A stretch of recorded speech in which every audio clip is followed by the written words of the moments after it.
Hey everybody, sorry for the long wait, but quick update. Okay, hold on, let me just lower this volume so everybody can hear me. I'm sorry about that. All right, so quick update. There will be a little bit of a delay for the next match, or I guess the first match, which is the semifinals, number one, because one game took an hour and 20 minutes, which is a very, very long time.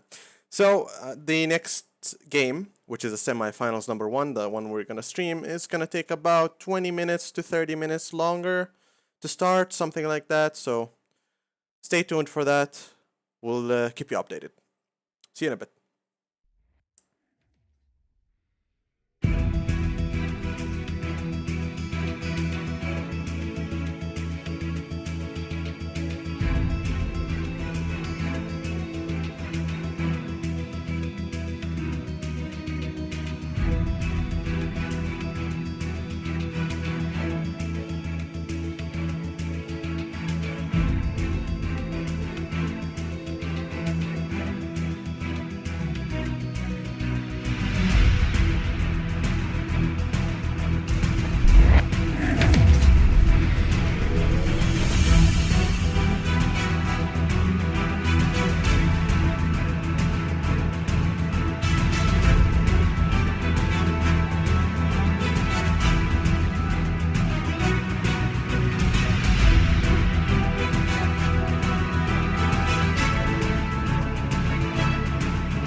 everybody, how you all doing? I hope you all doing well. My name is Paradise and welcome to the Paradise League Tournament cycle number 2. We're here starting off with Busk No GG against Bridja, and I'm joined here by Easy Volkan aka John and Trolte. Gentlemen, how you doing? And lady, sorry, excuse me, gentlemen and lady, how you doing today? Doing good, thank you. Yeah, I'm doing fine once again. Looking forward to being in the caster seat once again with some help on this Saturday, in contrast to how it was last Saturday. And excited to see these two teams once again battle head to head. We've already gotten some experience seeing them in the last cycle, and just looking forward to seeing what they bring to the table this weekend and going forward. Yeah, it's going to be interesting to see. These are all names that we know well. That is true. Absolutely. Well, I mean, these are two strong teams. And lady, I am sorry, but we've never had a female No, on the cast Jesus. before. This is the first time. So, No worries. it's good to have I don't take everybody offense. here with such a talent. But yeah, we are very honored to have you. Anyways, you guys can take it over from here. Let's go on with the game. Thank you. I've actually sat in the casting chair with you before, if I'm not mistaken, Trulta. Do you remember this? It was I do probably remember like this. 1 or 2 years ago. And I can't remember exactly which tournament it was for, but we've been in this situation before, and it was fun then, and I'm sure it's going to be a great time this go around. So, looking forward to hearing your insight on the game, and just bouncing off some ideas between the two of us, and just figuring out, trying to read these teams. But jumping into the meat of the game, right? We've got from Busno GG banning out the Devourer. Okay, Monkey King and Draconis. Yeah, I get. Those are some pretty meta heroes right now. But what you got has done this in the last cycle as well against De Nova Brigada, and I'm not sure who the Devo star is over there. But I think it's the squad bomb guy, and I mean Devo is the #1 picked hero in the game right now in TMM. It is, yeah, and it's actually always been that way historically, if I'm not mistaken.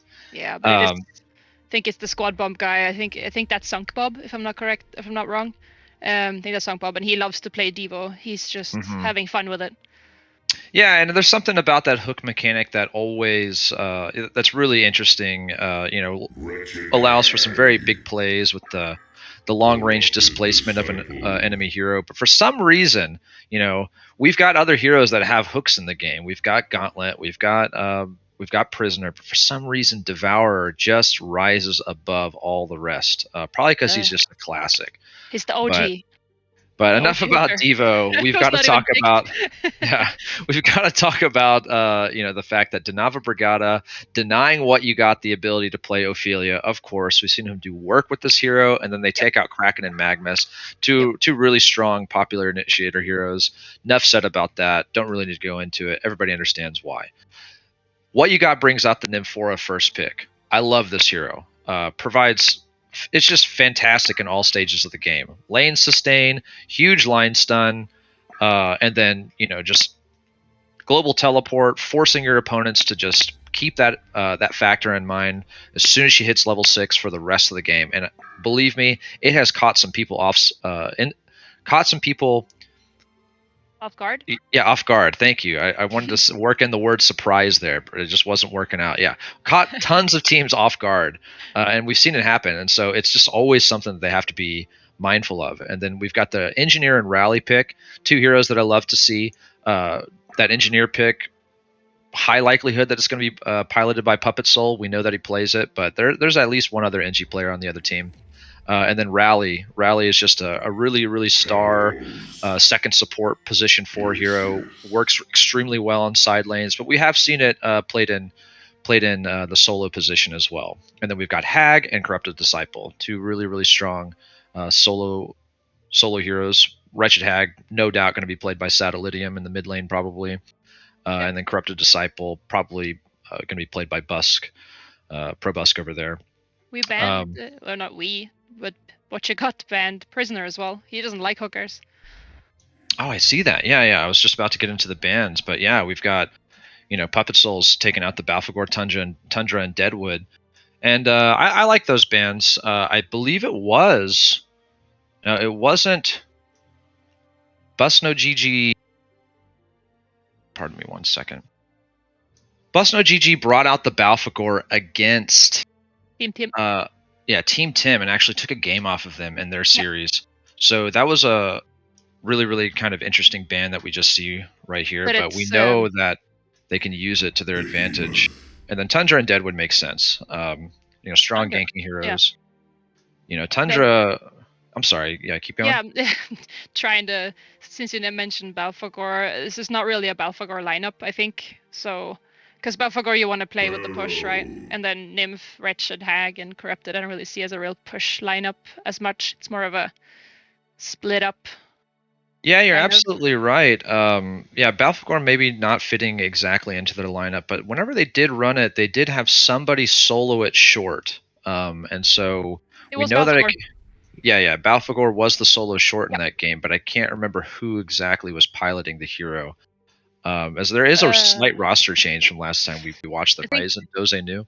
I think it was the guy that it was instead of Doze. The League or something was his name. Mm-hmm. You're right. Absolutely. Yeah, that was the guy. But they have completed. Yeah, full roster now. Let's see. Behemoth and Pharaoh rounding it out. Really, really strong AoE synergy there. Good solo hero with the Pharaoh. Pharaoh, one of those heroes that doesn't really require items at all to function, just needs to hit level 6 in a solo lane. They can start making some big plays. Behemoth, you love to see it, just that one item hero, patiently acquiring that 2,250 gold slowly throughout the course of the game. Going to be starting, then we're going to see some bonks on the heads. And then we've got Glacius, Pebbles, and Madman on the side of Donava Brigada. So three very, very strong heroes in their own right. Pebbles very likely to go into the mid lane. I'm not sure if you agree. And then I kind of read a 2-1-2 situation, maybe Engineer Rally, Glacius, Madman. It might be a tri-lane with the Madman. Glacius is phenomenal in a tri-lane. 1 Q slows 3 people and takes 120 damage off them. It's pretty nice. I was quite curious to see the Pharaoh pick against already picked Rally. You have a free tablet to get out of that. Yeah, that is good. Yeah, Rally is a pretty natural hero counter with his kit to Pharaoh, but Pharaoh not the only hero they have to worry about on that side, but you're absolutely right. I mean, that's why Rally functions so well in a tri-lane too, right? I mentioned that I like him as a position 4, but before we get too deep into the game, we've got to talk about the sponsors for this tournament, guys, and providing the proceeds for the tournament. And so the tournament here is brought to you by Community Gaming and Polydoge. Okay, so Polydoge is a digital currency with one of the most vibrant communities on the powerful Polygon network. It offers a wide variety of fun interactions to its holders in the form of NFTs, apps, airdrops, and access to different DeFi platforms ready to use on Polygon. So experience it yourself at polydoge.com. And then also we need to talk about Community Gaming. They run weekly tournaments for Valorant, Super Smash Bros., Hearthstones, and other games. They're an all-in-one platform that helps supercharge events of all levels, just like the one you see here, from community grassroots tournaments to those tier 1 mega tournaments, professional tournaments that you see. So go to communitygaming.io to experience it for yourself or join their Discord to learn more. And keep in mind, guys, we've got a $10,000 prize at the end of this tournament, split in, I think it's 8,000 to first place, 2,000 to second place, as it stands right now. But there is a potential for a higher prize pool if the sponsors for the league actually get more activity from you guys that are watching. So make sure that you go to check out those links, create accounts, and just check out everything. So make sure that you type !ad, that's !AD in the chat, or check the panels on the channel. So back to the game. I feel like I've almost missed some action. We do exactly have Pebbles versus Pharaoh in the mid lane, and we've got a 2-1-2 from the Hellborn side going against this tri-lane of Nymphora Corrupted Behemoth. So they have to be careful, and I already see Engineer up here in the top lane with very, very low health, so he certainly needs to be careful. And then we've got this solo Wretched Hag in the bottom lane. versus Glacius and Madman. So, any predictions? Pebbles in the mid lane is so low. The first thing I see is that both Glacius and Rally have each their Samos, which means that Glacius basically can't really TP top because it's kind of useless. Oh, but that was a very close, almost kill on the Hag bottom. I was about to say they probably can't kill him, and then he drops that low. Yeah, I am missing a little bit of this, but yes, Hag certainly needs to be careful, and Pebbles brings out a health potion against himself and Pharaoh. So Pharaoh giving a lot of heat to Pebbles here in the mid lane, but we do have a port into the bottom lane. Nymphora assisting Wretched Hag here. As Glacius trying to control the lane with the medium camp pulling it. Nymphora going over to contest. But now it's a 2v2 in both top and bottom. Corrupted Disciple Behemoth versus Rally Engie. Rally stuns onto the Corrupted. There is a wall, but Engineer lands the keg, and now the Conduit is on Rally. Corrupted Disciple and Behemoth pushing forward, but the Mine pushes them back. Talking about the mid lane, Pharaoh is a phenomenal 1v1 hero. He is, and just speaking about the strength of his hero, I mean, let's look at this creep score. It's actually very even. So Pebbles not having the worst time. Pebbles maybe with a slight advantage because of the his high attack damage. Actually has creep score of 12 and 3 versus 12 and 0 of Pharaoh. So just a slight lead. But we did see Pebbles take a lot of damage. He actually had to spend 100 gold to pull out an early. Oh, Wretched Hag getting gone in the bottom lane. Has to blink away, but you're right about that Tundra Blast. Dealing a lot of damage for a level 1 ability. 110 damage on a level 1 ability with a massive radius, as you mentioned. Yeah. That's why I thought they would maybe do a trial in and then run the Rally solo or something, but they... In top lane, Corrupted Disciple in the red, but he golden apples and uses the power supply to get up. And now Engineer, a little bit taking a lot of heat from Behemoth, but is Behemoth in no man's land. As Rally turns around, has the stun ready. Engineer with the follow-up keg, gets him deep out of position, and Behemoth is going to be the first to fall in the game and give up the Bloodlust. So now Engineer and Rally with a strong gold advantage in the top lane. We'll see exactly how this propagates forward as we head into the middle of this laning phase, almost 4 minutes in. Pharaoh with the wall. Pebbles with the toss back, has the haste in bottle. Pharaoh in a lot of trouble. This could be a big kill for Pharaoh, but Pebbles getting stuck by the creeps. Can Pharaoh get to the tower in time? Pebbles with the push forward, has the toss ready. And Pebbles really scared, has to get... The tower damage is almost going to finish him off. That haste rune certainly saving his life as he gens up from the bottle, but Rally, no time to take a break. Rally going in on Behemoth. The keg misses on Behemoth. Corrupted Disciple trying to make a push on Engineer. The Mine does a little bit of damage to Behemoth, but he is going to walk home surely, or actually he is lingering around. Looks like he's bringing out a health potion with his courier. But in the bottom lane, Nymphora taking a lot of heat from Madman, but now Madman turning his attention to Hag, who blinks away.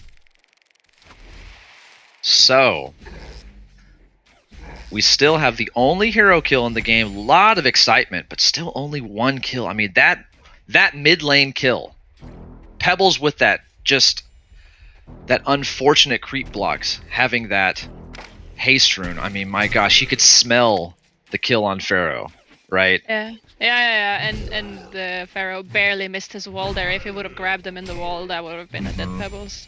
Yeah, so Conduit comes out onto Engineer, who has a double damage. Rally compels onto Corrupted. Corrupted Disciple is going to fall, so it's now 2-0 in favor of Rally Engineer versus Behemoth Corrupted Disciple. So how does Busno GG turn this around in the top lane? Pebbles going hard on Pharaoh, misses the toss onto Pharaoh, tosses a creep instead, so doesn't get the extra damage. But both of these heroes now in the middle lane have their level 6. Obviously, Pharaoh probably could make an argument that he has the stronger ulti now that he's level 6, so we'll see. And it's a very short cooldown, not one of those ones that you want to hang on to. Want to make a play with it. If he gets a top rune or something, he could just go get a gank there onto the Engineer. Engineer dies very fast. Just get on top of him. But you somehow have to dodge the rally compel. Yeah, as you mentioned, he kind of gets that free tablet to remove an enemy hero or an ally hero from the Pharaoh wall. So, going to need to get some fortunate timing to play around that compel cooldown to secure a kill, probably. But certainly, Pharaoh, I would say he is the one to make a play at this point for his teammates. His team is struggling a bit, right? They're down 1,300 gold. It's 2-0 in favor of Donava Brigada. So Pharaoh really needing to make something happen. Maybe it could be up to Behemoth as well. You know, he's level 2. Obviously, you know, died once, each of them in the top lane, corrupted in Behemoth. You know, but Behemoth, a well placed wall, certainly something that could set up a kill. Perhaps in the bottom lane on Glacius or Madman, or even in the mid lane on Pebbles. Yeah. So we'll see if he decides to move from the top lane to see if he can find something for his team. But they are down right now, so you know, now that we've got this engineer with 350 gold per minute, 2-0 score, and Madman having a pretty decent time at 325 in the bottom lane, you know, what would you like to see these two heroes kind of build into as they round out the end of the lane phase and kind of transition into the mid game phase? Well, whenever I see a Madman, I just think give him some farm and he takes Congar for free. It's one of the nice things about the Madman. They have a decent split of magical, physical. Oh, mid lane? Oh, It's yes. a wall. Yep. Corrupted Disciple actually is the one to port and trying to set up the gank. The Wrath of the Pharaoh comes out on Pebbles, and Corrupted Disciple is the one that cleans up the last hit, so certainly going to help him bounce back from that difficult top lane. He's building an Astrolabe on the Uncorrupted, yeah. Yeah, we've seen that a lot. Yeah, Corrupted Disciple, one of these heroes, I actually really like it. I'm not sure, you know, your exact feelings on it after you mention it, but how do you feel about it? I feel like you want to buy something that helps you farm, but if you want to fight, then by all means. I mean, you have, as you mentioned, the short cooldown on the Pharaoh, so you have a possibility to fight a lot. You also have the Nymphoria TV bottom lane. Yep, in the bottom lane, Wretched Hag taking a lot of heat, has the blink on cooldown. Just 2 more auto attacks are going to finish her off, so Madman and Glacius get that kill on the Wretched Hag in the bottom lane. Nymphoria did have the haste there, so they thought they could make a play. Just unfortunately, Madman having a bit of a better time throughout the course of the lane phase. It's fairly beefy. 400 GPM on that. Yeah, and he's got some very nice laning items. There's Rally and Engineer now, you know, dominating that top lane. Now being very patient, lingering here at the mid lane, seeing if they can set up a kill. But it was sighted the whole time. Nice little ward from what you got at the top lane, protecting his mid lane. And Pharaoh, you know, level 7 Pharaoh up here at the top lane, kind of just hanging out, seeing if he might be able to pick somebody off. But unfortunately, with Rally there, right? Yeah, they swapped it out because I guess they realized that Fisher stun, but not going to be able to do anything on Pebbles. Just a little scare stun. it appears they just swapped out the Corrupted since he can't really lane top with the double stun. He just dies too fast, so. I kind of like it. Yeah, I don't mind it at all. If your lane is not working out, swap it out. Sure. And, you know, they're down, but they're not down that much, right? Steam Boots finished on Madman, a very, very important item to get in your inventory. He's going to go on Hag. The pod comes out, the stun, and blasted Madman off of the mat. Wretched Hag links onto the Glacius, and it is a 2-for-0 exchange. And Rally and Pebbles, the toss comes out, Rally gets the stun off, the Fisher comes out. Corrupted Disciple taking auto attacks now. Gonna get finished off by the Rally Pebbles punch. Behemoth and Pharaoh here comboing together on the Behemoth, but Behemoth is the one that's in trouble, takes the Compel stun, gets finished off. A nice little stun comes out on Rally. Rally taking a lot of damage. The Compel far away from being able to be used, and the wall catches Pebbles to finish him off. So a very, very nice swing in favor of Bust No GG. Evening up this kill count, what was once a 1,500 gold lead in favor of Donata Brigada, now lessened to about 500. And they get some big kills on, I had to go through the chat to see exactly who got those kills, but 3-0 Pharaoh. Yeah, Pebbles, important kill. Yep.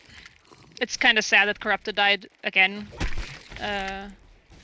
it kind of stops his farm a little bit. He's sitting on very little farm, unfortunately, at this point in the game, like compared to the Madman, who you said had finished. Madman takes the stun, takes the haunt, takes a little bit of pod damage, but Wretched Hag, the one that needs to watch out. He's got the blink up, so probably, but now he's very low on mana, very low on HP. Madman trying to make the flank play, but deciding to go away, and Wretched Hag the same. Starts walking back to base. Engineer looking to try and flank Pharaoh. Tosses the turret to no avail. There are 3 in the top lane here. And I missed the kill onto Nymphora, who stepped out of position in the bottom lane. So Madman and Glacius getting a nice little kill on Nymphora.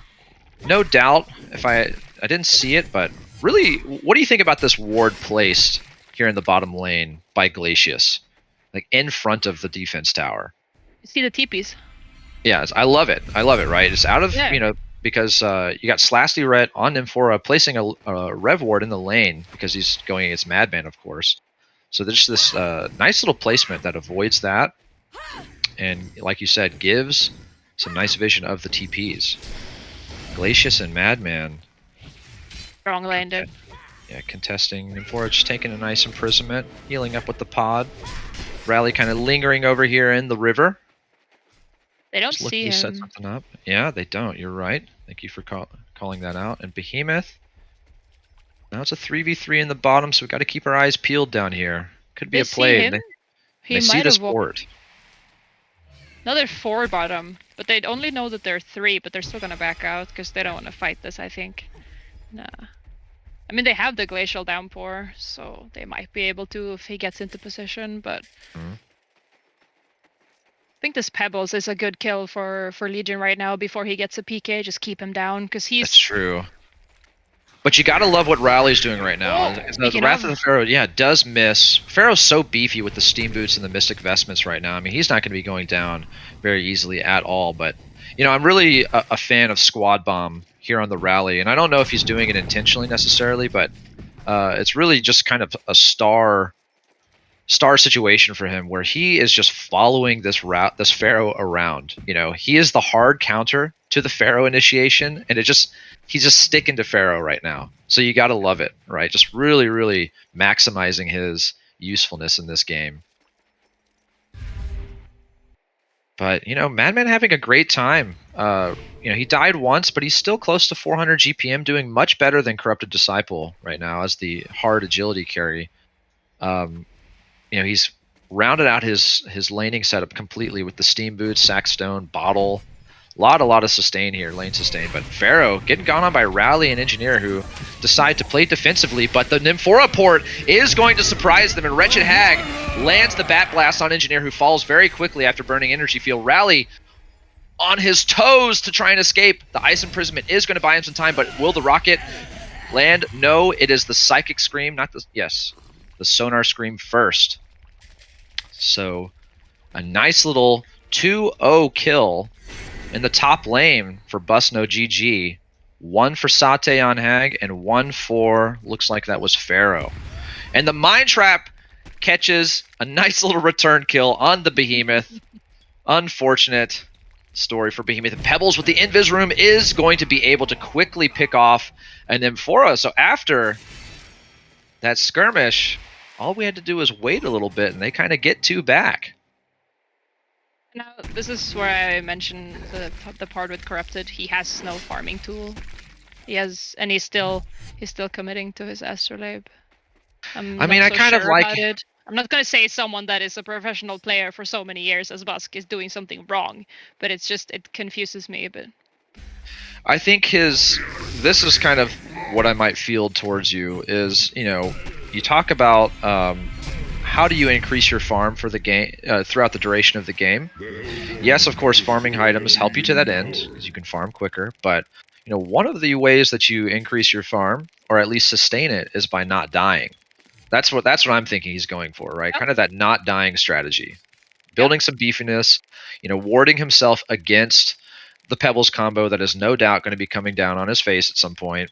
The Rally Compel, just all that stuff. They have a lot of burst. So that Astrolabe going to help him, going to assist his team. Combos really, really nicely, by the way, with the Nymphora as well, wouldn't you say? The AoE heal potential between the pod and the Astrolabe.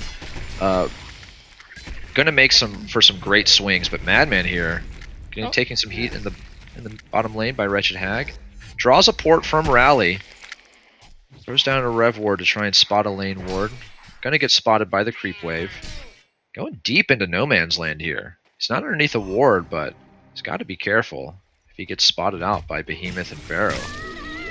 Places a nice ward that's going to end up blocking, does not block the camp, but gets sided.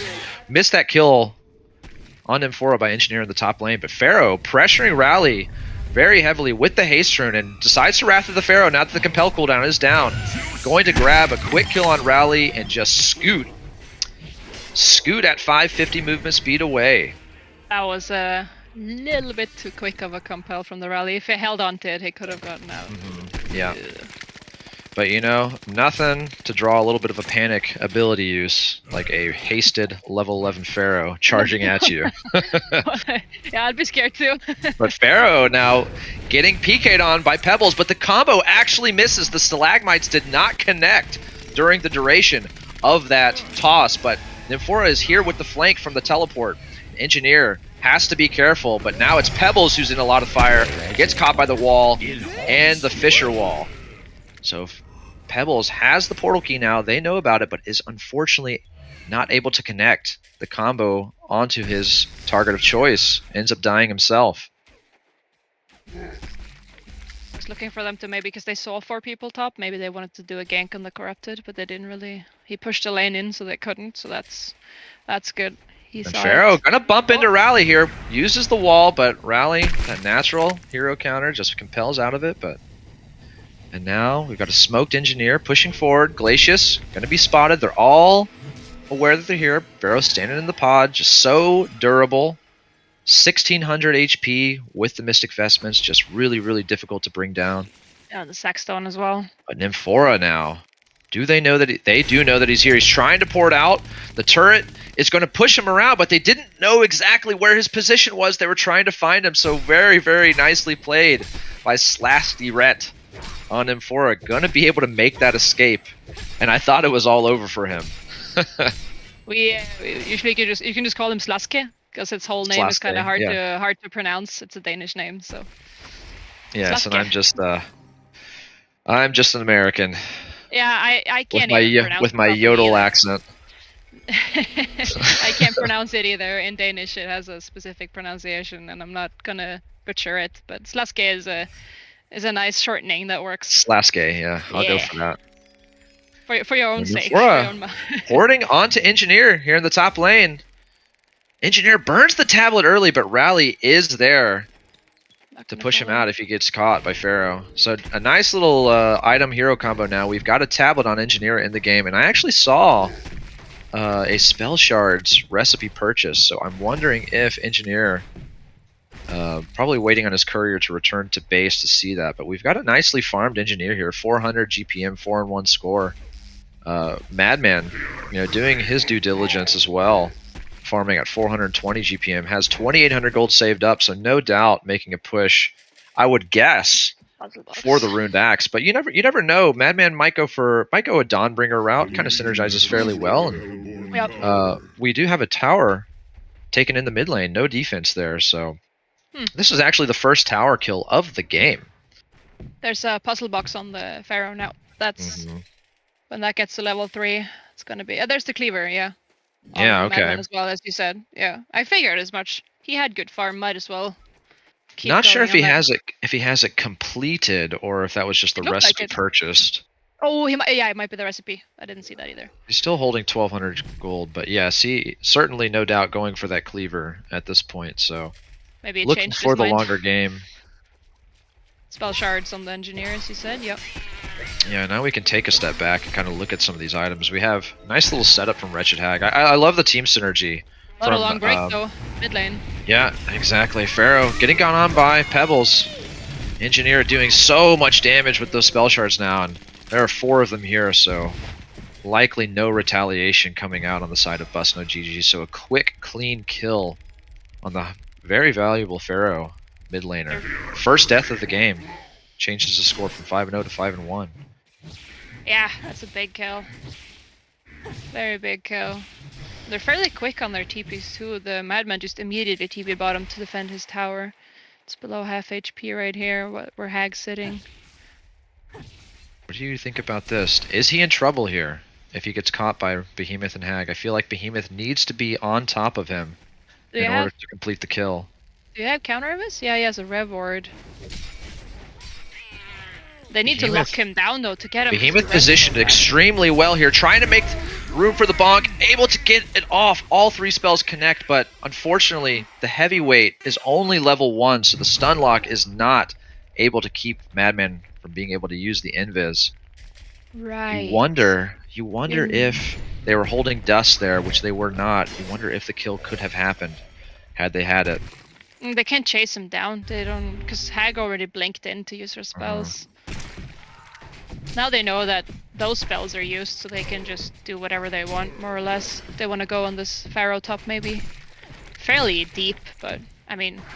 Pharaoh just such a hard target, right? I mean, 1800 HP. How do you do it? Especially up to tier 2 with an Nymphora in the game as well. There's 3 sack zones on that team. Pharaoh, Corrupted, and... Yeah, and now Corrupted went for a Sackstone as the second item, so he's just building tanky. Yeah, thank you so much for pointing that out. This is something that I'm noticing a lot of in these games. Sackstone, a very, very popular item in the meta right now. What do you think the explanation for that is? I mean, people want to play active, death timers goes down, it's a lot of stats. Yeah, I mean, it does. Yeah, I think you said it best, right? Stats, but also, you know, maybe I should mention that it builds up from one of the best early team fight items in the game, the power supply, right? Always gathering charges in those early team fights or early encounters with the power supply. 500 gold already, so might as well just get some bonus stats and maybe a little bit extra value from the burst heal, because it does increase the healing done. So... Yeah, for sure. I didn't even know that they changed that, so it builds from the power supply. That's a really good then. That makes a lot of sense. Yeah, and I'm curious about the numbers here. Just do my homework here. Yeah, this actually changes the item a lot. Just for those that are aware, if I can get this out before Pharaoh takes some heat in the top of the lane, as he is getting gone on by Pharaoh and a Rally and Engineer, but it's Rally who's in the trouble now. Pays with his life for that attempt on Pharaoh's. So nice little turnaround in favor of us. No GG.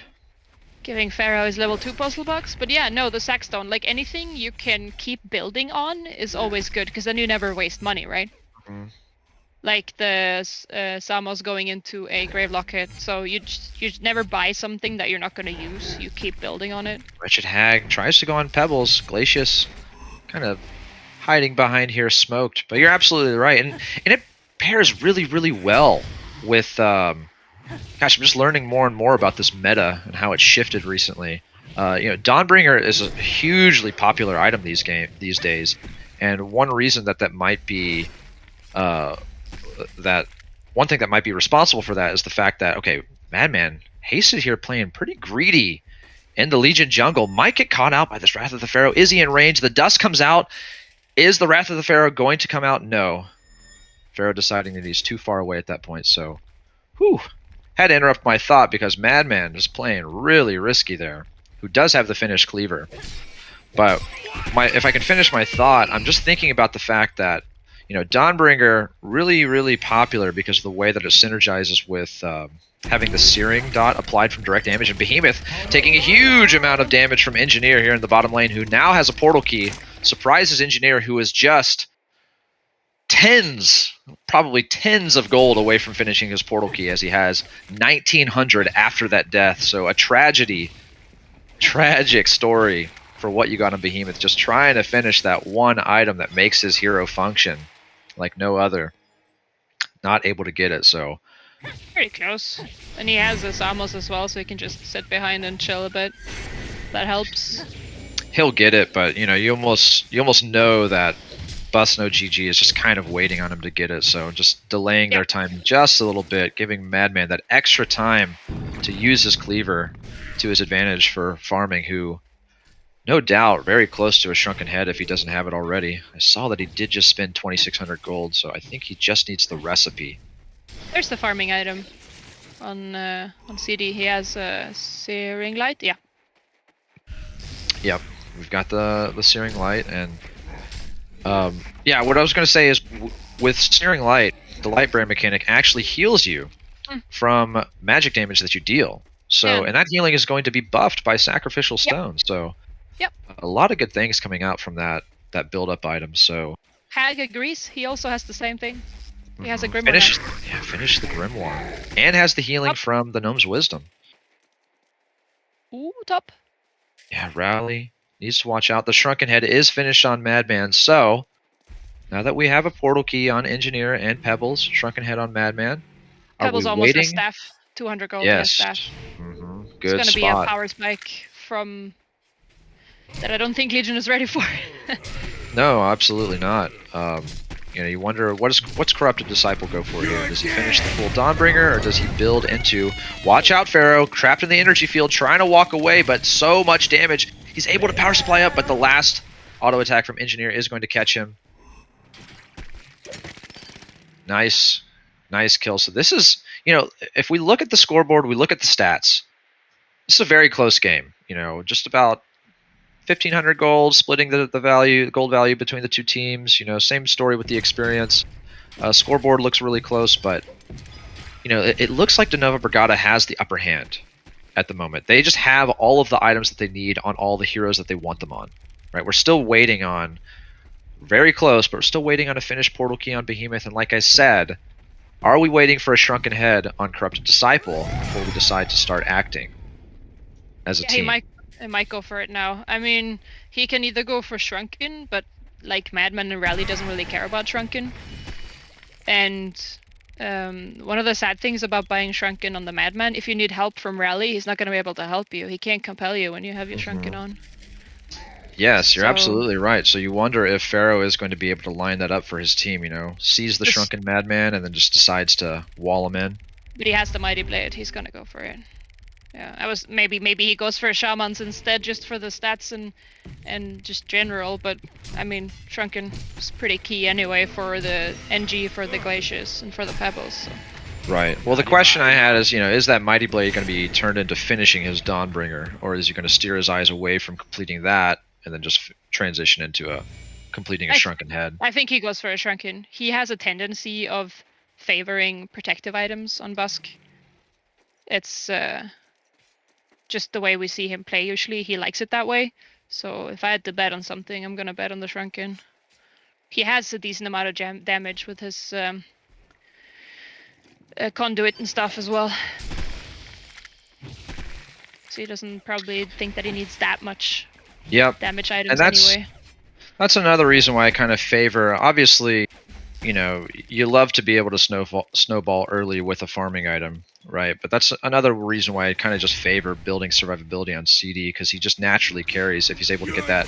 But no time to talk about it. Nymphora just gets blasted by Engineer and Rally, both PK onto him, and just doesn't have the HP to be able to survive that by any means. And like the meta, as you mentioned, like the meta has become just fight, and we see it because it's 23 kills in 27 minutes. That's it's not a kill per minute, but it's not that far away. Oh, he finished the Dawnbringer. Yeah. He'd heard me. He heard me, and he's just doing it. And he's pretty beefy. It's going to require. It's a lot of stats. He can get dropped down, no doubt, by Pebbles Rally, but it seems like they are going to need to commit quite a number of cooldowns onto him to be able to drop him from 100 to 0, especially on top of these heals.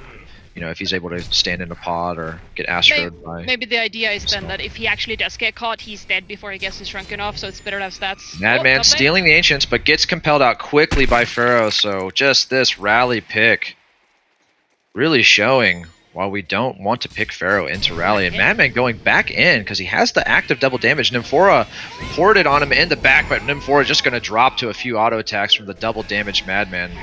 The Pebbles combo comes out on Pharaoh. We've got the bonk onto Engineer, going to quickly drop him. Bat Blast Glacius off the map, and Pebbles falls as well. So it's a 3-for-1 swing in favor of Busno GG.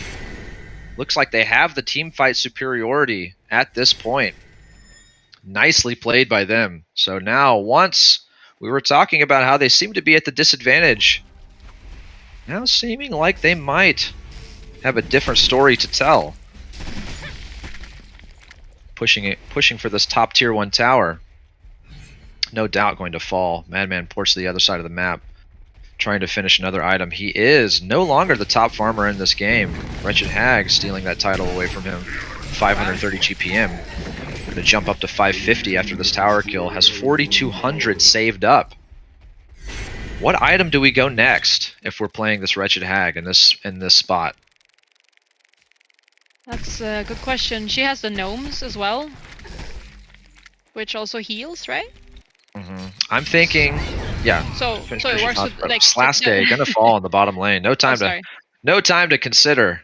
No. Nymphora just falling time after time, but A deep lane ward from the Hellborn. Saw him. That's a very deep lane ward. I like it. I like those wards that are just placed. They're not placed willy-nilly, but they're placed on the ground somewhere you don't expect the ward to be. They're not going to give us much vision, but they're going to not get countered. Right. Which is very nice. And also the part we had earlier, you see the tower. Yeah, so you see if someone TPs. Yeah, absolutely. A really, really nicely placed ward. You're absolutely right. You know, perhaps more important for a ward, you know, than maximizing the vision gained is to make sure that the vision persists by not getting countered. Yeah, and some just key vision. So you can have it like on the side of some sort of crossroad in the jungle, and then you can just barely see the crossroad, but that's all you need if you keep your eyes on the minimap.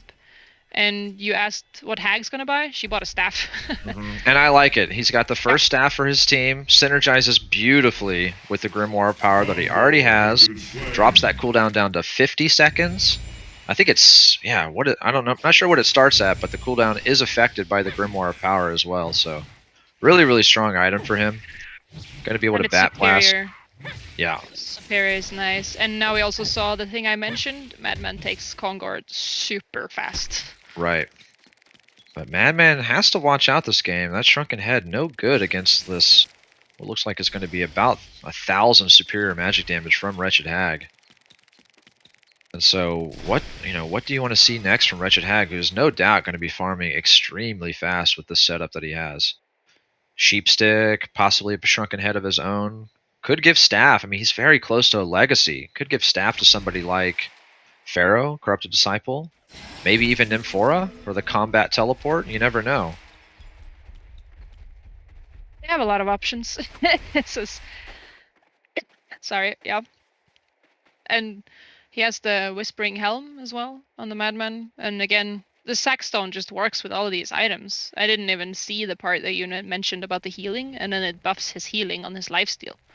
So I know. You know, whenever I've known that it's existed for a while, right? But you know, oftentimes whenever I consider buying this item, I'm always thinking, yeah, I'm going to buy this item whenever I play Diminished Shaman, when I play Soul Reaper.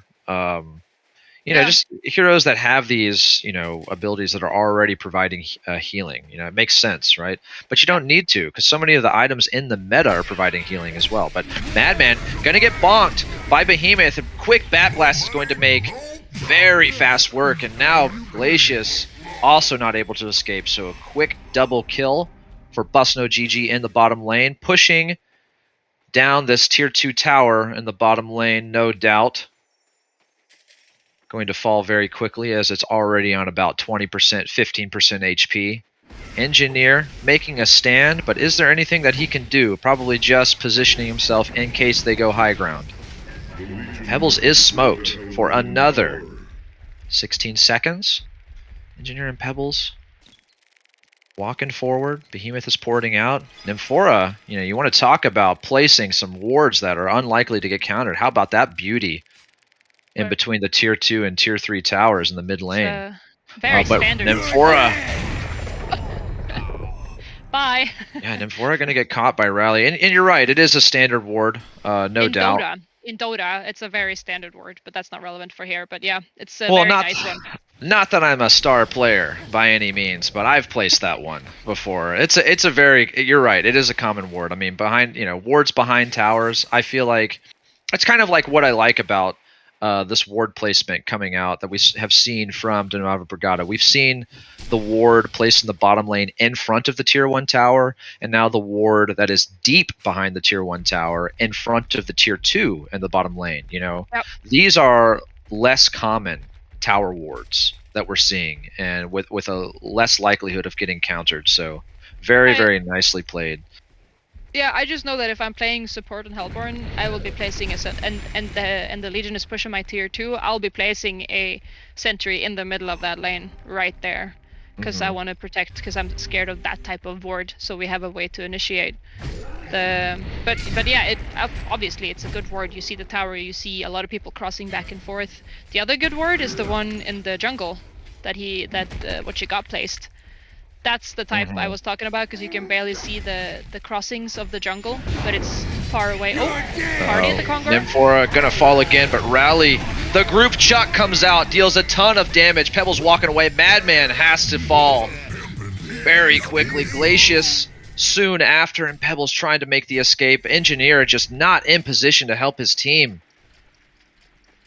Unfortunately, so another 3-for-1 swing.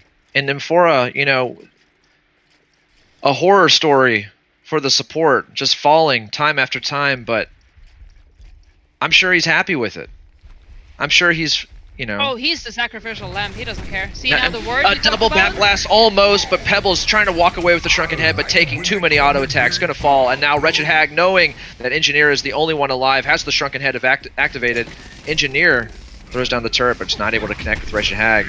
Engineer, the lone defender here in the middle lane, as Busno GG starts to threaten this tier 3 defense tower. And what do they have? Glacius and Rally in 5 seconds?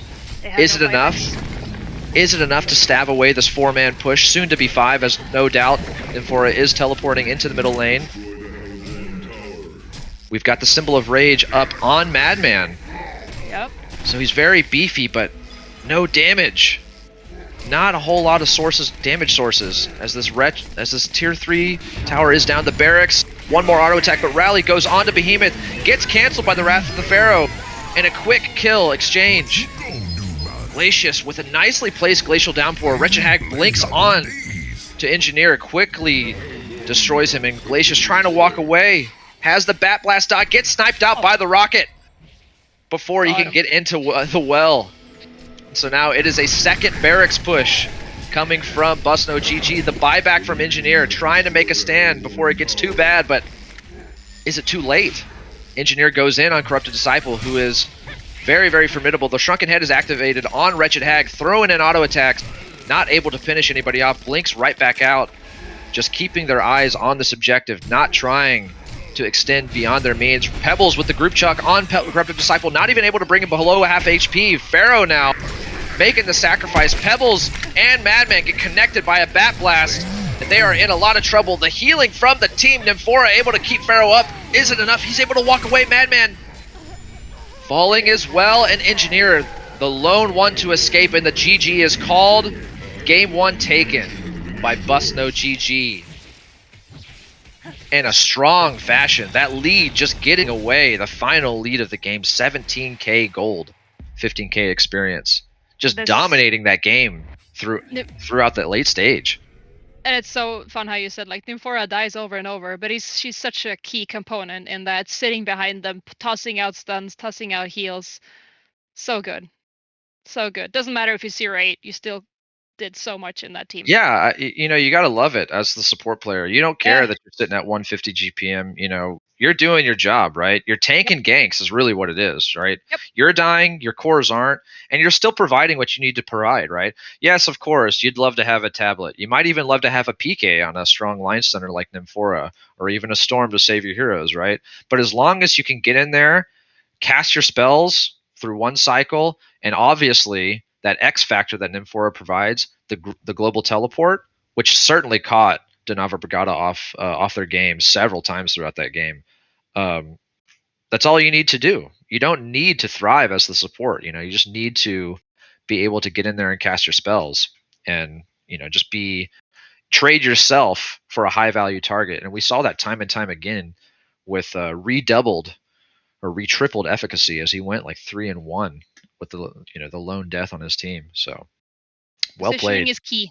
Positioning is key, and Slaske is very good at positioning. Mm-hmm. Are we So, taking a break, or? I think we are taking a short Yep. break that wraps up the first game of this first match. Busno GG versus Denava Brigada. Seeing if Denava Brigada can bring it back in game 2. We'll take a short break and we'll be right back after this.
All right, everybody.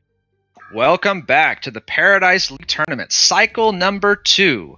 This is the second game of the best of 3 series between Busno GG and Donava Brigada. I'm going to be your main shoutcasting host, Easy Full Clan, joined here by my co-caster, Trulta. Trulta, Hi. what did we see? Hello. What did we see in the first of this series, the first game taken by Busno GG? Oh, they just took over. They had a tiny bit of an iffy start. They adjusted their lanes, and then they just did what they had to do. Right. Well said. I mean, iffy start indeed. I did call that they seemed to be behind at one point in the mid-game stage, right? Donava Very Brigada, short. yeah, just seemed to be hitting their item timings a lot more effectively, and then it just towards the end of that game, it just all came together for Busno GG, and they just dominated it all the way through to the end. So it's going to be up to Donava Brigada this time to bring it back. Try to bring up the series to that 1-1 situation, go to game point in game 3. But obviously, Busno GG would love to end this one in the 2-0 fashion, as we see them with slightly different bans this game. But look at this. What you got, banning out Devour and Monkey King as he did last game, changing up the ban from first game, which was Draconis, and swapping out for Nymphora, which he had on his team last game. And then, of course, we see Ophelia, Kraken, and Behemoth banned out by Puppet Soul. Puppet Soul banning a hero that they used to great effectiveness, Behemoth, last game on the side of Busno GG. So different bans. I always think when they ban Behemoth, it's like, okay, are they gonna pick something like the Balfagor, or what's the plan for the or not maybe right. Not specifically Balfagor, but like some kind of push of some sort. But this is like the Magmus first pick is just the standard, and then you have NG Magmus, which is a good lane, and then you have the power of the Aluna as well.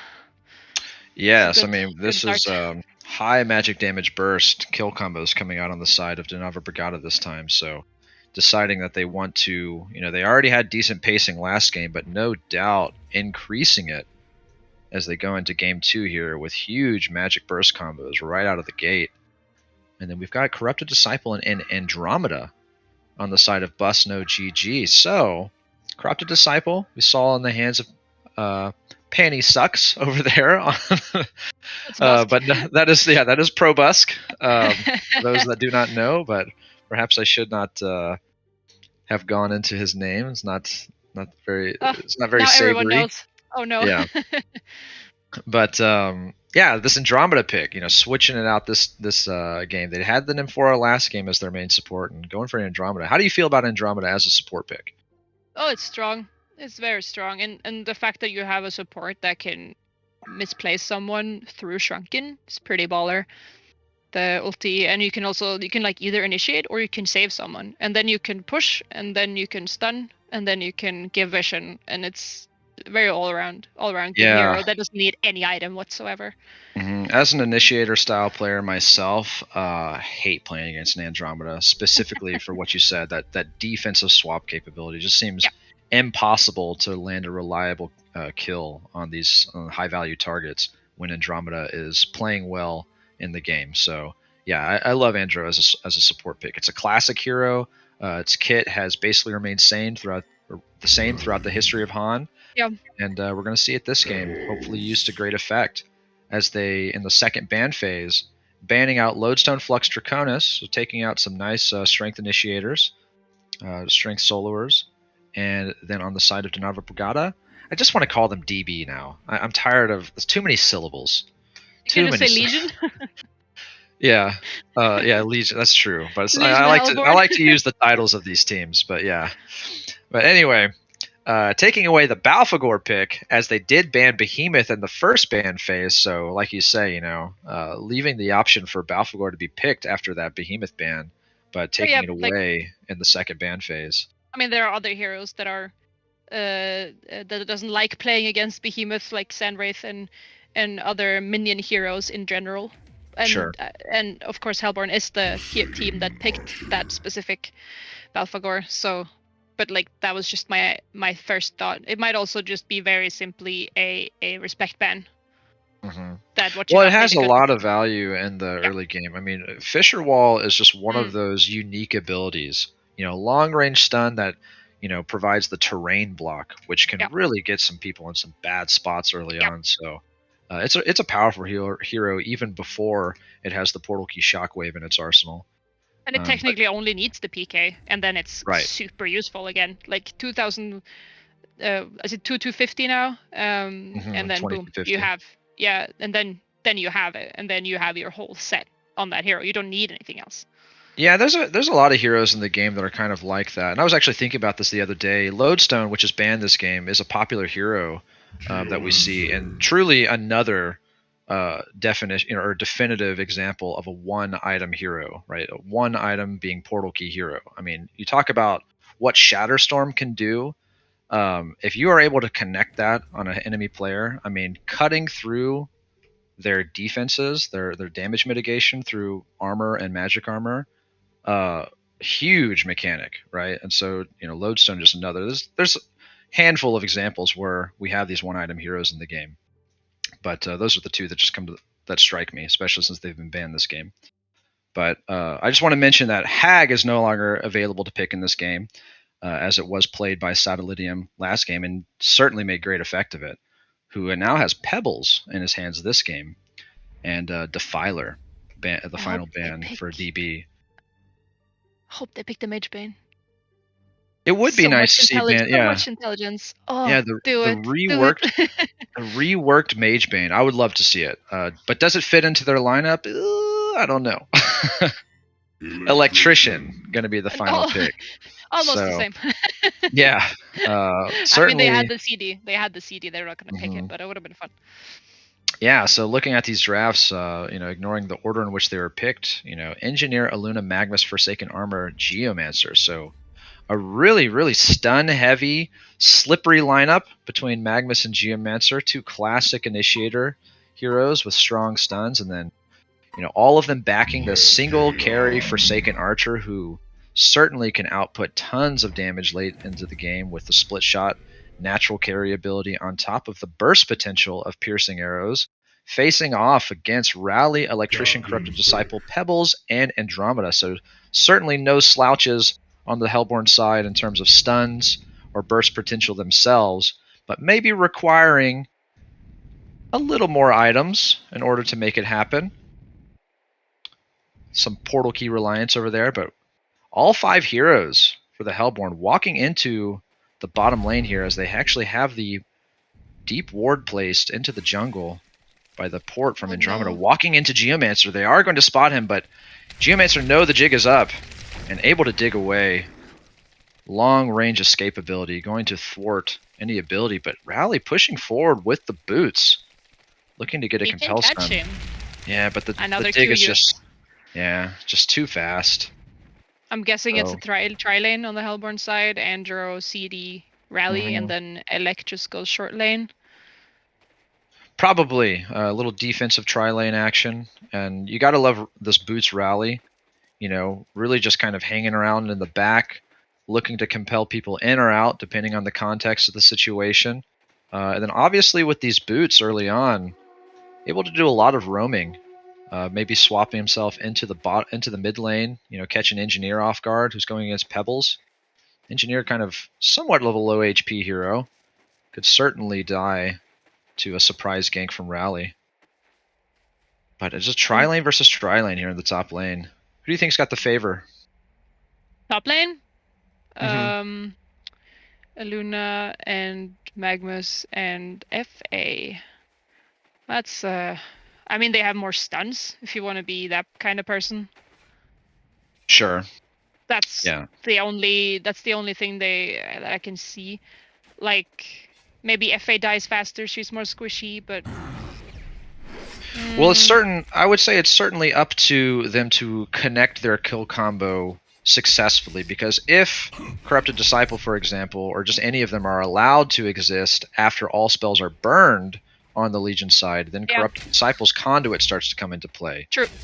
So, but they certainly do have the CC advantage, as Corrupted Disciple does not have any CC ability versus the Crippling Volley from Forsaken. But already putting some pressure onto Andromeda. The stuns are split. Rally misses the compel, but going to walk away speedily with those red boots as he has them.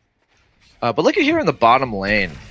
We have an Electrician versus a Geomancer. Now, Geomancer, a powerful hero in its own right with the Geostock ability. Already mentioned the strong stun that it has in its arsenal right out of the gate at level 1, but not a hero that I expect to really see in the solo situation in the competitive scene. Kind of expect to see it in that support role, but it is a strong 1v1 hero. What do you think? Yeah, for sure. I also had the same thought that you did. Like, this is usually a second support because he doesn't really need much, which means he's a strong Magnus, hero. hold that thought, lane. taking the conduit heat, rallying Corrupted Disciple, pushing forward, and in the meantime, I was kind of letting you go on and watching the mid lane before, as I take my eyes off of the top lane for just 1 second, and Luna falls. So it's actually the Hellborn tri-lane that strikes first with first blood, getting the golden experience advantage from that. Rally sniping the top rune. There is a haste rune in the bottom rune position. We'll see who decides to grab that. Pebbles is walking towards it, probably going to grab it before he bottles it. Might help him in his quest for lane situation, but Magnus, the electric tide barely misses on the Magnus, who's able to lava surge away, and Rally takes a lot of heat from auto attacks, but what a tragedy.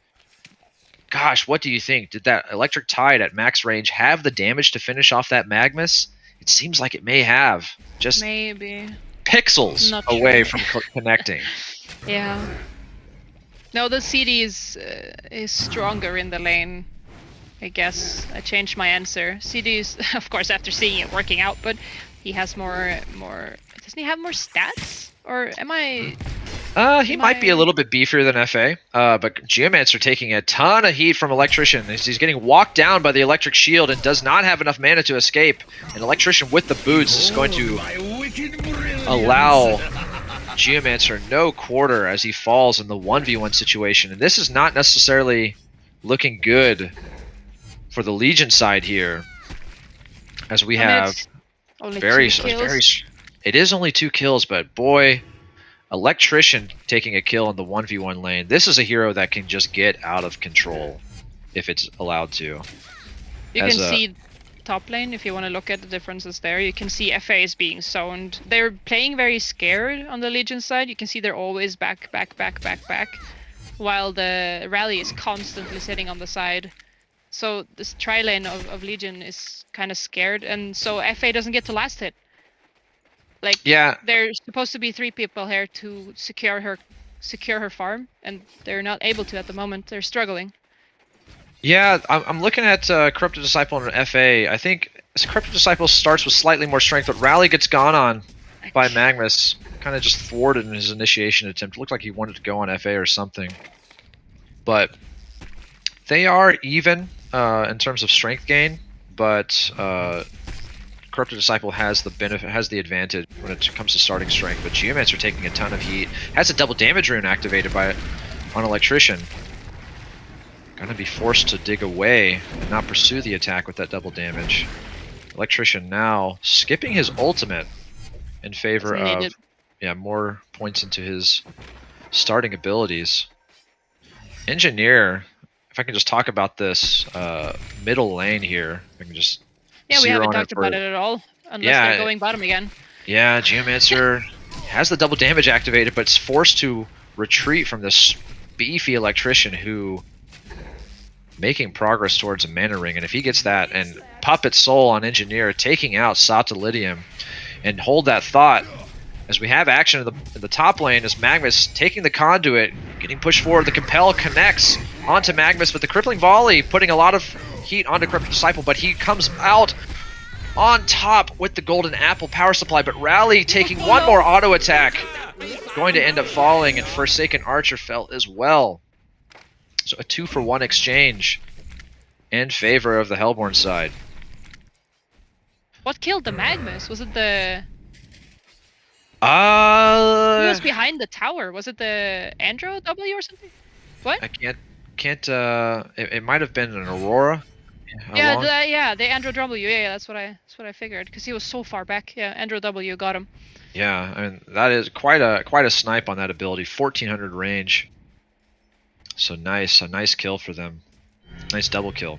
But yeah, I mean, Pebble's having an extremely hard time in the middle lane, understandably so. I mean, Engineer is just such a strong 1v1 laner as he Speaking goes of- hard on Pebbles here, burns the energy field, gets him down into the deep red, but not enough CC or damage to completely finish him off, but just zoning Pebbles in the mid lane so well. 39 and 14 creep score on the side of Engineer versus 21 and 6 for Pebbles, so just doubling his gold value. 400 GPM here on Engineer versus sub 200 on Pebbles. Not the start you want to have on Pebbles. Engineer, rather Electrician, going hard on Geomancer in the bottom lane. Just 50 gold from finishing a mana ring, and that is very scary. A 7-minute mana ring on a solo Electrician? Woof. That's all I gotta say. Woof, indeed.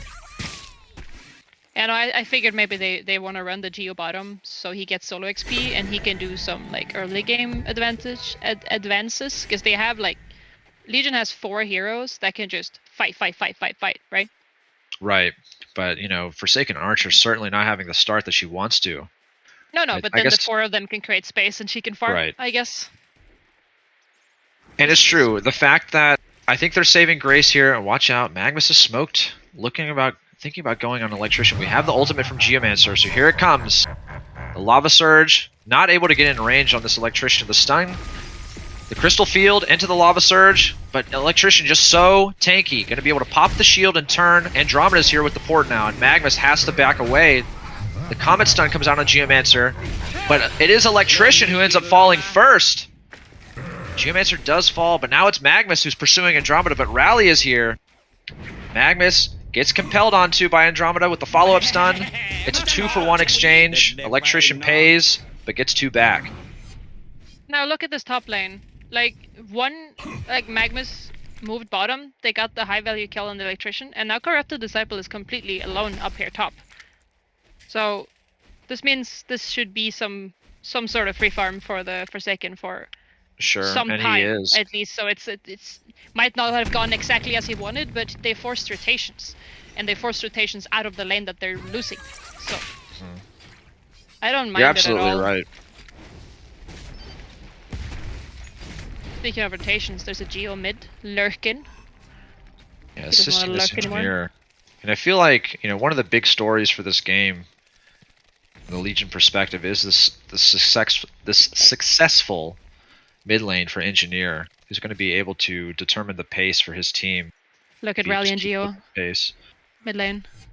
But Rally is flanking, so now trying to Right even out the outside. scales. Going to be able to connect the compel onto Engineer, who gets the follow-up stun, but Pebbles tossing Engineer back. The energy field comes out, Engineer taking auto attacks, Pebbles falls, Engineer is still walking away, but in pursuit by Andromeda, but Andromeda getting slowed by the turret! Can he land the Aurora snipe in 3 seconds? Looking for it, Engineer just able to stride away, going with the port in So the trees, close. Andromeda trying, but not able to connect, so a huge turn of events. They tried to go on Engineer, but able to walk away. Did you see what Andrew did? She swapped the Rally to hope to save him, but she just swapped him into the energy field. So he died anyway. That's like, oh no. Thank you for Sorry, I tried to recapping help. that. I I tried missed to it help. completely. He swapped him up to the side, and then the NG managed to reach him with the energy field. Oh, that's so sad. Try your Oh, best to help. the missed attempt from Geomancer in the bottom lane. Throws down the crystal field, but whiffs the stun. Electrician, though. 500 GPM now. Or it's not 500 GPM, rather. 500 gold saved up. 360 GPM. Yeah, stuns come out on the top lane, but just a little poke and retreat. Then immediate TP bottom from Aluna. They want to go on this Electrician, but there's no mana on the Geo. There is no mana on the That's Geo. not on the Luna, that's the Forsaken. I see them wrong. They look similar. Yeah, this... Are they both using the Christmas skin? No. No, but I've only seen Christmas skin like that on a Luna, so it literally looks Right. like a Luna. It Okay, does. yeah. It does look like the Christmas Aluna. You're absolutely right. Especially when sometimes you just expect Forsaken Archer to be mounted. That is one of her, Yeah, her exactly. default Yeah, skins. yeah, She's she's mounted on mounted. something. That's why. Oh well. But you know, all things considered, this is This is a Hellborn advantage game. Rally pushing on to Engineer. The energy field is going to zone Pebbles from being able to come in, but Engineer gets tossed on by the illusion, but able to finish off Rally, and Andromeda taking the stun lock, going to fall as well. So talk about Hellborn advantage, but it is Engineer who gets the double kill in the mid lane, and Electrician surrounded by 2 in the bottom lane, but just so damn tanky. The mana boots now pushing forward the sacrificial stone. Level 9, level 5 Aluna and Forsaken Archer are not going to be able to do anything to Elec. Jimid was expecting them. He was baiting. He just walked in and ulted. He didn't care. He knew they were going and he knew he had backup. That was a good play by the NG. And you can just see exactly how strong of an ability Energy Field is. Just throwing that ability down whenever you even smell the slightest hint of a gank coming down on you just thwarts the plans from the enemy team so well. Bottom? Rally gonna get spotted out here by Aluna. Takes the stun. They're aware, but in the middle lane, hold that thought. No time to even think, because Pebbles is gonna fall from the Geo Mag Engie. Pebbles struggling to make anything happen this game, but you know, all while this is happening in the bottom and mid lanes, we've got this Corrupted Disciple quietly farming away at 370 GPM. Once again goes for the Astrolabe route, you know, just going for the... That's his style. That's how he likes it. And stick to your guts, right? Now has Mystic Vestments, you know, so 1157 max HP, has the burst heal from the power supply and the Astrolabe. Rally got his ulti now. Maybe they want to do something bottom, or I guess they saw that. Well, they're going. Yeah, no time to even blink. This Engineer and Magnus tried to make something happen on Andromeda and Corrupted. Draws ports from Electrician and Rally though. Now that would Pebbles have been a the good space, maybe. Not really those. Oh, certainly. I think if they would have gotten that kill, the game would have been Legion advantage all the way. But here, Elec mid. They want to go on this Geo. There's TPs coming in already. They see them. They know what's going on. Yeah, Electrician gets his grip cancelled. Tries to put it hard onto Geomancer. Engineer displaces Rally very, very well. Electrician needs to get away from Magnus as the eruption comes out. Power throw connects on one. A lot of abilities used, a lot of heroes lingering around, but no kills happening. Everybody's just going to split away. Forsaken Archer finding a little bit of space to farm on the other side of the map, who, at this point, up to 330 GPM. Not too shabby, given how it started. And an Engineer taking a grip from Electrician. And top rune, little skirmish happening out between Geomancer and Pebbles. Pebbles got the Illusion rune, yeah. And here we have Forsaken Archer with the Helm of the Victim, has enough for the Hungry Spirit, so going to be able to complete a Whispering Helm here. And that's really the only item that this hero needs in order to just sustain itself in the jungle. You know, pulling up almost 1200 gold, so you wonder if he's going a different route. No, buys the Hungry Spirit. Just too good of an item. He also has the Saxstone, of course. We have now established it's the superior item for any hero. It's really just good. All snacks, by all means. Extra healing from the lifesteal. It's just, Absolutely. What are we looking at? Magnus? He's going to be able to.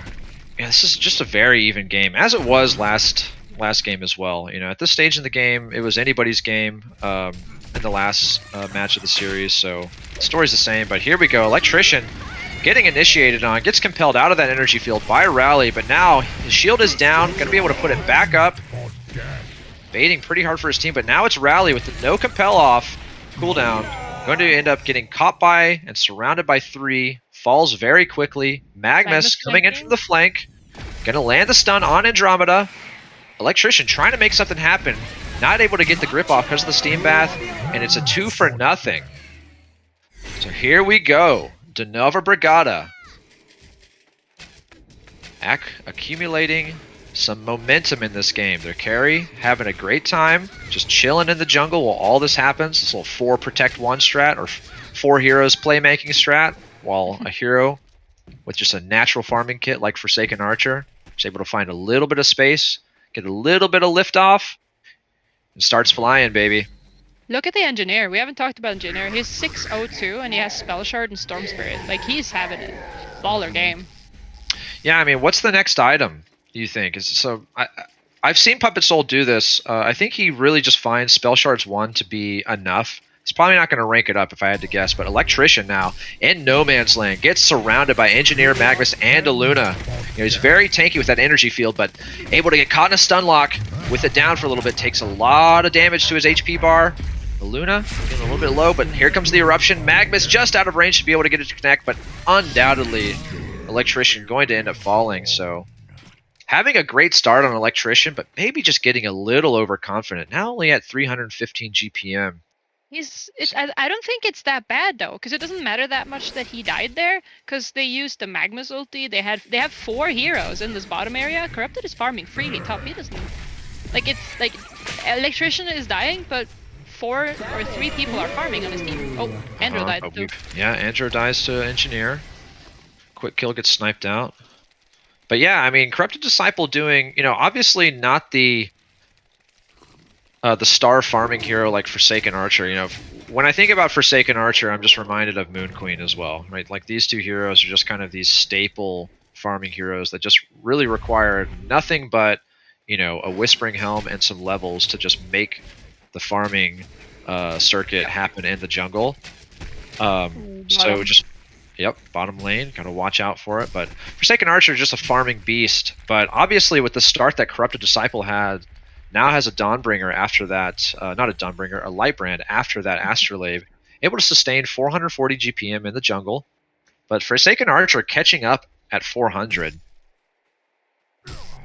So you wonder what's is Corrupted Disciple going to stick to his farming guns, or is he going to try and finish something like a Searing Light and then maybe join his team, try and take over the Legion jungle, preventing Forsaken Archer from being able to just run circles around it and creep up a storm. There's so many Legion players in this jungle around the Forsaken. I thought they were gonna run like ganking squad and then Forsaken being on the other side of the map, kind of. Now it's Electrician again though. Yeah, and I mean, we haven't even mentioned, okay, Electrician getting pursued by Engineer and Aluna. He's very far away. Port comes out from Andromeda to assist. Engineer pushing forward, throwing down a mine. Okay, we've got portal keys in this game that we failed to mention. Pebbles got his at some point, and making some decent progress here on this mid tower. Might even be able to take it with this wave. No fortification, and it just falls to creep. So, going to be very useful to his team, exchanging the or getting the enemy's mid tower back, as theirs was fallen earlier. But has this portal key now, and he had an awful time in the mid lane. Still decent timing on this portal key, like 17, 18 minutes on it. And with this under-leveled Legion squadron, Aluna, Magnus, he's going to be able to find targets to propel his GPM forward and maybe push towards a staff, as he almost has that first very important piece, the glowstone. It feels like the same game for Buskno GG. Corrupted has the same items, and then I don't know. Yeah, they love this Corrupted Disciple carry pick a lot. And a lot of PKs coming out right now, though. As you mentioned, Magnus just got his, Geo has his. Right, and we've got a Nullfire purchase on Forsaken Archer, and certainly looks like it's going to be a portal key purchase on Engineer, who is just about 15 gold shy away from it. Nullfire Blade on Forsaken. Portal key on Electrician. That would surprise me as well. But I like it. Why not? Yeah, beefy presence. Try and burn some cooldowns for the enemy team. Very, very well considered item. It's going to be a party at smoked. Yeah, going to be able to maybe get broken smoke. Rally going to get stunned by Magnus. Electrician. Power through from Luna. Going to get caught. Does Andromeda look to do? Nope, nothing. 803 on this NG. Yeah, there's the PK as you mentioned as well, but this NG is sitting on almost as much GPM as this Corrupted. And he's only got it, as obviously he's got right clicks too, but Yeah, the two core positions for Legion, you know, matching Corrupted Disciple and gold value, but I would say the supporting cast from the Hellborn doing a little bit better, but yeah, Geomancer are just going to tank a grip and a Pebbles combo, going to fall very quickly. And you know, I think one of the main differences in this draft has to be the Electrician versus the Geomancer. Obviously, Engineer has higher gold value than Pebbles right now, but you know they're kind of fulfilling the exact same role, just strong initiator heroes. You know, Geomancer to me just doesn't bring the same value as Electrician does. What are your thoughts on this? No, I think it's easier. Wait, you said engineer and geo? Did I say engineer? I meant electrician. Electrician and Okay. geo versus geo. No, electrician is for sure. I personally feel like it's a stronger hero. Absolutely, but he doesn't have that same team fight presence. But he can remove some of the debuffs from the Legion side. So like if I had to vote for the better hero in that role, I would pick the electrician for sure. But the one thing I'm thinking about right now is that everybody's just farming. Who wins the farming game here, the Legion or the Hellborn? Yeah, I mean that's a tough question. I mean, both of these teams are so organized that you know I almost don't even consider like what these hero compositions look like on paper, right? It really is just what is taking place in the game, right? Like who Yeah. gets the upper hand in a particular team fight, because I've seen that before. You know, not in this match, but where you have, you know, I think it was the team that took it, Team Tim. You know, they took the first cycle and they picked some like traditionally weak carry heroes, like for example Valkyrie carry, right? Like Valkyrie is not your premier hard carry Oh no, that for that sure. you consider, you know, but Emma Boy, for example, just making it work, just farming throughout the whole game, you know, and just showing the power of this, you know, semi carry in his hands. It's kind of the same story with Corrupted Disciple. Corrupted Disciple doesn't feel like it's as hard of a carry as Forsaken Archer. I mean, Really? just just from the point of view of just Forsaken Archer, if she's able to just get in the middle of multiple heroes, she just starts tearing through them whenever she is fully farmed, right? Corrupted Disciple, unfortunately, has to pick one target and burn it down. But you know, if you're talking about toe to toe, Forsaken versus Corrupted, yeah, Corrupted probably wins out. But you know, that's almost never how it takes place, right? No. I never look at it like that. That's exactly Yeah. what you're saying. That's not happening. This is not Corrupted versus FA. This is Hellborn versus Legion. Right. But it was just a curious question because I feel like they have one hard carry each and then a bunch of stunners. Yeah. It's just, but I mean, Hellborn's maybe a little bit tankier if you want to put it that way. But I think maybe it just comes down to who gets the first jump, because whoever each side jumps is gonna die, unless it's an electrician. Yeah. But other than that, they're gonna kill the target that they jump on, and then they're one hero down, and then the team fight favors whoever jumped first.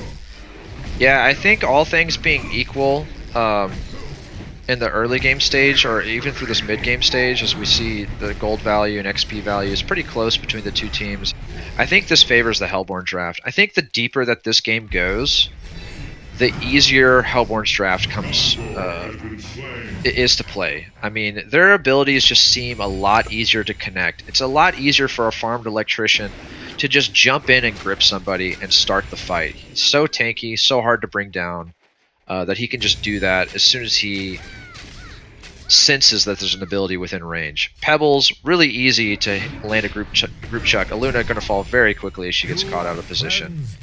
On the flip side, right, it seems a little bit harder for Aluna and Geomancer, for example, to make things happen for their team.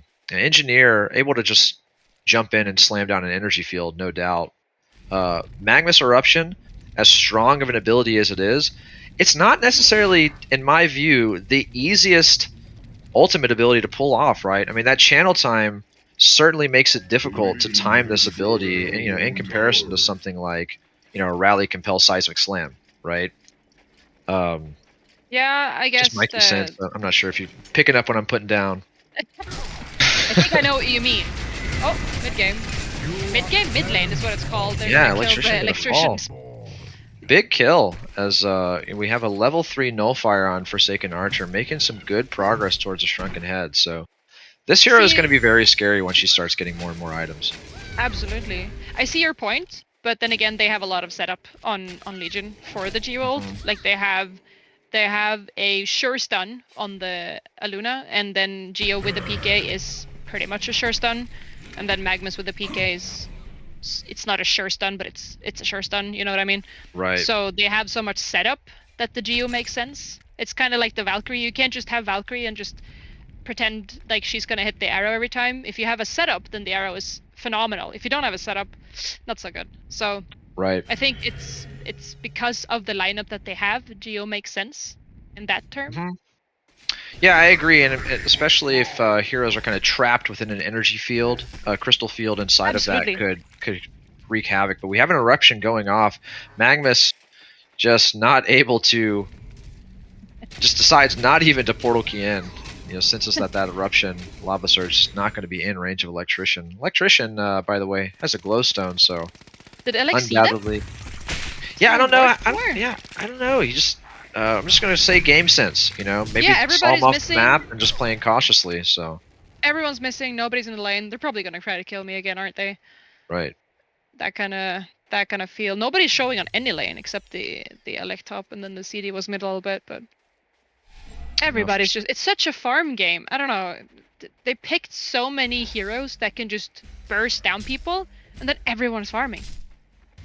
Yeah, I mean, it's kind of a what do we call this?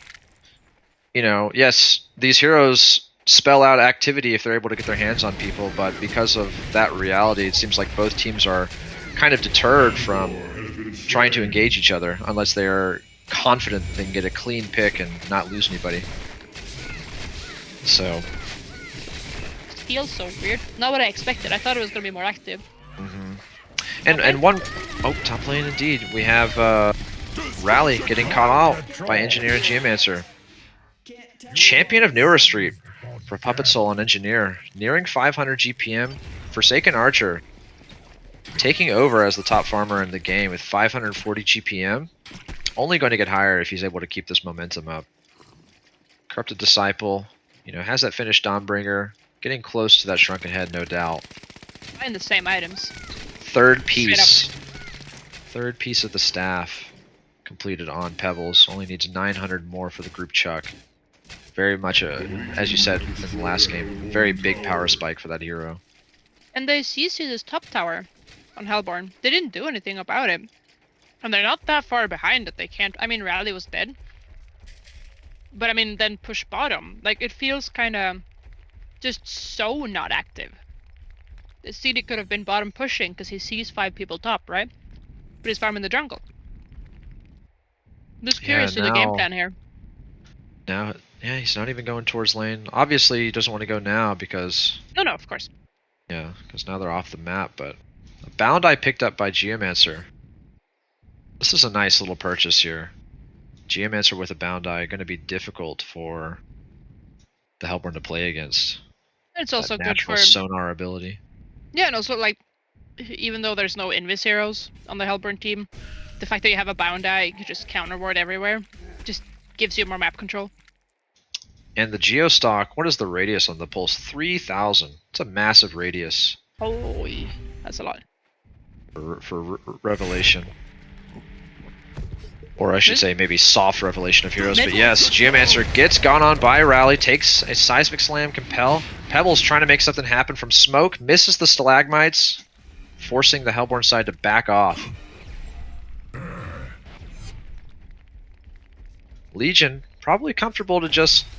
Okay, we've got portal keys. Andromeda gets gone on by Engineer. Very nice target. Though it is a support hero, you never want that Andromeda, pesky Andromeda, sitting on the back line, ready to swap out one of the core heroes that you decide to go on. And they're not finished. Magnus connecting a stun onto Pebbles with Electrician, and rather Engineer. Chuck comes out onto Magnus, putting him in a bad spot. And Electrician getting gone on by Forsaken Archer, able to purge himself away, but gets caught by that crippling volley, and Rally taking huge damage from the piercing arrow as well. And Pebbles caught in no man's land, going to be able to maybe finish off Geomancer. No! Geomancer lives with just a couple hundred HP. So a huge collection of kills coming out in favor of Donava Brigada as they start to perhaps put the closing touch on this game. Forsaken got his 2 first kills in the game. At Yeah. 29 minutes. Pushing him over 600 GPM, and certainly a dangerous force now as he's got 4,000 gold saved up in his arsenal. What does he go here? Do we pick up a Geos? Do we just say screw it, go for a wing bow? He has a hatchet still. I mean, Shrunken finished on the CD now. What does he buy? I'm not carry player. If it were me, if I were considering going Geos, which is a very, very common item on that hero, works really well. You can just push the illusions down lane. We have a surprise mind trap, finding a quick kill on the rally. So annoying to play. Getting the 11-0 streak on Puppet Soul. Seems like we just gotta keep Engineer out of the hands of this guy, but here we go. Pebbles maybe making a stand, saying get out of here. Yeah, but not able to connect. He's so confident. Nobody is near, and he's like, come get me, guys. He doesn't care. And So he's we an see engineer. the- He dies so fast. Okay, the Dancing Blade comes out on Forsaken Archer. Just waiting for buyback Wingbow. before he commits to it. Yeah, he's going to Wingbow. I suppose he could go Genjuro as well, but I think Wingbow- Wingbow is better. yeah, probably more likely a Wingbow, especially coupled with his shrunken head. Yeah. So But- CD can't hit him. The other ones can't do damage to him. I mean, Right. Rally can ulti him, but that's not gonna kill him. Storm Spirit completed on Geomancer. Nice little pickup. So useful in Staff. this game. Storm Spirit. 'Cause you could Oh use yeah, it. You can use it on and your two of teammates, them. right? Yes, and two of them, completed on the Legion side. Not a single one completed on Elborn. Just 4 protect 1. 4 protect 1. Yep. This is a full lineup. Like, keep the Forsaken alive and she will win us the game. Yeah, and I mean, when I mentioned, kind of the ease of play that is offered by the Hellborn draft, just their heroes seem a little bit easier to play. The direct comparison that I didn't mention, as we have a fight breaking out here, energy field in the front by Engineer, who has to back out, gets swapped back in by Andromeda. Engineer is going to fall to Corrupted Disciple, who is putting in auto attacks into Forsaken Archer, who gets caught out, and she is going to fall next to this low Kongor. So a huge fight breaking out in favor of Busno GG. One little misstep, and now the game seems to be back in their driver's seat as they steal this Kongor away from Donava Brigada. What a huge turn of events. The stat value is still in favor of DB on the Legion side, but certainly is this a turning point in the game? They lost their star player, Puppet Soul and Engineer. Didn't get his 15 streak. Yeah, didn't get the Immortal streak. Is now So at offended. 12-1, finding his first death of the game. They're just Now they- tearing through this tower. Wow. Yeah, these Pebbles illusions, group chuck, just gonna make quick work of the tier 3 tower. Forsaken Archer with the buyback, but opting not to do so, as he won't have teammates. But Okay. Geomancer does go in. And we have a port. There was a buyback on Forsaken Archer. No, it's not. It's a natural respawn. It took them long enough to try and go for the tier 3 in the barracks, but trying to see if they can get something. Electrician, waiting gonna for be the caught out. Yeah, gonna be caught out by this Geomancer. Electrician is going to end up falling.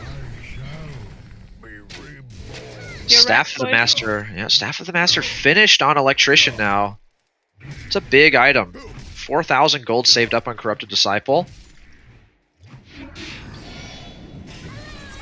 Nice little item from Magnus here. The Jade Spire, as they go really hard on Corrupted Disciple, but forced to back as they just don't feel confident that they have the damage to finish him off.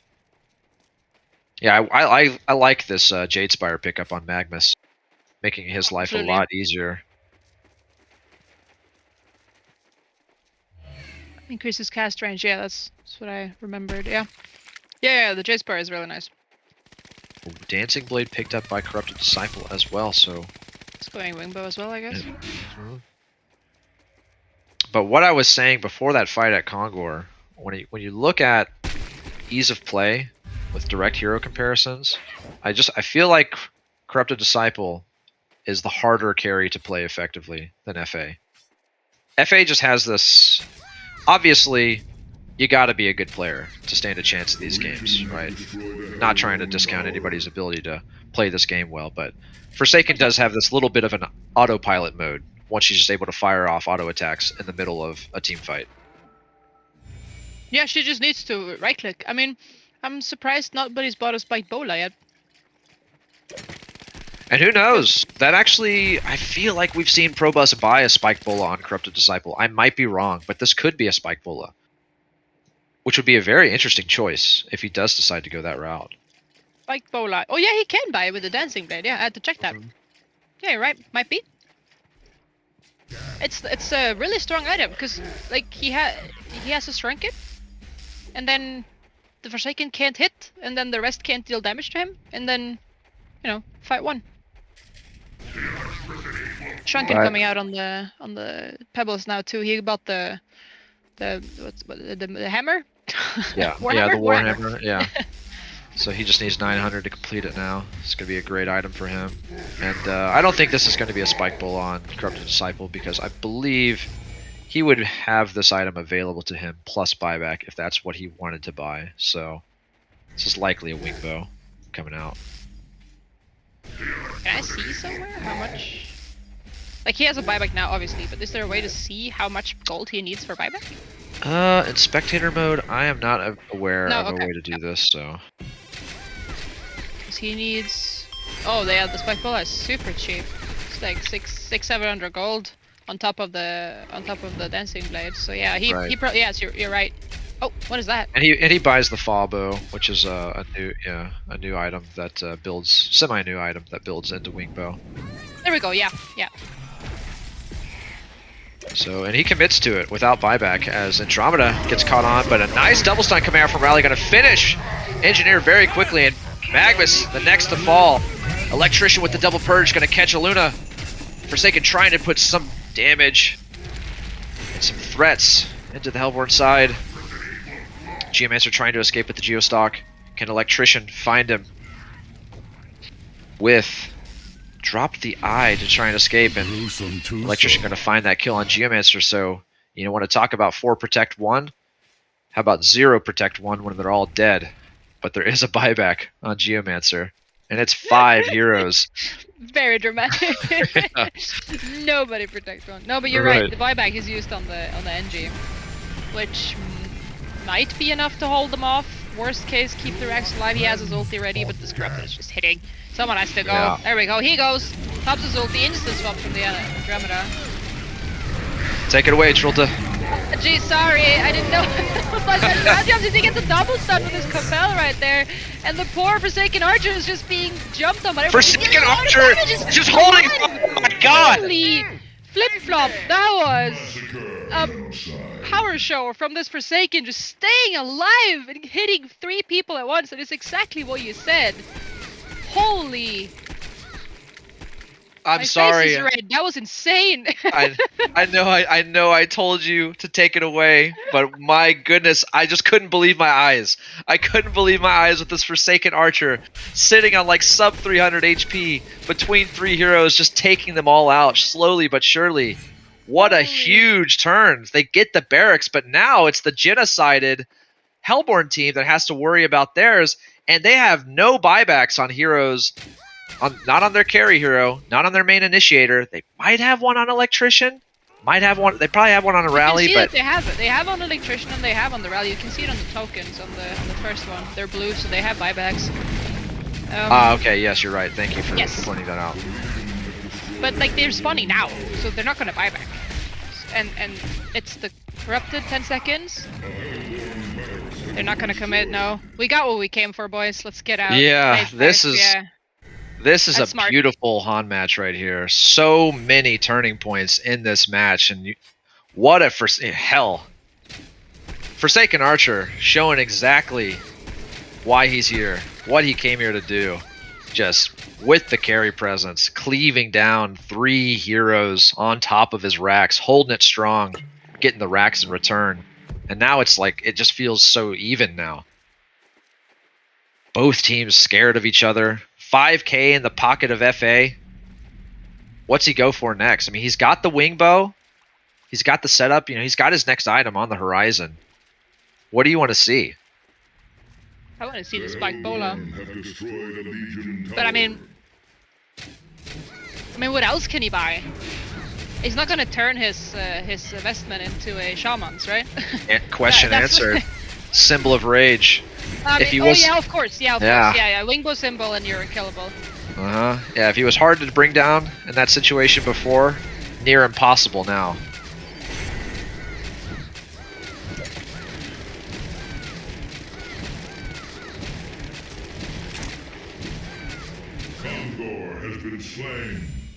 Hunger has been slain.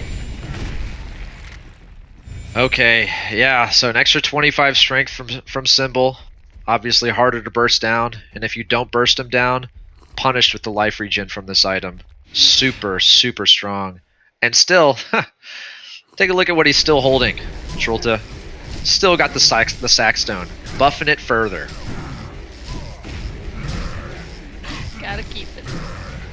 Valuable sack stone. Kongor is going to be traded here. Oh. Rally trying to... I thought we were talking about CD, not Forsaken. Sorry. Yeah, no, I'm looking at Forsaken. It doesn't have a sack stone. It's like, oh yeah, yeah, no, my bad. It's just, yeah, this lifesteal, right? You know, My bad, Symbol of my Rage bad. already a Of course. huge lifesteal amount, and then yeah, of course. 15% more from Sackstone. I had a massive brain lag. I was thinking about the CD because I want him to go the spike bowler, but the symbol makes a bunch of sense on the Forsaken, absolutely.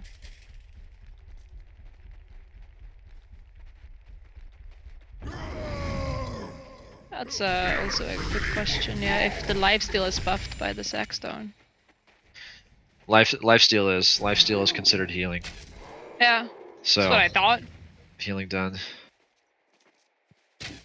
I think there in HoN there's only 2 healing sources. I think any kind of healing is considered. Well, that's not true. I think Martyr is a very special case with the HP set, right? Because he doesn't heal you. It's a buff, yeah, it right? goes. Or a debuff. Yeah, it's like one of the only healing sources that goes through like self-Horus ulti. But Because it's considered a buff instead of a heal. That's what I'm guessing. right. Other than mechanics. that, anything that heals you, I think it's just considered healing. Other than life regen. Life regen is like separate. So Yeah, you've that's got life regen, you've got healing, and then you've got that martyr mechanic. And those are the only things that raise your HP in HoN. Look at us getting all game mechanical. Oh, Hey, they're you gonna know, get the electrician. Yeah, electrician getting caught out in this energy field, stun lock, but he is real beefy. You know, one of the things that happens with electrician once he gets the staff of the master is the inability for the enemy team to be able to stun lock him and catch him. Okay, we're not done yet. Magnus finds the stun onto Corrupted Disciple. The swap gets Corrupted Disciple out of the tight spot, but here's Forsaken Archer dumping auto attacks into Andromeda, but she saved the important target. And she has buyback. Magnus, yeah, pushing forward. Yep, and you know, the Void swap, Void Rip is a pretty low cooldown, so she's gonna have it up if she decides to buy back or respawn naturally. It looks like CD is going symbol as well. He has a casual hungry spirit. I mean, it is the way to go. Like, it's like standard wingbow and symbol, and then you just can't die, and then a shrunken on top. They can't hit you, they can't stun you, and just hit them down. Yeah, and I mean, just to bring it back to our discussion about game mechanics, you know, I mean, being a good HoN player, you gotta know your game mechanics. I mean, that's one of the reasons why, you know, kudos to people that love playing MOBAs and have played them for as long as a lot of the people in the community have. MOBAs are extremely hard games to learn because of the learning curve of game mechanics. Sure. And For so it extends beyond, you know, just knowing what all 4 abilities do on a hero, right? It's, you know, it's how they interact with the other abilities in the game. It's how they interact with items. And there's just so many facets that make MOBA a deep style of game that just, it's why you can find endless joy. It's why a player like me, and I'm sure you were talking about this before the match, right? You've been playing HoN for close to 10 years, right? I've been in the community, I guess, for close to 10 years. I haven't played Yeah. that much in the last few years, but yeah, I've been Exactly. It's why you can play a game like this for over 10 years. It's because no game Yeah, it is never ever gets the boring. same, and there's just, yeah, Yep. it's just so deep in terms of you know, the complexity that it provides. So that's why we love a game like HoN. So Yeah, there's so many options too, like the way you can build up a team, the way you can build up each individual hero to have different roles in the game. And also personal styles. It's always fun to watch people play whatever hero they see as the best hero in the game, because you and I have different options to that. Like I love this kind of hero, you love that kind of hero, and then yep. we have different play styles too. I like to kite, you like to jump in. Like it makes for so many options. It's never boring. Exactly. And it's why we love being in the caster's box, because we get to see that on full display. But Engineer, smoke gets popped. We've got a stun, double stun combo. Swap saves Corrupted Disciple, who's on FHB, but Forsaken Archer, triple Seismic Slam comes out from Rally. 4 heroes caught in this energy field, but Forsaken Archer is one of them, who's just pounding auto attacks into 3 or 4 different heroes with that split shot. Pebbles gets caught, and now Instant it's just buyback. instant buyback from Corrupted Disciple, buyback from Pebbles, trying to make a stand to save this barracks, but what a fight for the Legion, who lose nobody. And they take Baller. out 4 heroes on the Hellborn side. Is that right? 4 heroes? I think that's right. Yeah, 2 buybacks and 2 that's 4 people. Yeah. Yeah. It was so good. Like you had Forsaken just sitting in the middle of the NG field, just being protected, and then also the jump. It's some of the things that I mentioned earlier. I thought the NG was gonna get jumped, but he was quick on his feet, and then they just jumped the other side, and then Rally is just way out of position because he was ready to go somewhere else. And it's just whoever gets the jump just gets the fight. And look what Engineer has in his arsenal. He's got the Finnish sheep stick now. So with the blink sheep stick and the on top of the shrunken head, you know, has probably one of the best item trios in the game. You know, one of the most reliable forms of initiation that just comes from item. You know, just disregarding what your hero kit provides. When you got blink sheep stick, you're a foe to be reckoned with. They didn't get the tower. Like, what did they get out of it? Like, they get a lead, but I mean, this game is not about having the most farm, it's about killing the enemy base. They got 2 buybacks, and a lot of times, That's you know, a lot of money, yeah. Yeah, not just that, but I mean, you know, buybacks don't come back, you know, so True. if they're able to commit or get Corrupted Disciple or Pebbles to commit another buyback, then if they ever pick them off, they are out.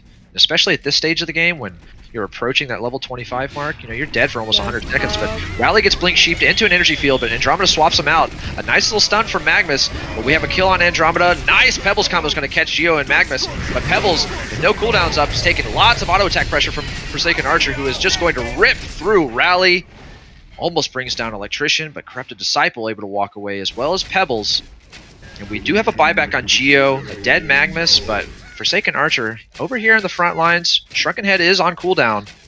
Are they going to be able to bring him down on top of what Engineer and Aluna can bring to the table to assist him? No, they have to give the barracks to Forsaken Archer. So now Denova Brigada up a full barracks in this game with a Genjuro, Forsaken Archer with 3,600 more gold. What does FA buy at this game? He is 6 slotted now, right? Doombringer, I'm almost thinking he just dumps his money into Corrupted Swords as long as he's got buyback. Yeah, why not? Did you see Electrician showed bottom? He was bottom pushing a lane. The second he walked up to the lane, NG jumps in top with his sheepstick. I missed that, thank you. That was fantastic. As map awareness, awesome. Yep, just realizing that they're a man down inside of the base and realizing they have the tools to make an initiation happen. And so fast too. It was so instant. I looked at the map, I saw NG walking up to the lane, and then I looked top and he was already in. That was amazing. The quick reactions on NG. Hellborn better be careful with their next move. Forsaken Archer has double damage. 600 damage auto attacks from Forsaken Archer. Pebbles? Imminent if an initiation happens. Collected around this Kongor. Legion. Oh, Geomancer goes in. Andromeda gets caught. They are trying to take away the swap availability, but Electrician just getting ripped through by these double damage auto attacks. He went in for the Purge, but gets caught. Andromeda going to swap away. Pebbles and Corrupted Disciple now. Forsaken Archer losing that high damage potential because he is conduited. Not able to steal back too much HP from his lifesteal, but Corrupted Disciple falls very quickly. Pebbles able to live a little bit because Forsaken Archer with the nerf damage, but now it's a full genocide on the Hellborn side. And a buyback? No, a CC, a GG called. Denavar Brigada takes game 2, sends it to game 3 of this series. Buckle up, everybody. This third game, we're going to decide who goes to the loser's bracket after this one. Keep it here. That was amazing. Absolutely. All right, I got to take a short break after that one. I'm sure our viewers do as well. We'll see you soon.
Welcome back, everybody, to the HoN Paradise League Tournament Cycle number 2. We are here at match point, Game 3, between Donava Brigada and Busno GG.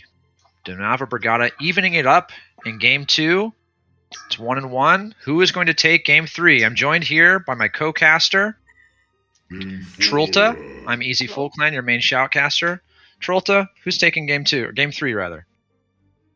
Ooh, that's a big. That's the big question we're here to answer, isn't it? I don't. If I put my money on someone, the other team's gonna win. So we're not gonna do that.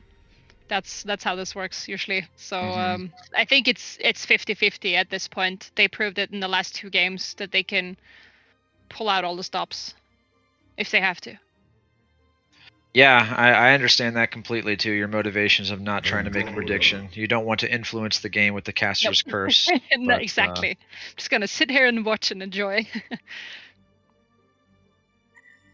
Yep. Nymphora and Andra though, two most loved heroes in this whole tournament. They're in every game. If it's not one of them, it's the other. And this game we get both. Yeah, Nymphora actually banned out last game. But we see her, on the table again. Familiar bans, changing it up on the side of Busno GG, taking away the engineer from Puppet Soul, who did just fantastic. He got caught there at the tail end of the game, but boy, did he control that game for his Forsaken Archer carry for the longest time, allowing the Forsaken Archer to just explode in the in-game stage. Talking about what that hero brings to the table, we saw that Rax hold, the 3v1 Forsaken Archer just taking on 3 heroes, pounding auto attacks into her. She's just able to hold. Yeah. Intense. But Devourer banned again. I want to see this Devourer play. I'm hoping that, if DB is able to go through this round, that their opponents won't be so wise to ban this Devourer, so that we can actually see it in the hands of Sunk Bob, I think is who you said plays it. It's Sunk Bob. He even said it last game. He's like, let me play Devourer 1 game, please. And then when Chica's like, nope, not happening. Yeah. So it's clearly a respect ban, but as you said, also the engineer is a respect ban now. He did pretty good last 2 games. Yeah, I mean, they have... I think a lot of these heroes are kind of respect bans, right? The Ophelia, the Wretched Hag, the Kraken, the Engineer, but these are some really strong meta heroes, right? So they're bans that are fairly typical, especially if you know that other players play them on the other team. But Devourer, very unusual ban. I just can't stop talking about it when I see it. But it's just because of that one guy. And I mean, when you pointed it out too, like when you watch anyone play against Team Tim, they're gonna ban Keeper, and it's just they're banning Keeper every game. So it's the same kind of story where they just don't want that one guy to get that one hero because it's not fun to play against. Right. But as you mentioned, we've got Nymphora and Andromeda, these S-tier support picks coming out for aforementioned reasons. And again, the 3rd game of Corrupted Disciple in the hands of Probusk. Yeah, you would think, right? Like, now, don't get me wrong, I'm definitely one person, just to use myself as an example, that can just play game after game on a particular hero. So, don't fix what ain't broken. But yeah, no concern. Puppet Soul just showing no concern for the fact that Probusk is going to play Corrupted Disciple every game, it seems. Not because we've actually seen this hero banned in the first wave of bans against Busno GG before. So we know that it is a first ban worthy hero, but Puppet Soul just showing no concern. Forsaken Archer versus CD again. What did you just say? Don't fix it if it ain't broken. Yeah, exactly. Now there's definitely some roster change ups here. We've got the Magnus on the side of Busno GG, and now a new hero enters the mix that we haven't seen in this series, Deadwood. And hold that thought, We've got Defiler. Defiler. We've seen a few Defiler picks. I mean, they could just go full on. I mean, not full on push, but they do have Andrew Defiler are pushers. So, like, or yeah, in general, this would be the game to do the cheese, if anything. Yeah, we have seen. We actually have seen Defiler and Balfagor paired together to make a strong push lineup, but you know, Defiler is able to supplement that push strategy well enough on her own, honestly. Oh yeah. She doesn't need help. You know, so she's got the really strong tower push ability with the Unholy Expulsion, but also a very strong lane dominator in the mid lane with the Siphon Soul ability that was introduced some years ago. Meraxes is nice here with his shield. I do like Meraxes as a hero against Andromeda and maybe even Deadwood Log Throws. So yeah, it's a very strong initiating hero and probably going to be played. You wonder how they're going to play it in this lineup. But I'm kind of smelling a Nymphora Magmus Corrupted Disciple tri-lane with solo Tort and Mag, but you know I'm willing to be surprised. But I love this Torture pick. That's one of my favorite heroes in this game, without a doubt. Really? Yeah, I love to play it personally, and I just love what it offers in terms of, you know, you talk about, we mentioned how HoN allows players to express themselves because, you know, just there's various styles of play, and Torture is one of those heroes that really exemplifies that because of how many items can just be made to full use on this hero, right? Almost every single item that's available in the shop can be applied to Torture in some way, except maybe some of your like super strong auto attack items like Symbol of Rage, right? But save that, this hero makes a lot of different items work, and it's fun to see exactly what route a seasoned player like Sadalidium decides to go as he's playing Torture in the mid lane. Yeah, and I think you're right about the CD Mag Nymphora lane, and then they send the Meraxes alone. And they're going to end it with a rally on the Hellborn side. Yeah, so a lot of physical damage burst between Rally and Deadwood, and this looks like a solo Rally who's walking into tri-lane territory in the bottom lane. And then we've got a Forsaken Deadwood Andro tri-lane top looking to potentially find a Meraxes. Actually, no. Meraxes looking like he's setting up for the 1v1 versus Rally in the bottom lane. So, you know, just touch on that really quick. How do you like that 1v1 matchup? Who wins? Who's got the advantage? That's I mean, I personally like Meraxes, but I could not tell you why. I can't. I mean, Rally, I think none of them. If anything, maybe the Rally may be able to kill the Meraxes, but I don't think the Meraxes can kill the Rally. I mean, the compel is not that far, but yeah. I'm gonna stop talking. No, it's okay. It's definitely not clear cut. I think they both have advantages over one another. You know, Rally might have a slight natural CSing advantage if he skills battle experience at level 1, the bonus damage and the armor ignore. But Meraxes, the access to last it with on Meraxes. Exactly. Right. So he's got the axes for both, you know, supplementing his last hit ability, but also harassment. It's a very strong harassing tool against another melee. So does a lot of work in that regard. So surprised Rally didn't go just get the mana battery. Like Meraxes always spams his axes. That's what he does. But he can't block the Rally spells though, so that's a good thing for Rally. Right. But yeah, we'll just have to see how this lane plays out. But you know, your idea of the mana battery, I imagine if I had Rally in my hands, that would probably be one of my first purchases if I'm laning against Meraxes. So, but you know, taking our eyes, we're going to definitely see Torture versus Defiler in the mid lane. So it might both be of these heroes really strong. Do they do a dual mid? No, they don't. I think Nymphora is just making his way into the top lane. No, yeah. But could they do it to shut down the Defiler, or is that not a thing anymore? I mean, they had the might Pebbles be able Glaciers was to. a first rain, first game. Say Could it that again. be an idea?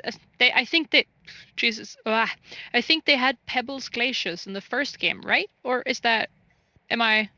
They had Pebbles. No, Glacius was in the bottom lane with Oh, Madman. okay. But so when I think about dual lanes in the mid lane, I feel like their strongest form comes with abilities that displace the enemy hero, because there's not a lot of chase room in the mid lane, right? The towers are too close to the creep wave.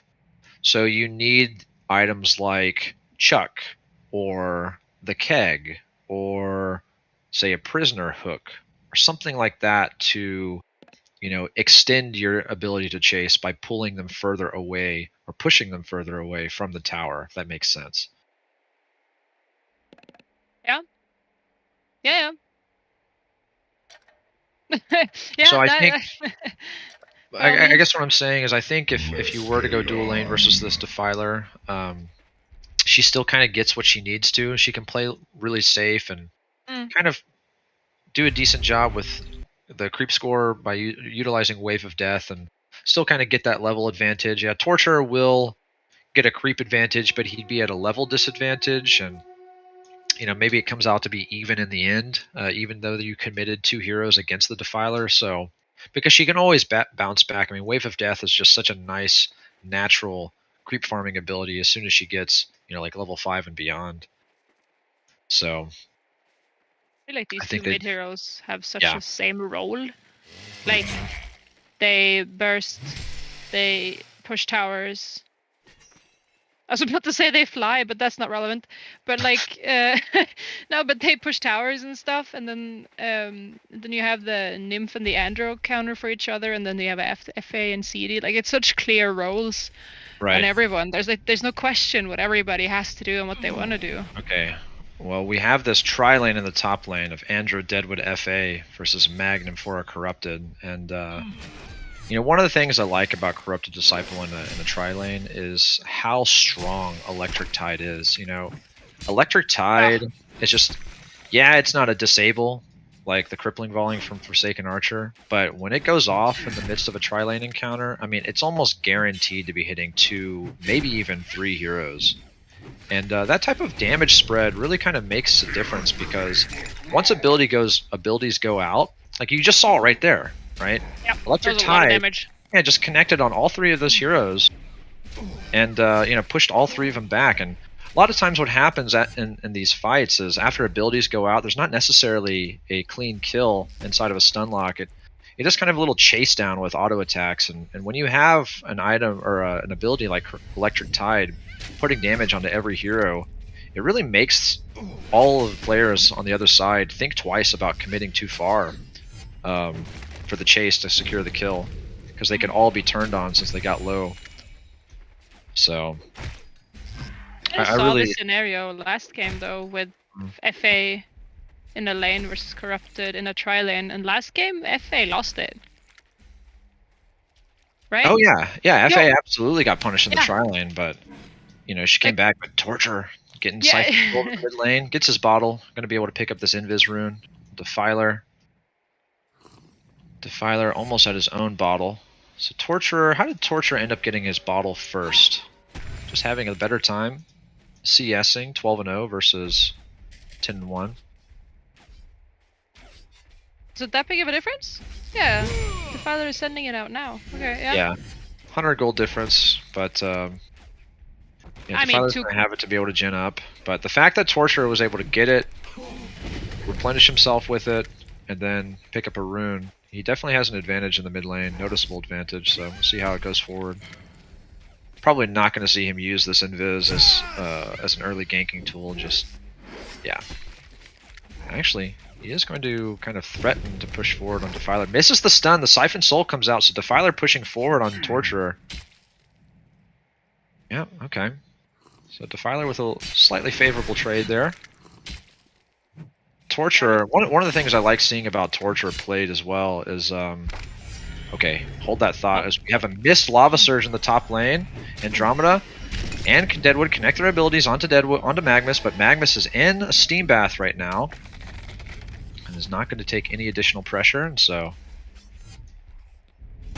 both teams just walking away from that one. But if I can return back to my thought about Torture, one of the things I love about this hero, I mentioned, how versatile he is in terms of items, but there's definitely a case to be made for every leveling path for the skills, but Magnus taking a lot of heat.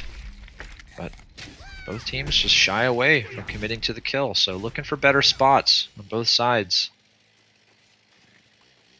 But you see what I'm saying with Torture, right? So he's actually going the agonizing bonds route, maxing that ability versus Defiler, which I like. But Defiler running into Meraxis at the bottom lane, but Rally is here with boots. Meraxis has boots as well, going to be able to walk away from this one, but put a ton of heat out on Defiler, who I believe was denied a rune by Meraxis, but not 100% sure. Didn't see it.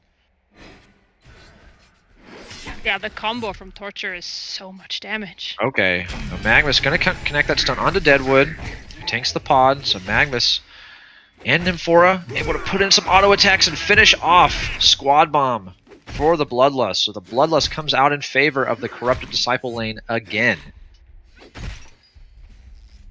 So, same exact story unfolding that we saw last game. Forsaken Archer's tri-lane having a bit of a rough start, but if last game is a lesson, we know that that is not going to be the full story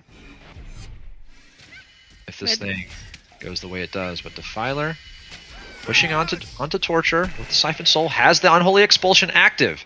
Oh no. Stun from Torture is able to come out, able to mitigate the push forward from Defiler.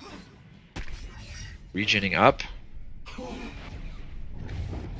Lava Surge connects onto Andromeda. Nymphora with the line stun connects on 2. Pod is out, saves Magnus, finishes Andromeda, and now Deadwood taking auto attacks. One more ought to do. Corrupted Disciple now taking damage from the tower, but Magnus puts the stun on FA, and now it is a triple kill, finishing off the entire Hellborn tri-lane, and the Legion tri-lane just walks away. 4-0 in this lane now. This is spelling trouble. Yes, please. What is your thought? Do they... Yeah, they are doing that. In my head, I was like, do they just go back into the lane now and keep playing it? Or do they swap it out a bit and try to, like, make a gank on the Torture, make a gank on the Meraxis? Like, what? You wonder. What's the plan here? Like, Rally here is in the mid lane, eyeing down Torturer in front of the tower. Torturer seems to smell a rat, just not getting close to this creep wave at all. Not sure if he saw Rally pick up that rune. Rally must have picked it up from the bottom lane. Must have caught wind of a rotation from Meraxis. And they are going... Rally is deep on Torture. Gives him an auto attack, gets stunned. Torture, not going to bite. Just pokes him. But meanwhile, Meraxis getting a lot of free farm now that Rally's not here, but Rally is porting back. The Unholy Expulsion comes out. Defiler putting tons of pressure on this tower again. Torture... It feels like Torture kind of has these types of games where, he's a strong mid laner, but just not quite as strong as Defiler. And especially with that assistance from Rally, Torture just has a slight disadvantage. But yeah, Meraxis is now flanking Defiler. Siphon Soul comes out. The push, and yeah, in the top lane, a lot of stuff happening. Forsaken Archer is going to fall. The Rotten Grasp connects on 2, and Magnus will end up falling to Andromeda. So, Denava Brigada now on the board. And they are not finished as Deadwood puts in some auto attacks and maybe a log throw onto Nymphora, who gets healed up by the pod, but she is getting surrounded by 3. A nice Rotten Grasp is going to slow her retreat. Port gets cancelled by the log throw, and she is finished off. Defiler porting back to the mid lane. Torture waiting on the top rune, picks up a haste. Eyeing down the top lane now. They are not aware of the fact that he has top rune. Rotten Grasp catches Magnus, but Torture pushing forward. He has to be careful. Does not want to get caught in a stun lock underneath this tower. He does not have very much HP. Playing very, very conservative despite having haste speed. Puts the finishing touches onto that Deadwood. Magnus picks up the kill. But in the meantime, Defiler putting a lot of auto attacks. Now the ulti comes out on this mid tower. And Hard might time. not take it this way. Might not take it this wave, but it's certainly going to be put close to deny range. And this is a big tower this early on in the game, sub 10 Oh minutes. yeah. Magnus is behind Defiler. Now, if they don't do this right, Defiler's got the ulti for 7 more seconds. She is going to put the finishing touches on the tower, takes it, but Magnus is here. But if they decide to try and put damage on Defiler and she gets healed up by the spirits, that would have been not the ideal situation, but they are not going to push forward on her. Yeah, it's very important. Oh, bottom. Yeah, just some casual damage onto the rally. But the mid tower is so extremely important. It opens up so much, and especially this early, like at 10 minutes, tower is down and the HoN tower is almost full HP, and she's just chasing down this torch. She even taunted him. Just realizing that he's in that lane bully position. Torture just can't seem to make anything happen. You know, about 100 GPM difference between those two heroes. Magnus very cleverly positioned. Disjoints the stun, and the nice double stun is going to connect. And Andromeda falls very quickly. Very beautiful play from Magnus, disjointing that Comet stun, getting a Lava Surge stun on 2. Now Deadwood very low. Forced to hide here. Pulling out a Defiler rotation. Might run into 2 if he's not careful. Make that 3. But deciding he's not going to. Pops the Unholy Expulsion.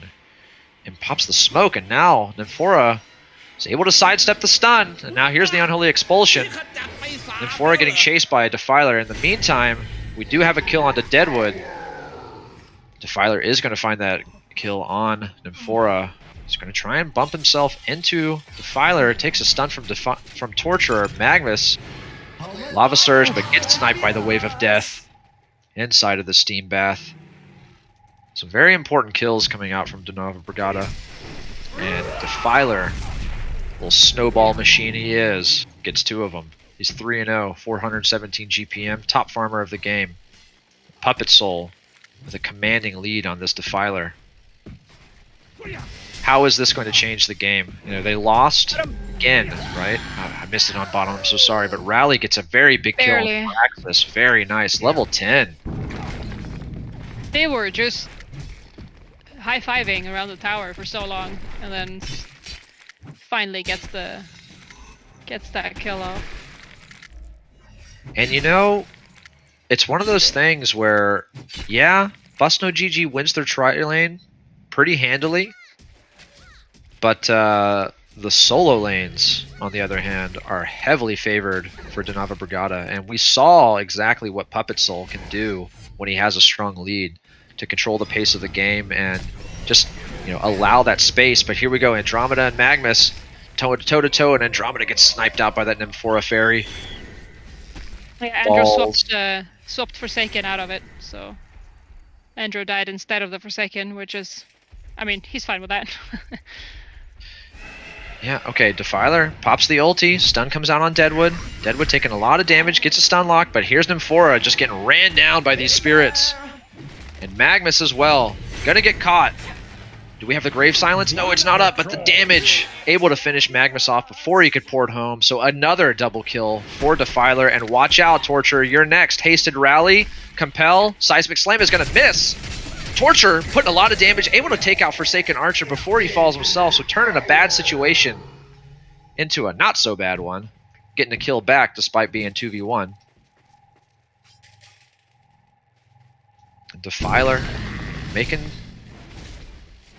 push potential happen out of this top lane now. Clearing waves, getting close to level 11. Rally is level 11, first level 2 ulti in the game. And very, very close to a portal key on Rally, so this is going to be interesting. First portal key of the game will be on Rally with a, how much, let me do some quick math. Looks like about an 800 damage kill combo between his 2 abilities. Right? The world is his oyster, able to, yep, the top lane. Deadwood's getting caught out by Nymphora and Magnus.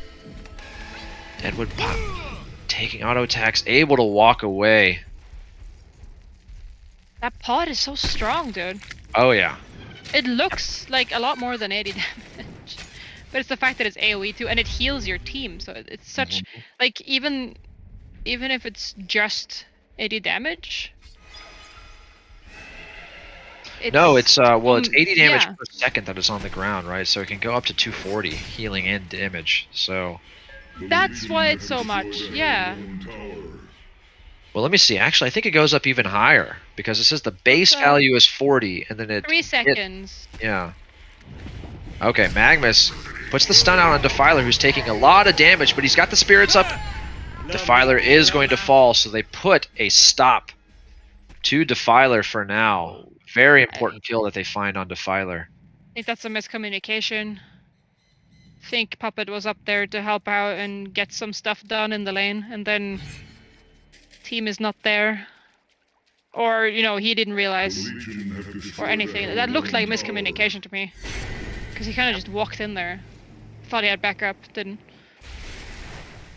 That's unfortunate, because he was there, like, top farmer. Okay, we gotta keep our eyes on bottom lane. Torture being very patient here. Magnus gonna stun in. Decided not to start the eruption. I feel like we were gonna see that, but the port from Corrupted Disciple and Nymphora are gonna catch Rally on his escape, and he is gonna end up falling. There it is. Another high value kill. And we see why they're picking Nymphora. You know, these well-timed teleports. Okay, here we go. Deadwood gets takes a stun. Pod's going to finish him off. Defiler is here with the ulti coming up in 9 seconds. Forced to back away, but buying a little bit of space now for Forsaken Archer to put the finishing touches on a Whispering Helm, but perhaps at the cost of this tier 2 bot tower. All 5 heroes for the Legion are here. Defiler trying to do what she can to push them away, but it looks like it is going to be a fallen tower. So this is a big tower kill. Extending the gold lead up to 5,000 for Bust No GG. And Meraxes has his own portal key. We've got a start on the light brand for Corrupted Disciple, going the exact same item route as he did last game. What does Defiler go? I'm interested in seeing what Defiler goes. He's got 1,100 gold saved up.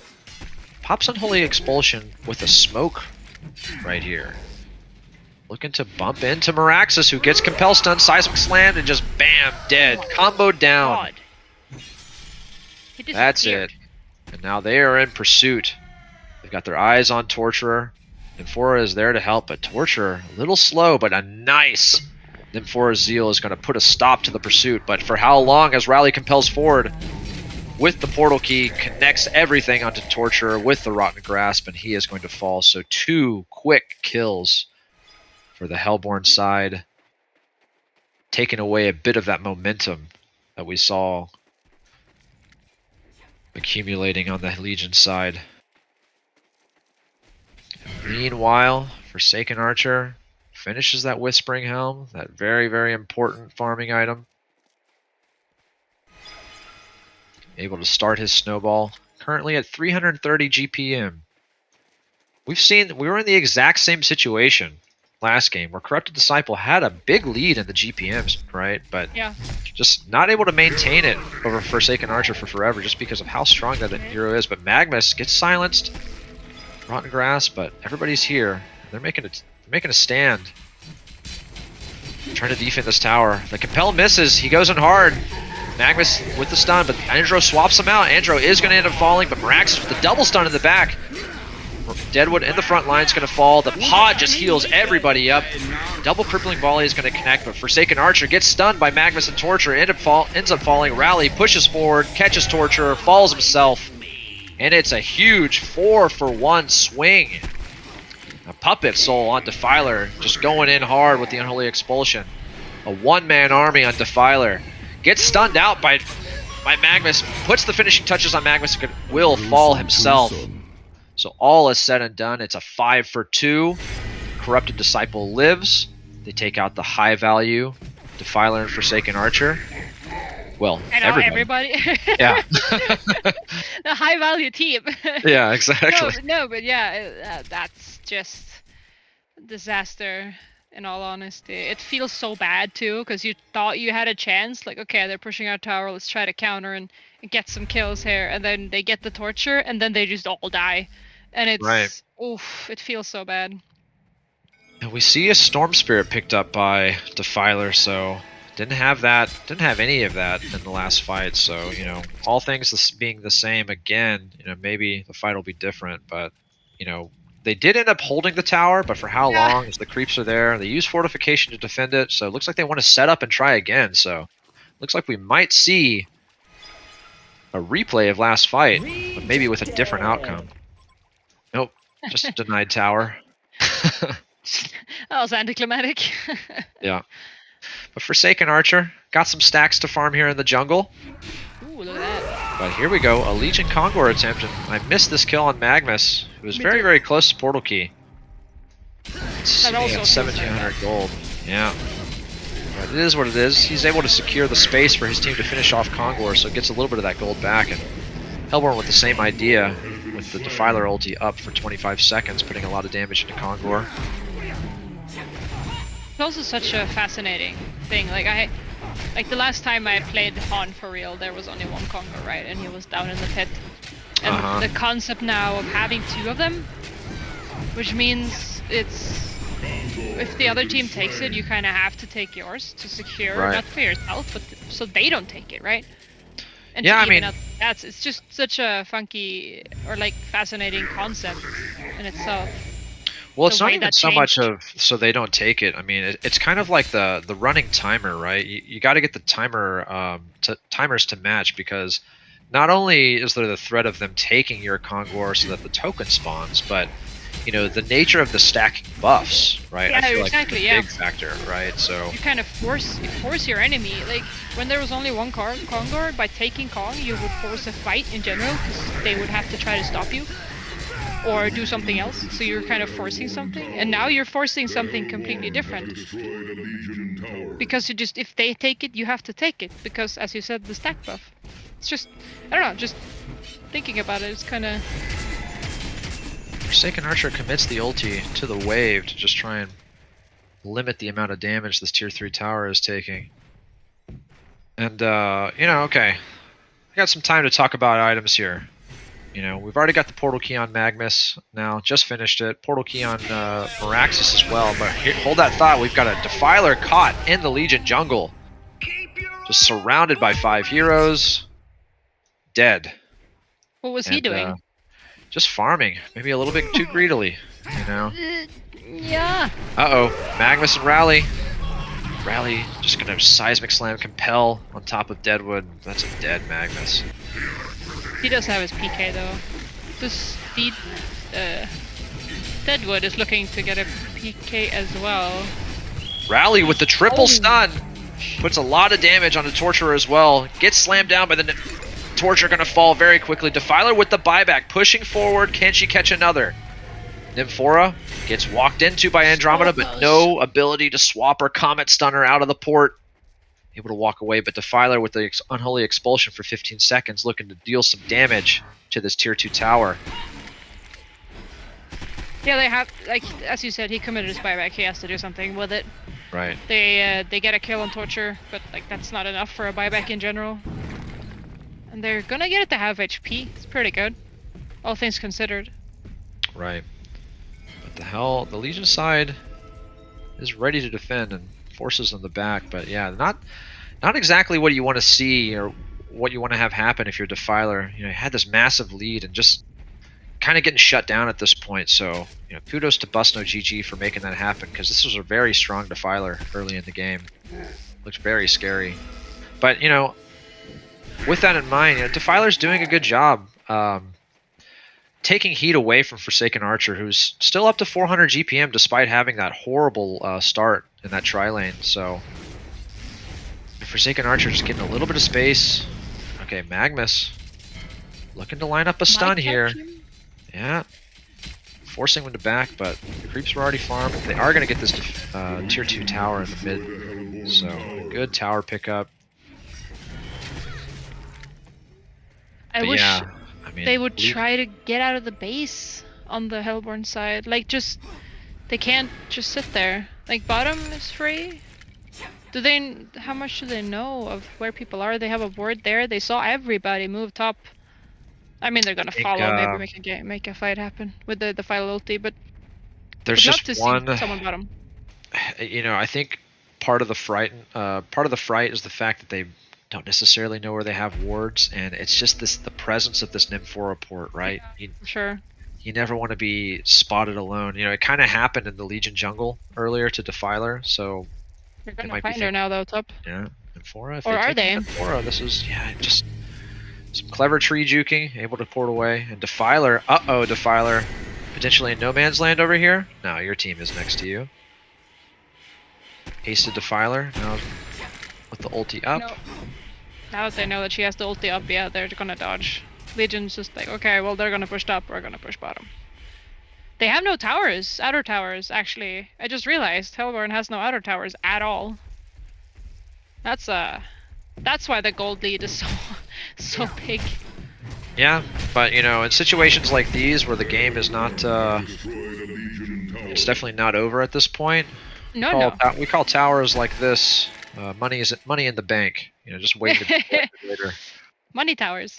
Yeah, because Forsaken, I mean, they have a pretty good uphill defense, all things considered, here on the Legion side, or Hellborn side rather.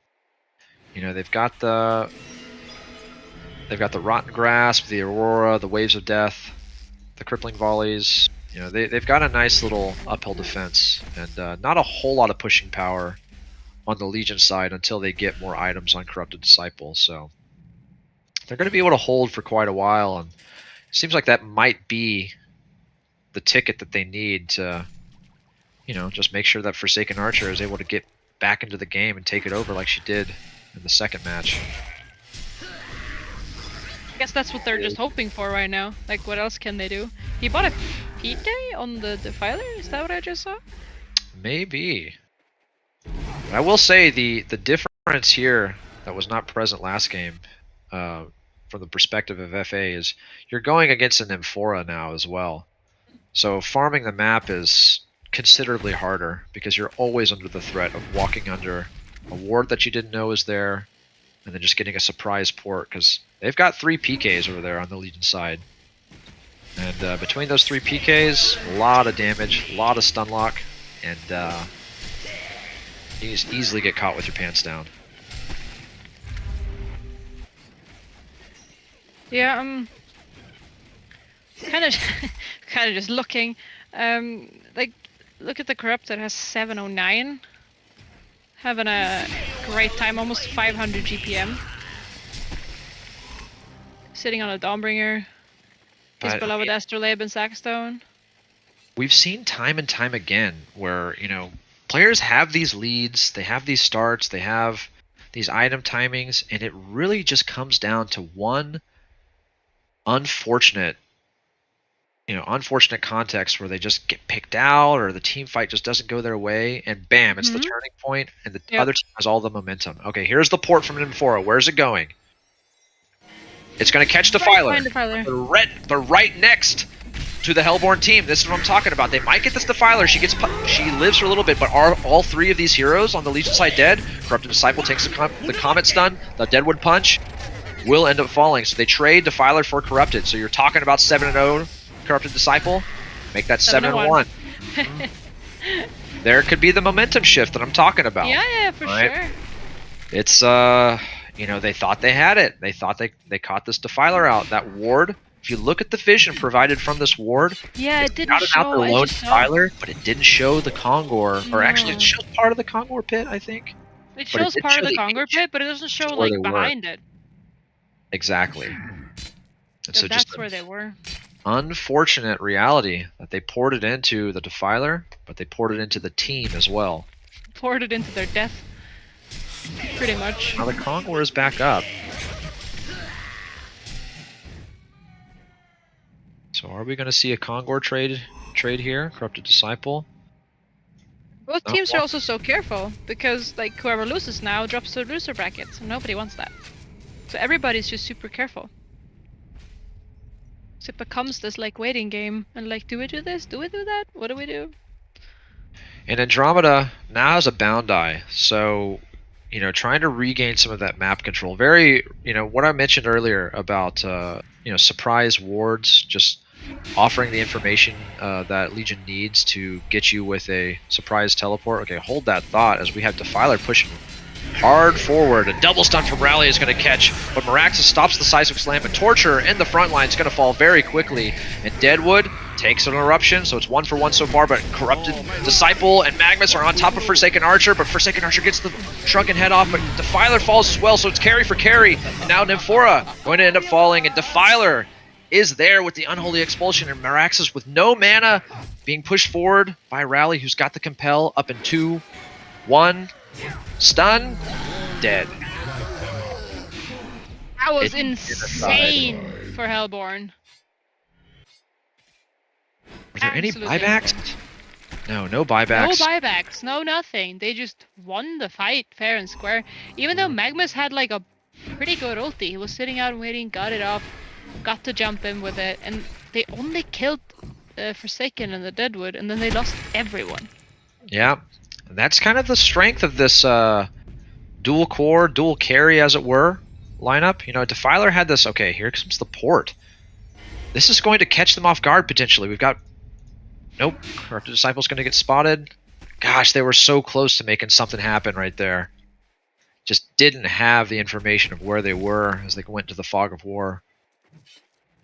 But what I'm seeing here is the trouble of playing against two of these heroes that can carry. Defiler just has this natural damage source now that he's level 16. And he had such a great start that he's almost always going to be a formidable force to be reckoned with in this game. And then, if you ignore him, you got to deal with FA. If you ignore Defiler, you got to deal with Defiler. It's just they don't have the tools on the Legion side, it seems, to be able to take on both inside of a team fight. They got to pick one or the other. Yeah. They are going to trade Kong for Kong again here. I haven't seen this Meraxis presence as much as I thought I would. He has a finished Hellflower now too. That's a big That's item. pretty good. Yeah. Yeah.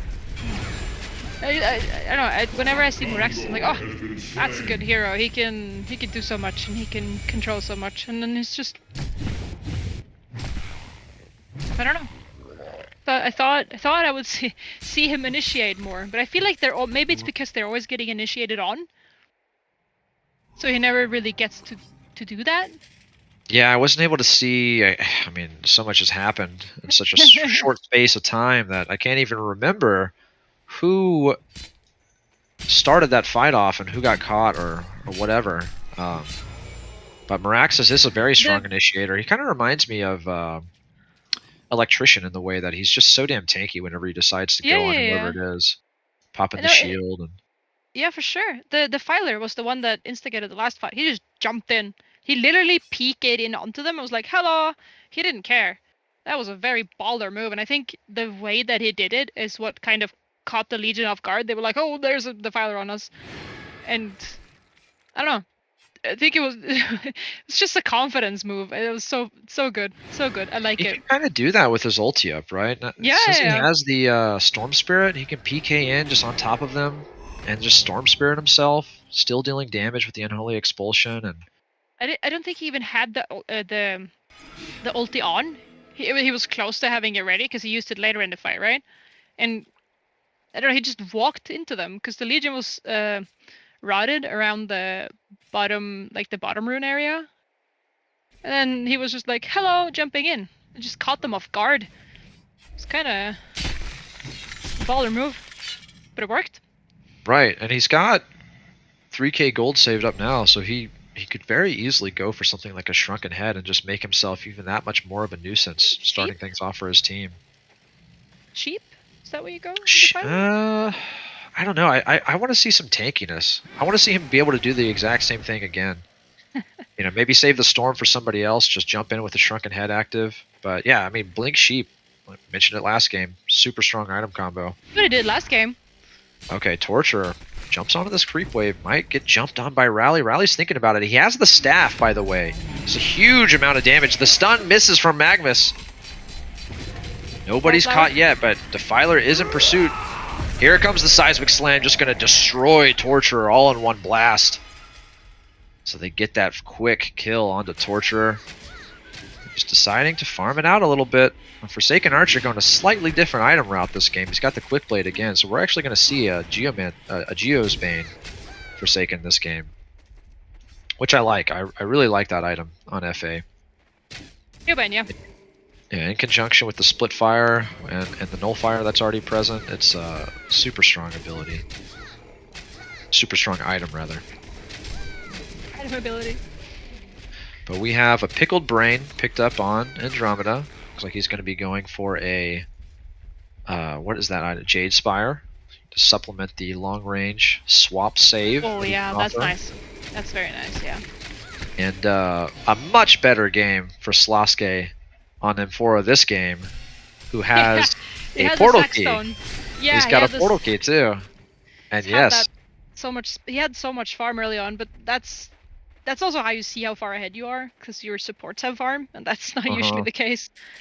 And well, you know what? Another thing that's so strong about Amphora that might be overlooked is the fact that just as the game progresses, this hero gains the ability to flash farm between Volatile Pod and Amphora's Zeal. As long as you're able to get levels in those, and you have the sustain from Grace of the Nymph, this hero is just able to just naturally accumulate gold for some key support items the longer the game goes. So. They're sitting bottom. He popped the ulti on the Defiler. They're gonna go. Okay, Rally has to cancel his Seismic Slam. Tries to throw it down. Not able to get it off. Defiler in the front lines does have the Shrunken Head. Gets stunned with a perfect time stun by Amphora. And followed up by Meraxus. Did you see the timing on this stun? She had the Shrunken Head up. Amphora times it perfectly. Ports on her and just throws it at her as soon as the Shrunken Head buff expires. There you go. Like one item, just that positioning, picture perfect. Way to go, Sloske. I'm just Sloske's a baller. Love it. He's really good at this kind of stuff. He will do Rally. anything with any hero. Rally in the trees. Looking to maybe make a big triple stun. Seismic Slam on the back line. Deadwood goes in on Corrupted, gets stunned by Magnus. Corrupted Disciple putting on auto attacks. We saw a Seismic Slam in the back, catching a couple. Torture running away with his life. Rally is here, but we've got 2 kills coming out in favor of Corrupted Disciple. Now it's Rally. It's in no man's land. Busno GG with the 3-0 swing, 4-0 swing rather. Eyeing down this Rax. Yep. Is this it? Defiler is respawning. He's alive. Has Shrunken Head. Has to wait 12 seconds on Unholy Expulsion. It's the double carry versus the full Legion lineup. I see a Frostfield plate purchased on, I think, Torture. What an item. That's good. It's on the way out. Meraxus jumps in on Defiler. Just gonna fall very quickly. Defiler No buyback. puts in some help. Not enough. She's pushed away. Just simply too many heroes. And the Rax is definitely going to fall. I doubt we'll see a CC vote. But this is going to be a Rax in favor of Busno GG. So big momentum shift again. Every single time I feel like one team has got this in the bag, the other team just pulls together. I'm fully expecting the Nava Brigada to just turn this game somehow. I know it's coming. You have faith? Yeah. Oh yeah. Absolutely. That's just the way that these games seem to go. Yeah, Legion advantage right now, but for how long? I'm just waiting. Like, yeah, but 7k gold at this point in the game it's not that much. Trulta, just you wait. I'm telling you. I'm sensing the pattern. I'm sensing the back and forth. These games are just ping-ponging. Okay? Ping-pong. Yeah, no, you might be right. That's what happened last game as well. Kind of just turned it around. With the Forsaken, as soon as she got the farm that she needed, she just hit them down. Yeah, and I mean, you know, one of the things that kind of happens whenever you are a racks up, like, yes, this is a huge advantage. One lane is on auto push.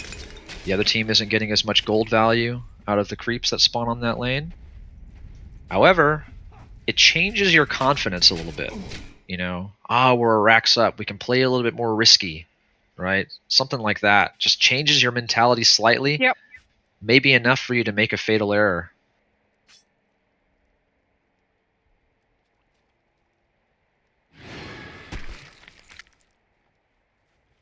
But yeah, as we mentioned earlier, we have a Frostfield plate on Torturer. Now we have a Shroud on Corrupted Disciple, so going a different route this game. You know, what was a Wingbow in the previous game is now a Shroud. So, you know, changing up his item build ever so slightly. Yeah, Looks like we're probably going to go Kong for Kong again. Yeah, it's just the same as last game. It's just farming and farming and farming. Like this time they have the racks taken down on the bottom lane there, so that makes a little bit of a difference because somebody has to keep defending that. Yeah. And Legion does have 3 outer towers up, so it's a little bit more of a uphill battle for the Hellborn side, but it's because they have so much push with like the Filer. If they manage to push with the ulti, and also of course Forsaken hits like a truck. She just tears through these buildings. Like whoever wins the next team fight might win the game. Oh yeah, that's like why I feel like one racks, like, yes, it's an advantage, but at this part of the game, 40 minutes in, Yeah, it doesn't matter that it's much. it's smaller than you think. Yeah. Because of the way that these farmed heroes can just threaten buildings so quickly. But one thing I want to say about one lane being on auto push, you know, you talk about, you know, Defiler or Forsaken Archer have some great wave clearing. Defiler going real hard on Nymphora. Tablet is down. Looks like this is a dead Nymphora. Very So dead. there we go, you know. And this is going to open up space on the map, regardless of what happens. Maybe they're going to push forward, try to make a threat on this tier 2 mid tower, which is already dangerously low. They burn Fortification to save it for a little bit, but we've got Corrupted Meraxis and Magnus in the top lane, potentially eyeing this tier 3 tower in the top lane. We've got a buyback on Slaske, who is porting to the top lane, so they're deciding to make a 5-man push here, but there are ports in response from the Hellborn. Perhaps not Rally, but he is smoking. He's going If he gets around. if he gets there in time, he's going to be positioned very well to start things off in his team's favor, potentially, so watch out. This is unfolding very quickly. If he gets a good jump, this could be the... Rally, he's got 10 more seconds on his smoke. I don't think but they he- see him anyway. There's no wards Yeah, around. No, yeah, correct. no, he's in a good spot, yeah. How many is he going to catch? The Compel catches 3. The 3-man seismic slam. It's massive. Forsaken Archer.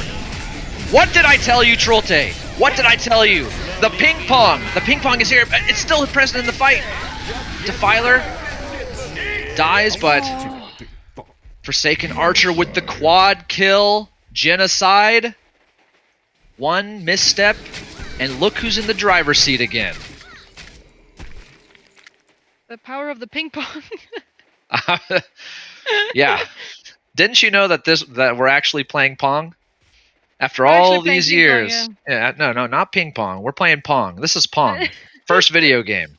After all these years, still relevant. Just back and forth. That's all it is. Fantastic. Especially with players this skilled. It's Pong. That's what we're playing here.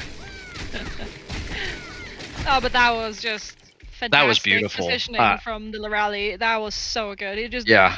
instantly killed the Nymphora, who is their healer and just background keeping people alive kind of hero, and then just catching them so much off guard because you get scared, right? But look at this.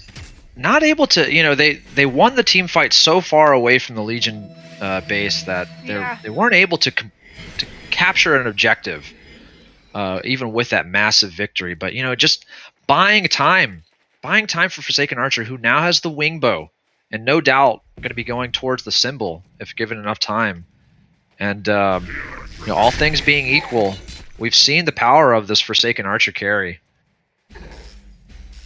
Good grief. This is still anybody's game, but it's just looking increasingly scary for Busno GG to clinch this victory out.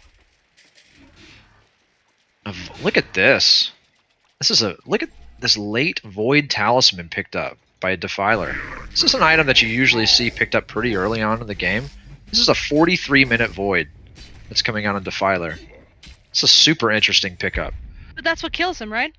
Yeah, I guess so. The auto The attacks. right clicks. Yeah, that's what kills him. If he just can sit in the fight with his ulti up, it's fine. Uh-oh. It's gonna pop Defiler there, too. pops the ulti. We have Rally going hard on Magnus. Storm Spirit comes out to extend his life, and now Rally taking a lot of damage. Gets punched. Corrupted Disciple gets punched. It's Mayhem in here. Torturer falls. FA is in the back just ripping through Corrupted Disciple's HP. He's able to escape with 30 HP and the Shroud. Going to be able to live. It's Meraxis and team still not able to complete objectives, but another team fight victory for Donava Brigada, increasing the net worth of their FA, who's sitting on 4,000 gold, certainly going to be buying that Symbol of Rage as soon as he can finance the buyback on top of it. Sandstepter picked up on the Andromeda, no doubt trying to counter the Hellflower of Meraxis, who's sitting on 4,000 gold himself. 4,000 gold on Torturer. Okay. Little item swap. Defiler sells the Void, picks up a Blessed Order. Can't commit to an item on this Defiler. I mean, the Void wasn't a bad idea, but maybe he... I don't know. He can't pop both Void and Shrunken at the same time, right? So Yeah. So he has to choose one. Yeah, I feel like if he's worried about dying to physical, he needs to buy an armor item. You know, maybe a Frost Field if he can get it, or even a what's that other one I'm thinking of? The Look at Magnus, look at the top.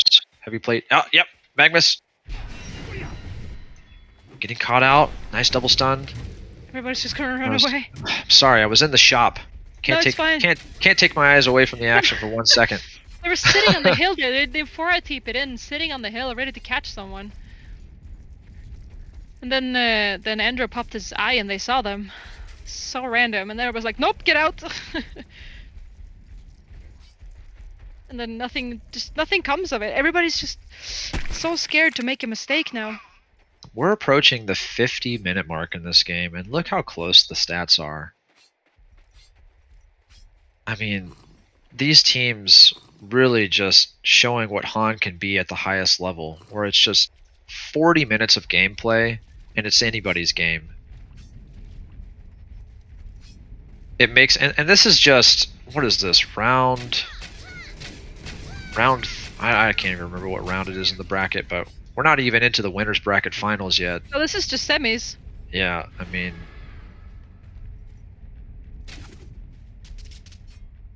both of these teams just honestly deserve a spot in the grand finals of this cycle, if not the whole tournament itself.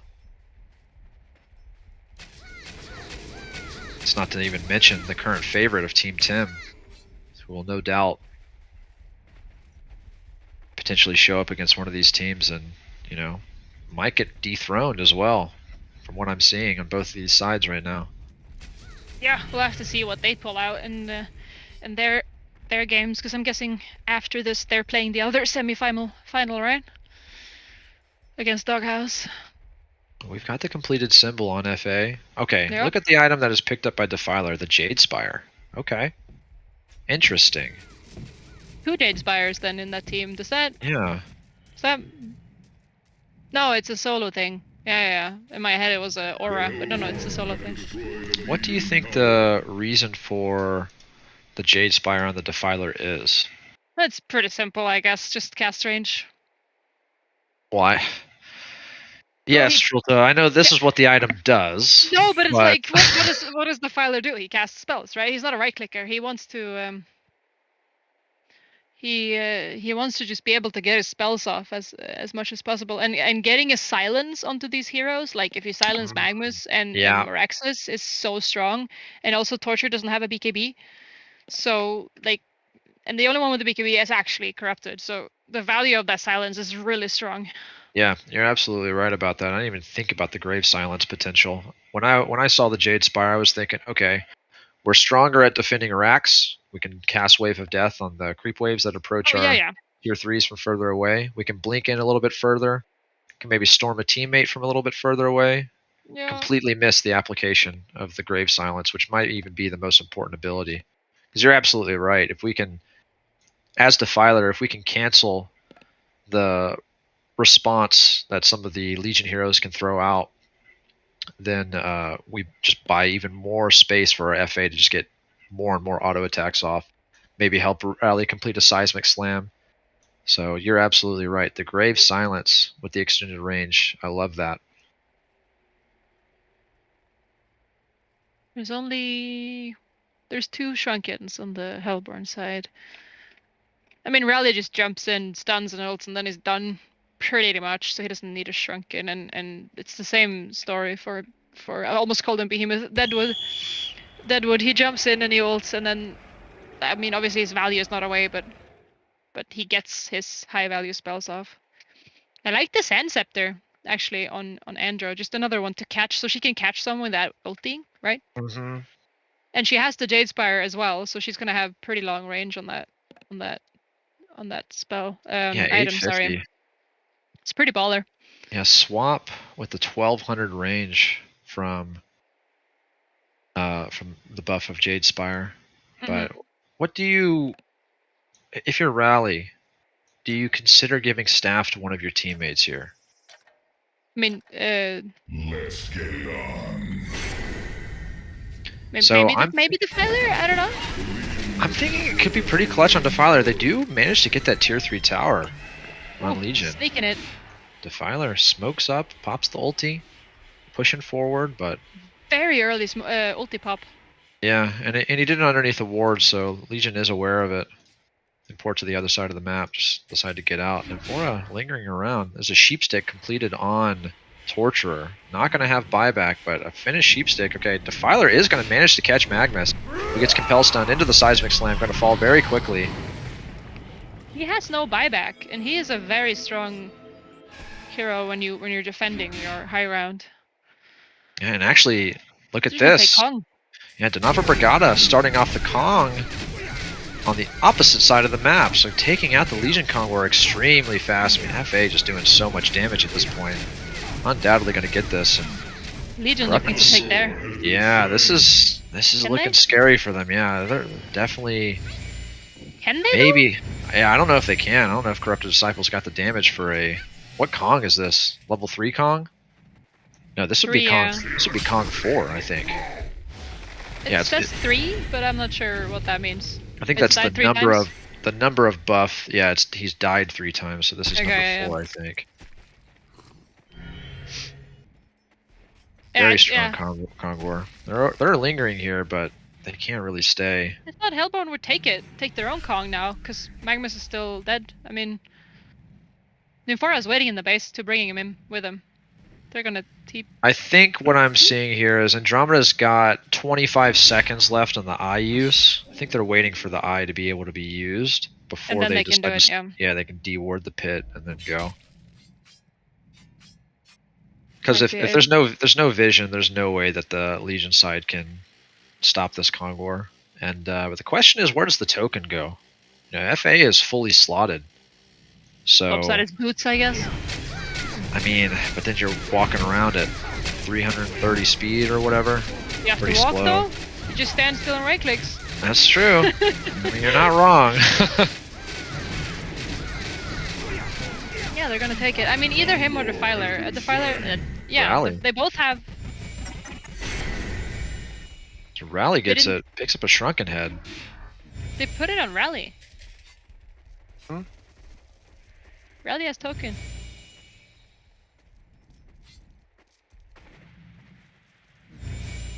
Yeah, Rally's got that token. I almost would have. I mean, Rally went for the Shrunken Head. Okay, we have initiation. Defiler, Storm Spirits, Nymphora. Put some auto attacks on her. Spirits are getting her. Deadwood clears the trees so that Defiler can finish her off. It's a big pick on Nymphora. She's dead for 65. Yes, buyback, but I don't know. That is a Defiler ulti that's committed for it, so she's not going to have that by the time Nymphoris respawns. She decides to teleport mid. Everybody's so split. Look at this. Yeah. It's not something we normally see. Magnus. No. Look at Magnus in the trees over here. Okay. Smoked Meraxis. Deadwood and Forsaken Archer could potentially be getting Torture's here. surrounded. Magnus is not going to be able to connect a No. stun. But despite that, we've got a Shrouded Corrupted Disciple and a Meraxis. Going to catch a Deadwood here. Hellflower is out. That is a pick on Deadwood. Nymphora will be up in 23 seconds. Can port anywhere her team needs her to be.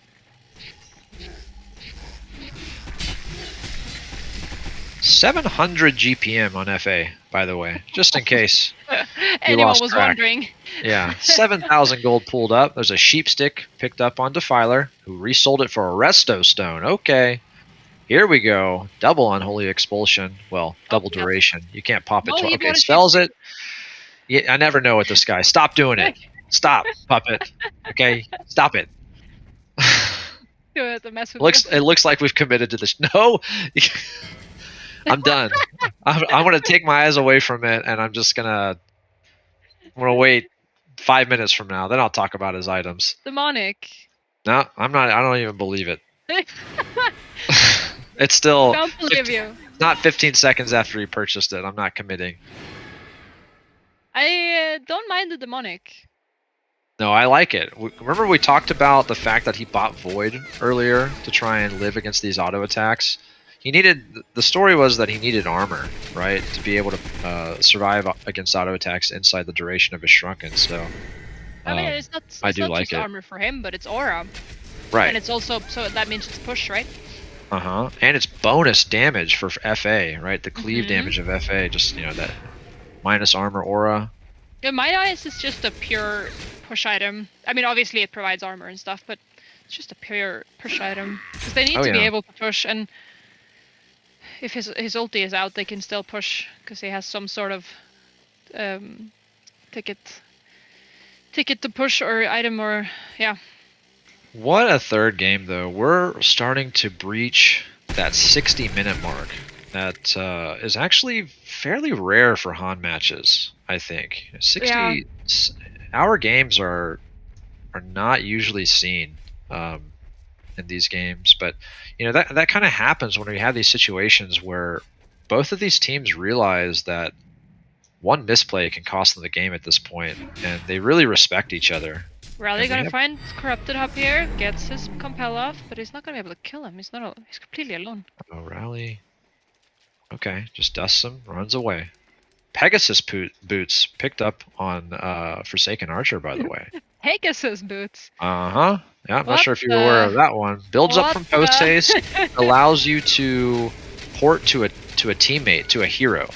Oh, okay, so it's upgraded post haste. Uh-huh, exactly. Yeah, okay, Forsaken Archer, though, watch out. Meraxis and Magnus are here, but, we've got Andromeda close behind. Whole team is about to be... This is about to be a 5v5 breaking out here. Forsaken Archer is going to get jumped on. She gets swapped out by Andromeda.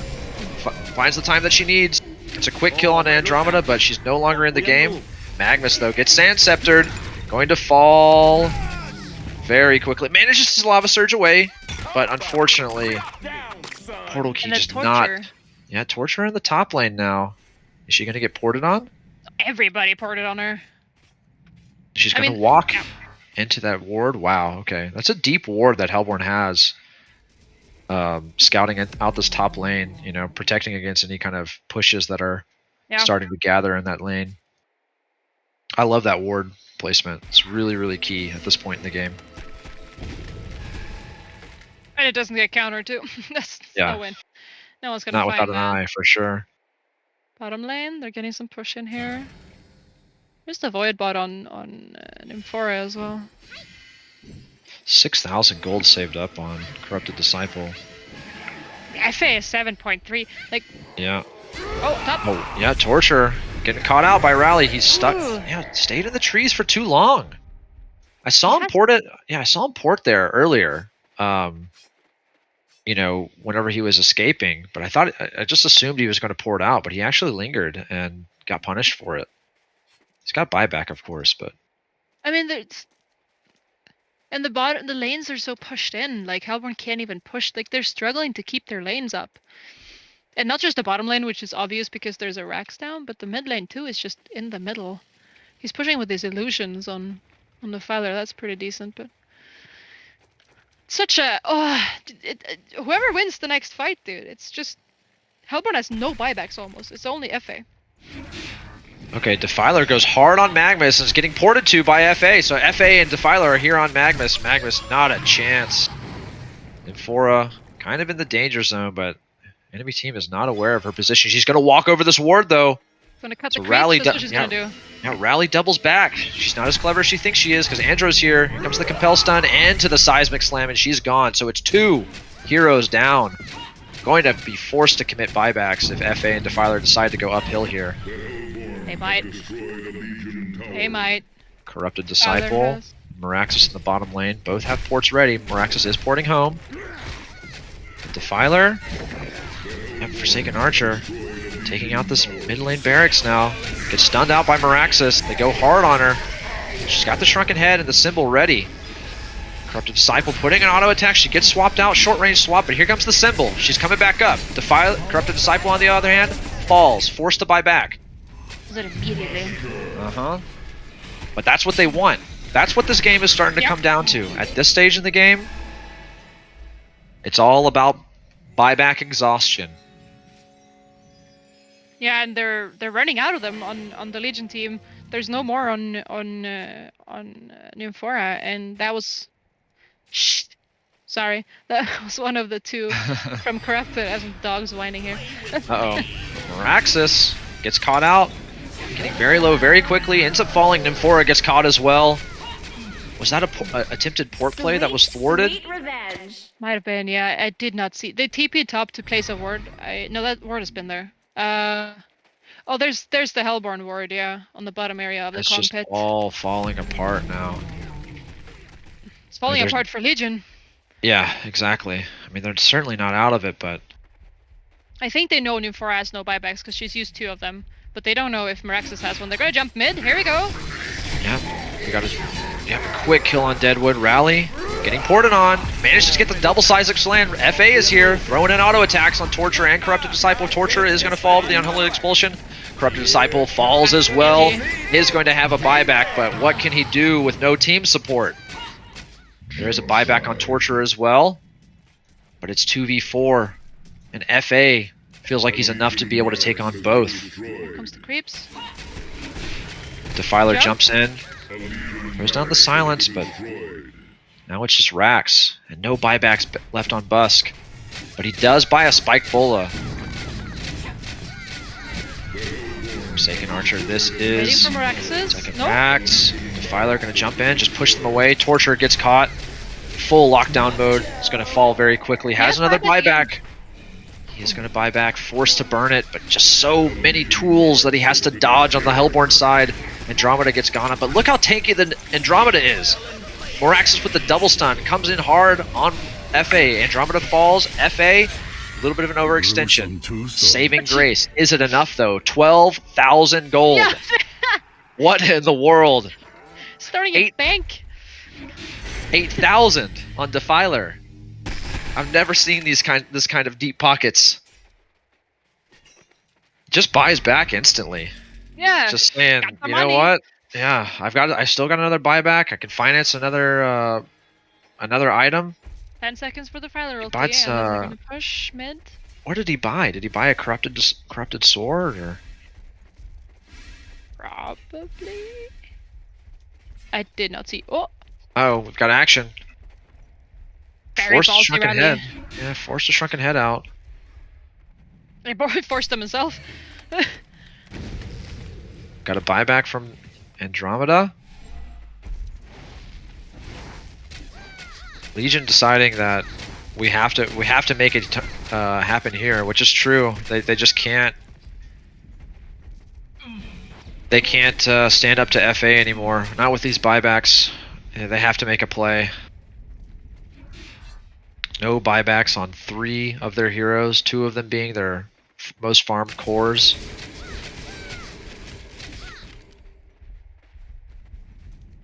Another Conquer. Yeah, deciding to go for Kong. Kong number 4, or number 5 rather. 5, yeah. Jeez. I love the split pushing Nymphora. 60 minutes. In the game. Minute mark, yes. Pegasus boots picked up on Defiler. Conqueror ends up falling, but FA here deciding bot lane is the place to be. Meanwhile, top. Rally, watch out, Rally. This is a picked Rally. It gets Blink Sheepstick. Defiler deciding to allow Rally to die, but Oh, he can't meantime, go in there, I think. No. FA, Trying to split this. yeah. But I mean, Legion can't lose these racks. Like, they've lost 2. They can't lose these racks. Oh, here comes Magmas. Gets Blink stunned by Andromeda. FA ports back. They want to make it happen here. Defiler. Blink Storm Spirit's corrupted. Corrupted Disciple able to walk away from the piercing volley. Ooh, this is looking... Pushing forward. This is the ideal situation, honestly, for the Legion side. They've got 4 Yeah. versus 3, but still not willing to commit. It would have been a good place to turn, I think, because Hellborn just popped all their spells. Could have been a good place for them to just turn around and kill them, because they were all the way out as well, but didn't choose to do so. Oof, everybody is so careful, and I don't blame them. It's so tense. As you said earlier, one mistake and it's gone.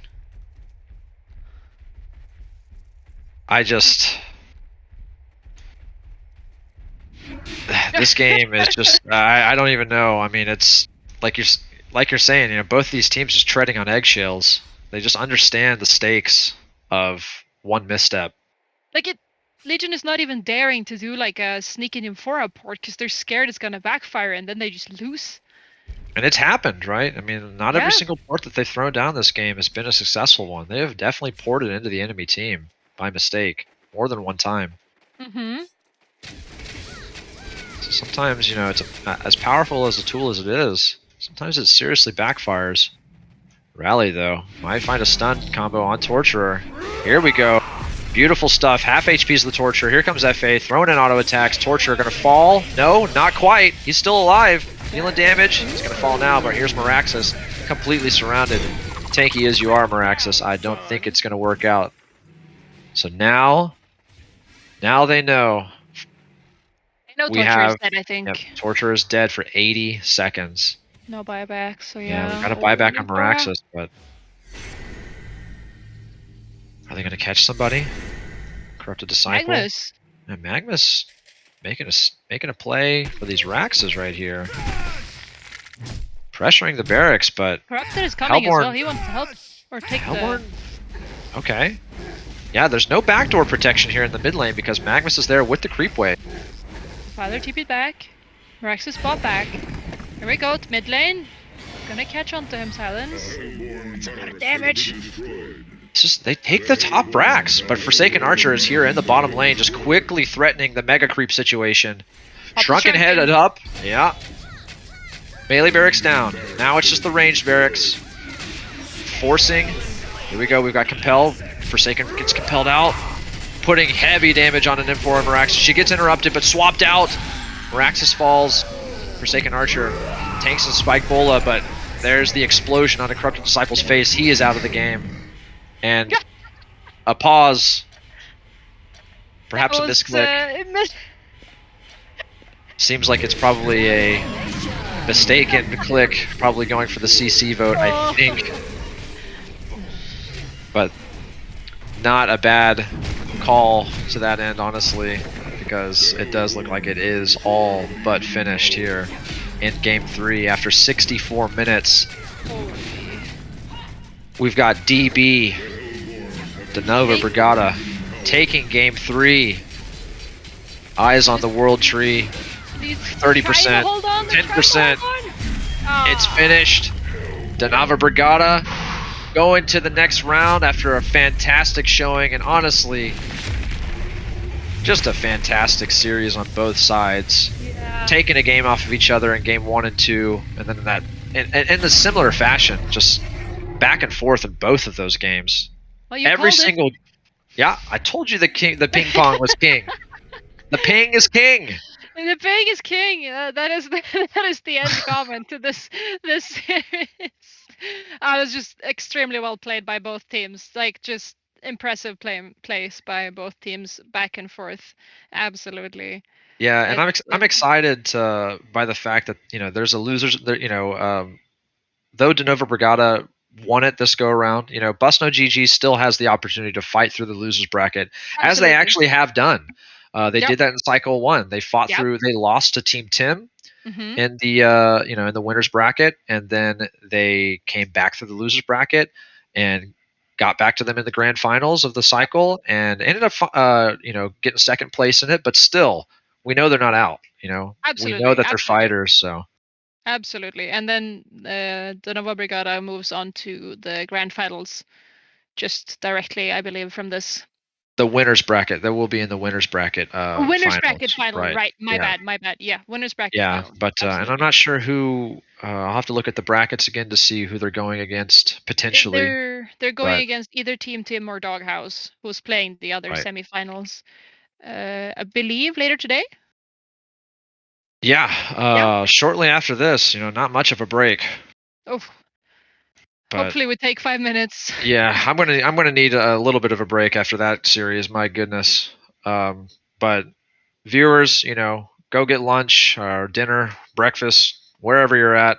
Just Get a keep it drink. here. Yeah, return here after 10, maybe 15 minutes. I'm not really sure how much, but I need a bit of a break after that one. So, what a showing from both of those teams. Once again, Denava Brigada, Busno GG. Excited to have both of these contenders pushing their way through this tournament. Keep it here, guys.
everyone, and welcome to the second semifinals of today of this Paradise League tournament. My name is Trulte, and now I have a new co-caster, my favorite streamer, Dutch Ownage.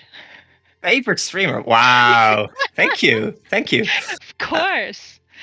Yeah, I just played my own match against the team that Testy was in, and in a 2-game we lost. So hey, free to cast. Happy to be here.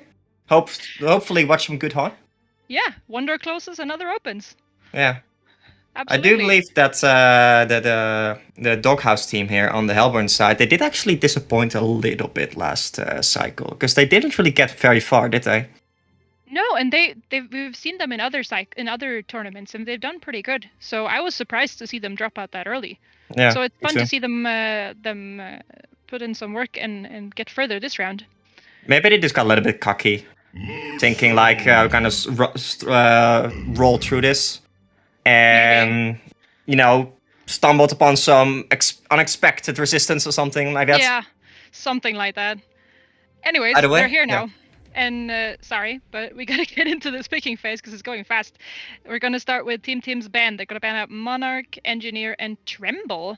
And Tremble is a hero we know from this Doghouse team. We've seen it before. Is it Snooki that plays it? Or No, Fall plays it a lot. Fall Yeah. plays it, yeah. And then in return, we see Bensington, Corrupted Disciple, and Andromeda. And nobody is confused about those bans because those are very standard heroes on Team Tim. Yeah, the Immo Boy always picking the Corrupted or the Benston. They like these kind of active pressure carries where they can just easily fight them. And I do also think they also love to pick the Andro and the Monarch as a support choice for the Team Tim here. Just like support heroes that can easily save the carry if they get initiated upon.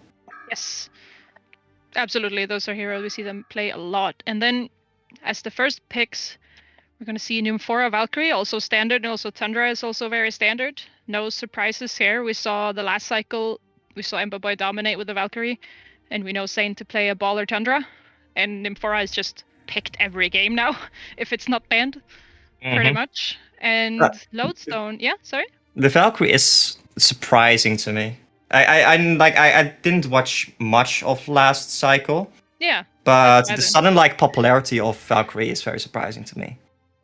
Because I don't think that the Valkyrie actually got much changes between this tournament and the previous tournaments.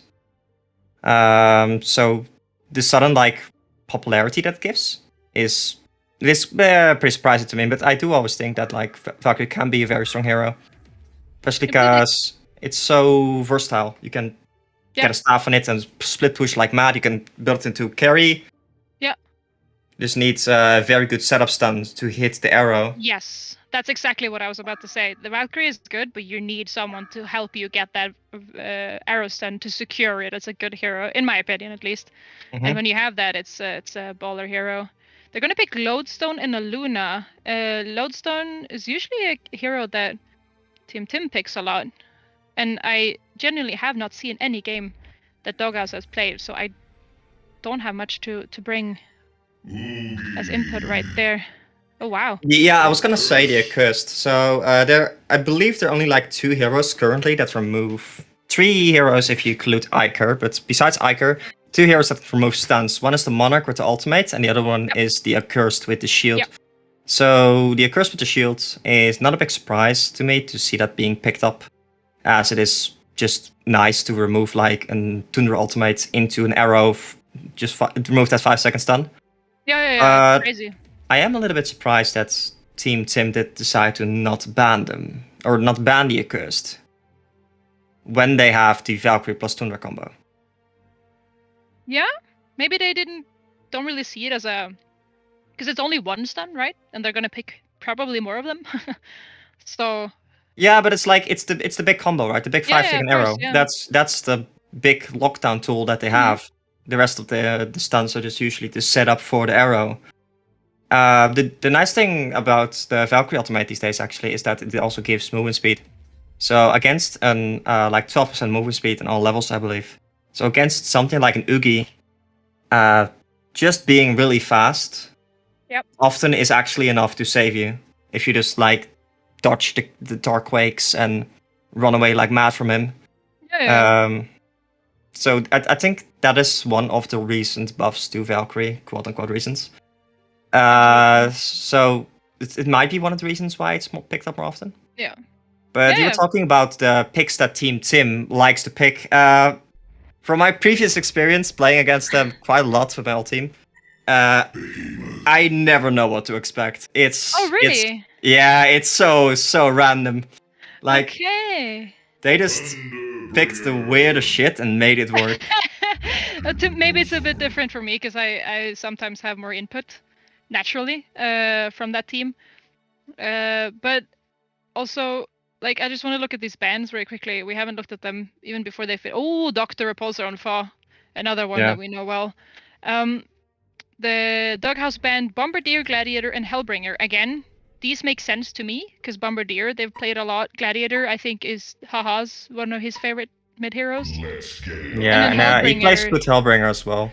Yeah, and Hellbringer, yeah. So they like to play because when you see Valkyrie, Tundra, and Nymphora, what I see is push or fast plays, and you map don't want to have control. Copy. Map control. lots. yeah, map control, team fight, all that stuff. So banning out the Hellbringer made sense. I didn't even get to see the rest of them.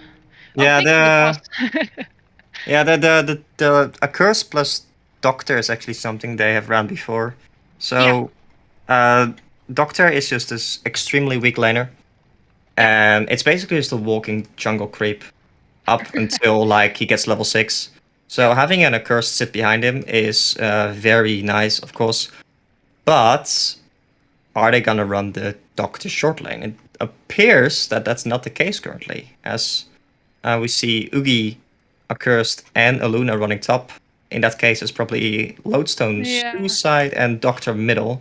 Meaning Yeah, Doctor's gonna be mid against Thunderbringer, I guess. Yeah, I was about to say, yeah, they have Ugi and Doctor, which means Doctor is probably not going to be the carrier this time, even though we do know that they have run that before. Yeah, the Doctor middle here is a bit dangerous because you need to have really good wards. Because if the Behemoth can just kind of roam around, and get those Qs off, one good Q, and the Doctor will 100% die. Because the Thunderbringer does it does not provide a lot of lockdown, but it does actually provide a lot of damage. Mm-hmm. Absolutely. The nice thing about the Valkyrie pick here is also they can actually just kind of leave the Valkyrie top lane without too much danger, because the Ugi, Aluna, and Curse don't actually provide that much threat to kill him. It's not that good. Strange to say, it's not that good of a tri lane. Yeah, you could It doesn't consider to feel go like- dual mid with the Curse plus Doctor or something. Yeah, and the thing you said about Doctor mid, like if he survives to level 6, he's gonna kill the Thunderbringer again. So it's Yeah, more I or think less. he does need +1 probably, but you can Yeah, you can pre-shield Still. him if you want some extra damage. Mm-hmm. Yeah, But it's, yeah, the reason why the Nymphora is picked up so often, by the way, is because at least as far as I believe, is that the Volta pod, the Q, the heal pod is just insanely strong level 1. mm-hmm. I believe it actually does 160 damage and 160 healing. So Yeah, if you can tri-laning against an Nymphora is just so difficult, because whenever they go in, they just put up the heal pot. You cannot respond to that, because if you walk No. into the heal pot, you just take so much damage. Mhm. And if you walk out of the heal pots, like you're forced to back, and you're not actually able to do any counter harass / damage / whatever. So I usually when I see Nymphoras, I really like them if they just don't really level that much of their E, and just skill heavy into the Q and the W just for some extra burst damage. and she doesn't really have many in her lane that needs that much mana anyway. Like, of course, the Behe needs some, but you know, Yeah. it's not gonna spam spells. What boots did Imba Boy go last couple of games that he played Valkyrie? That is a very good question that I am not able to answer. I Because don't remember. I don't I remember. recently actually like going mana boots on the Valkyrie. It just helps Oh. you so much with spamming spells, and they're going actually middle. All middle? Sorry, top lane. Yeah, sorry. Yeah, actually, well, no. Yeah, they already got a stun combo off, but nothing more than that. But it's like, speaking of tri-lanes, Behe, Nymphora, Valkyrie, now that's a strong tri-lane right there. Yeah.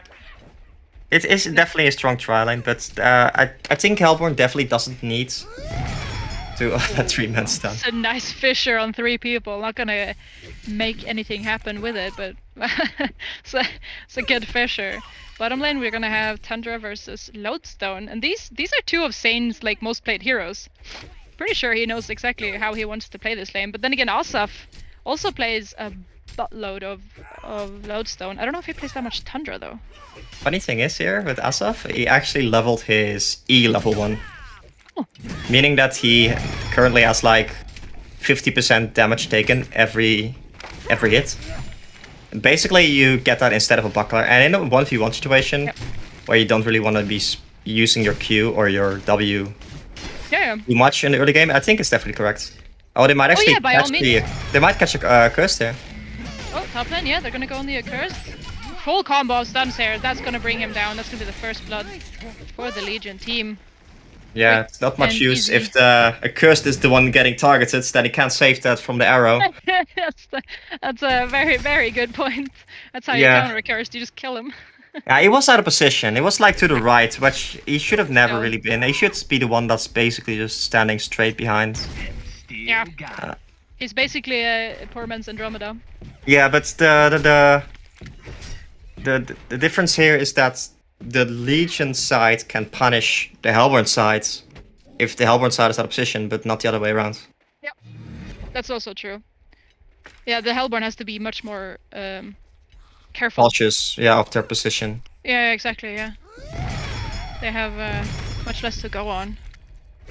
And just in general, positioning is gonna be an issue in this lane because Valkyrie, Nymphora, and Behemoth all do AoE stuns and stuff. There we go, top. They're gonna get like all their stuns up there. Kurt's gonna show off his shield right there, and it's the Nymphora that's taking a lot of damage. Volatile Fall hits him a lot, but He used Q on the wrong. Cursed used Q on the wrong target. yeah, it popped it on the On Valkyrie. the I creep. think. No, on the creep. The Used creep on, on. I think he used on the creep there. Oops. I don't even think he got blasted from it. Oh no.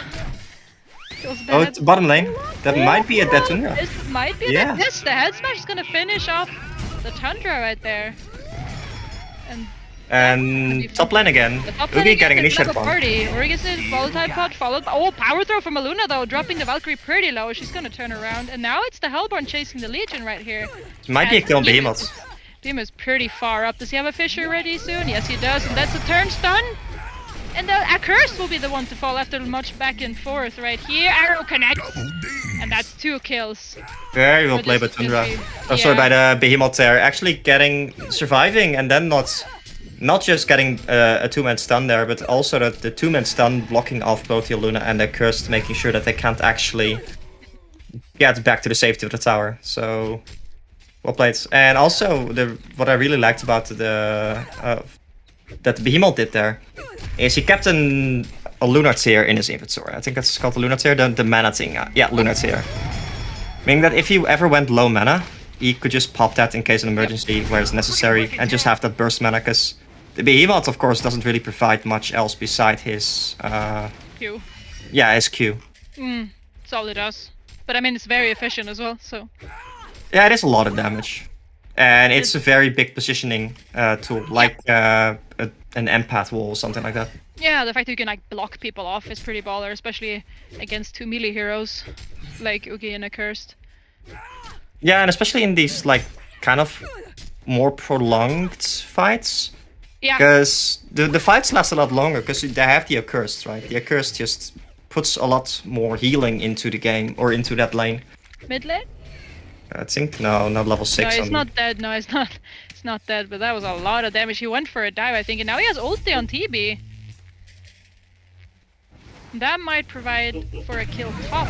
Yep, here we go. They're gonna go onto the Ugi right there, followed up by all of the stuns, but Accursed removes them, and it's the Valkyrie that dies. That is really good for the Hellborn team there. Yeah, it's not what Legion wants to happen right It's there. also a kill for Snooki on the Ugi there.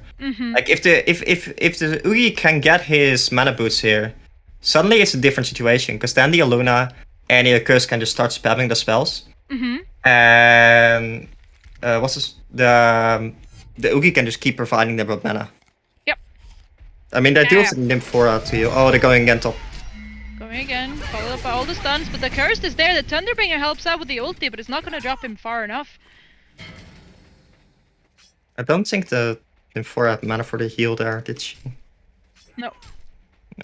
She did I'd like to get a Chalice on the Nymphora, because I guess she doesn't have the tools for it right now. Boots are always more important in these kind of situations, but if you can get something like a Chalice, then you can just pop the Q, stand inside of it, pop the Chalice, and basically have like infinite mana. Absolutely. We also see Lodestone setting up something middle here. Ooh, that will be a good kill if they can get onto this Thunderbringer. I mean, he can just pop his ulti and jump in. Yeah, but he doesn't see the buffer. Thunderbringer here, and the Thunderbringer actually gonna spot out the Lodestone here. Fall actually got himself a ward on his side of the Yeah. tower. He barely saw him. I think I think he should have seen him there, but maybe he wasn't sure that it was actually the real one. So that could have been the issue. He's gonna go in on his own here. That's a decent amount of damage on this Thunderbringer. One more hit. There we go. He's gonna live, yeah. Simple I don't as that. I don't know who that was porting in. Probably Behe or Nymphora.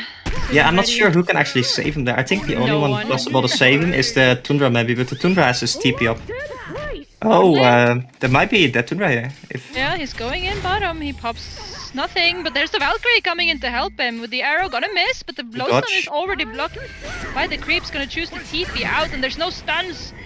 And out he goes. He pops his ulti as well, though, so now he has no ulti. The ultimate just gives a lot of defensives there, because you basically take reduced damage up until the ultimate pops. So good choice from him to just Survive. to just like sacrifice the ultimate to survive basically. Yeah. Absolutely. The ultimate from Lodestone is really low cooldown level 1. It's like 90 seconds, I believe. Yeah, 90. Yeah, it's already down to 60. It's not that big of a deal. And there's the mana boots finished on the Oogie that you spoke of. Mm-hmm. But the lane is kind of already sacrificed here, because the Valkyrie went bottom. Yep. To basically like help to counter kill there. And at the moment, the Doctor is just taking stacks in the jungle. Although Behemoth might actually find him here. Look at that. Yeah. They don't have the bird, they're just running him blind. Oh, that is... He has no mana. Yeah, that's Very dead Doctor. I didn't even say anything. I was like, yeah, he's just dead. yeah, not much you can do there. He was farming the jungle, and I guess because he wasn't showing middle, they should have known that he was farming jungle. Yeah. But they actually did not even send the bird ahead before they... I think it was just pure game sense right there. Like, he's not Yeah, jungle, but he's at that farming. moment, you don't see anyone top, right? Do you need to have both the Aluna and the Accursed sitting behind the Oogie there? No, I believe not. Oh, speaking of top, they're gonna go on the Tundra right here. But they don't have any stuns. He's gonna get blocked though. Cold Shoulders try to get away.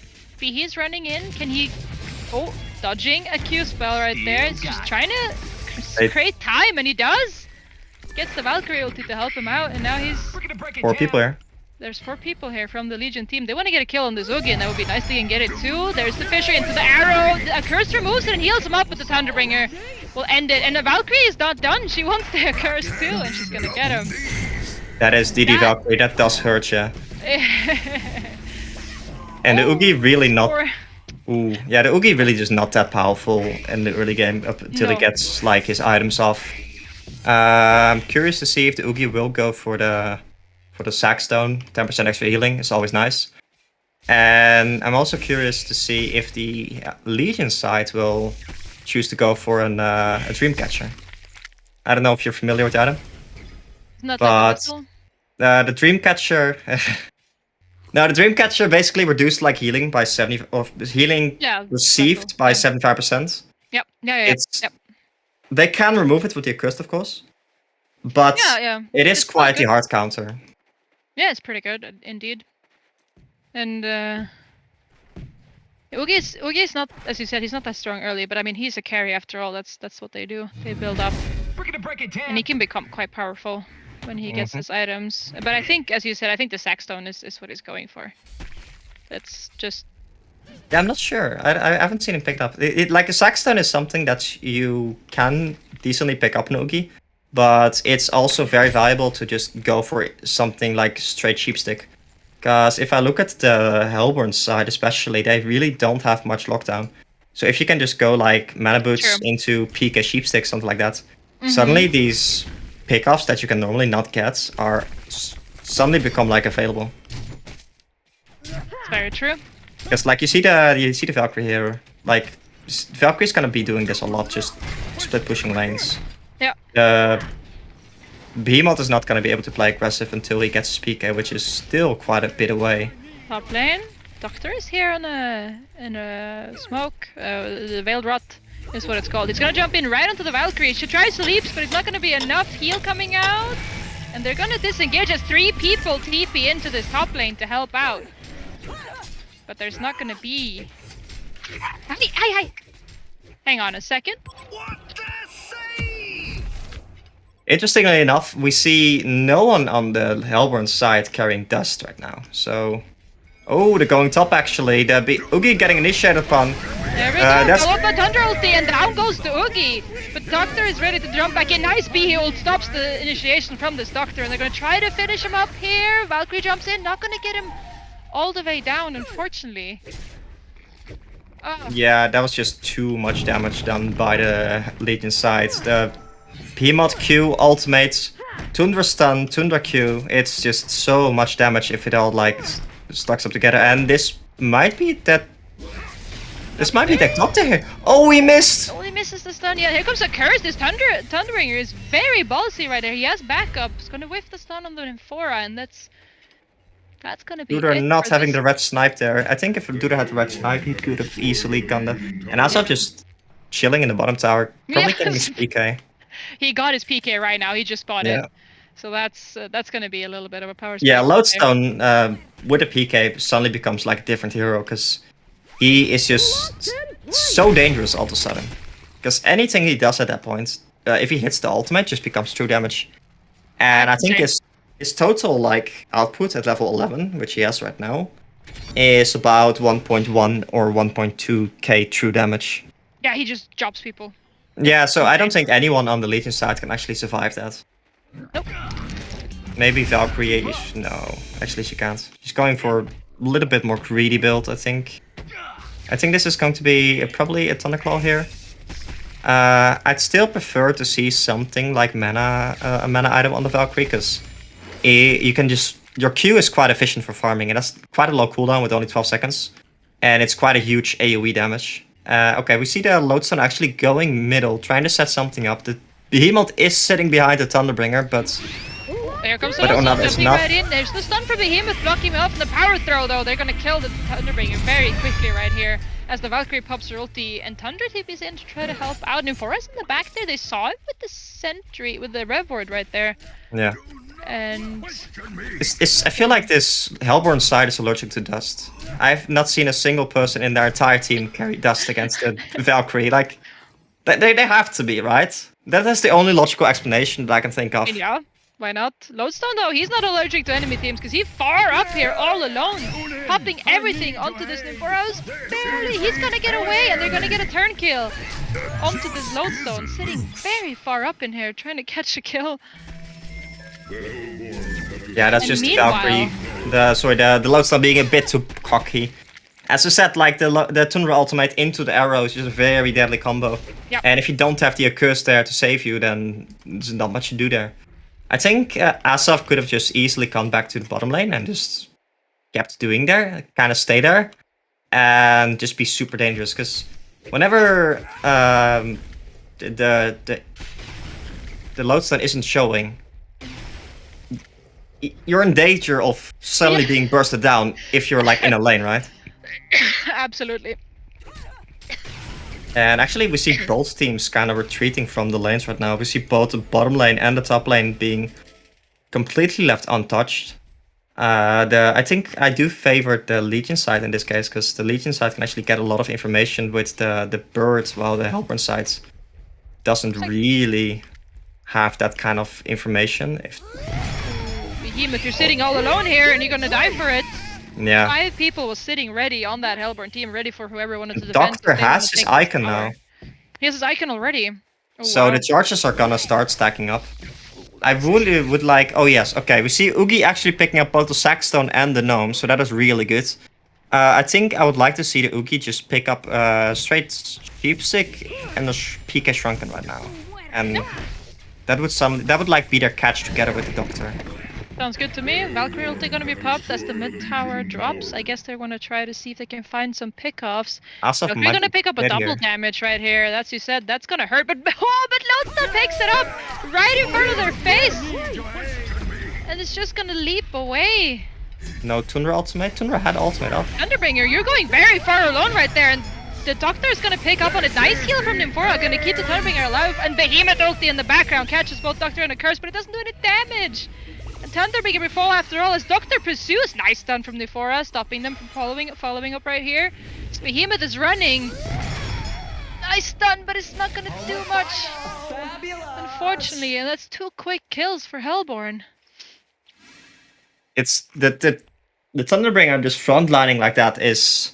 Scary. And well, scary is not the word I was going for. It's an interesting choice. Let's just say that. Yes, it was I don't think the Yeah. Thunderbringer is the most ideal hero to frontline with. No, I believe they're the same. I believe I would want the Tundra to go in first, if anything, but I guess there might be some miscommunication right there that they were going. Yeah, the Tundra does have his PK right now. Yeah. And Behemoth is actually really far away from his PK still. He's But gonna go towards top with this failed rot on Tundra, but I don't think he kills this Oogie alone. He might need some backup. Do they have Thunderbringer ult? No, they don't. no, they just used that. And I think he was just interested in maybe pushing that lane. But He just got his PK. He changed his mind, yeah. yeah, and as like what I like Asaf here doing, they do actually have a really good ward. I think Nymphora may have actually used their ultimate to maybe get that ward down. But at the bottom lane, I mean. But Oh, they the were pushing. lodestone. Oh, They they're were pushing the okay, lane sure. earlier, yeah, so he got it up then. But still, yeah, it's a really good ward. So the lodestone can just kind of chill in this lane, and if they don't see the lodestone, then it forces the Legion team to play defensive. Yep. The Tundra is the exception because we see the bird in the top lane actually giving really good vision. The bird does not actually reveal field rots anymore. It used to, but not anymore, thank God. So you can still gank the Tundra if you're sneaky enough. But it does just provide a lot of vision. And the Behemoth is... At this point, honestly, I would like the Behemoth to maybe just get the link item. What is it called? Grave Lockets or the other one? Samos? Yeah, Orpus Samos, exactly. Because he's not gonna be able to Bottom farm. lane? And he Sorry, does, there's actually. a party got him. Party got him. It's a party bottom. They're gonna go for this Valkyrie right here. She's just gonna drop no contest right there. As 3 people TP into this bottom lane while Lodestone was setting it up. Yeah, and that's another charge on the icon for the Doctor, so the charges are gonna start stacking up real soon. And that's just They're the gonna problem, snowball. or the danger with the Doctor, right? The snowball, yeah. Yeah, you just can't farm any lanes anymore, because whenever you go anywhere, the Doctor can just be there quite easily. Speaking of, there's middle again. This Lodestone in this exact same spot. Oh This my time he God. jumps right onto the Behemoth, and they drop him down with the Doctor jump.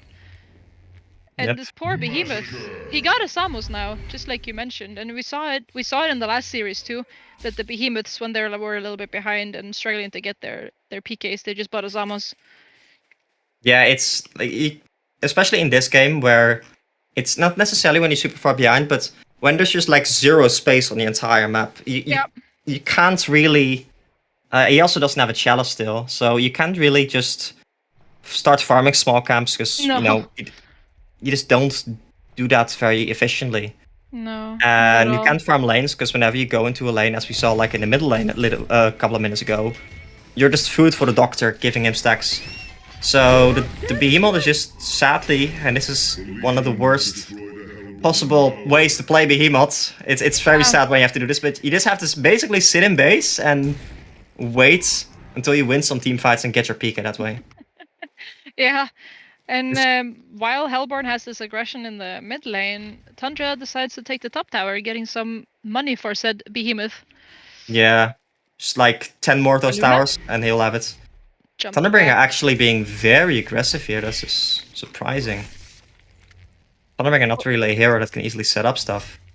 So, okay, we see the Hellborn team going Kong. Yep. Makes sense. Actually, Yeah, they're their, ahead. Why not? their jungle is a little bit stacked, so they could take that.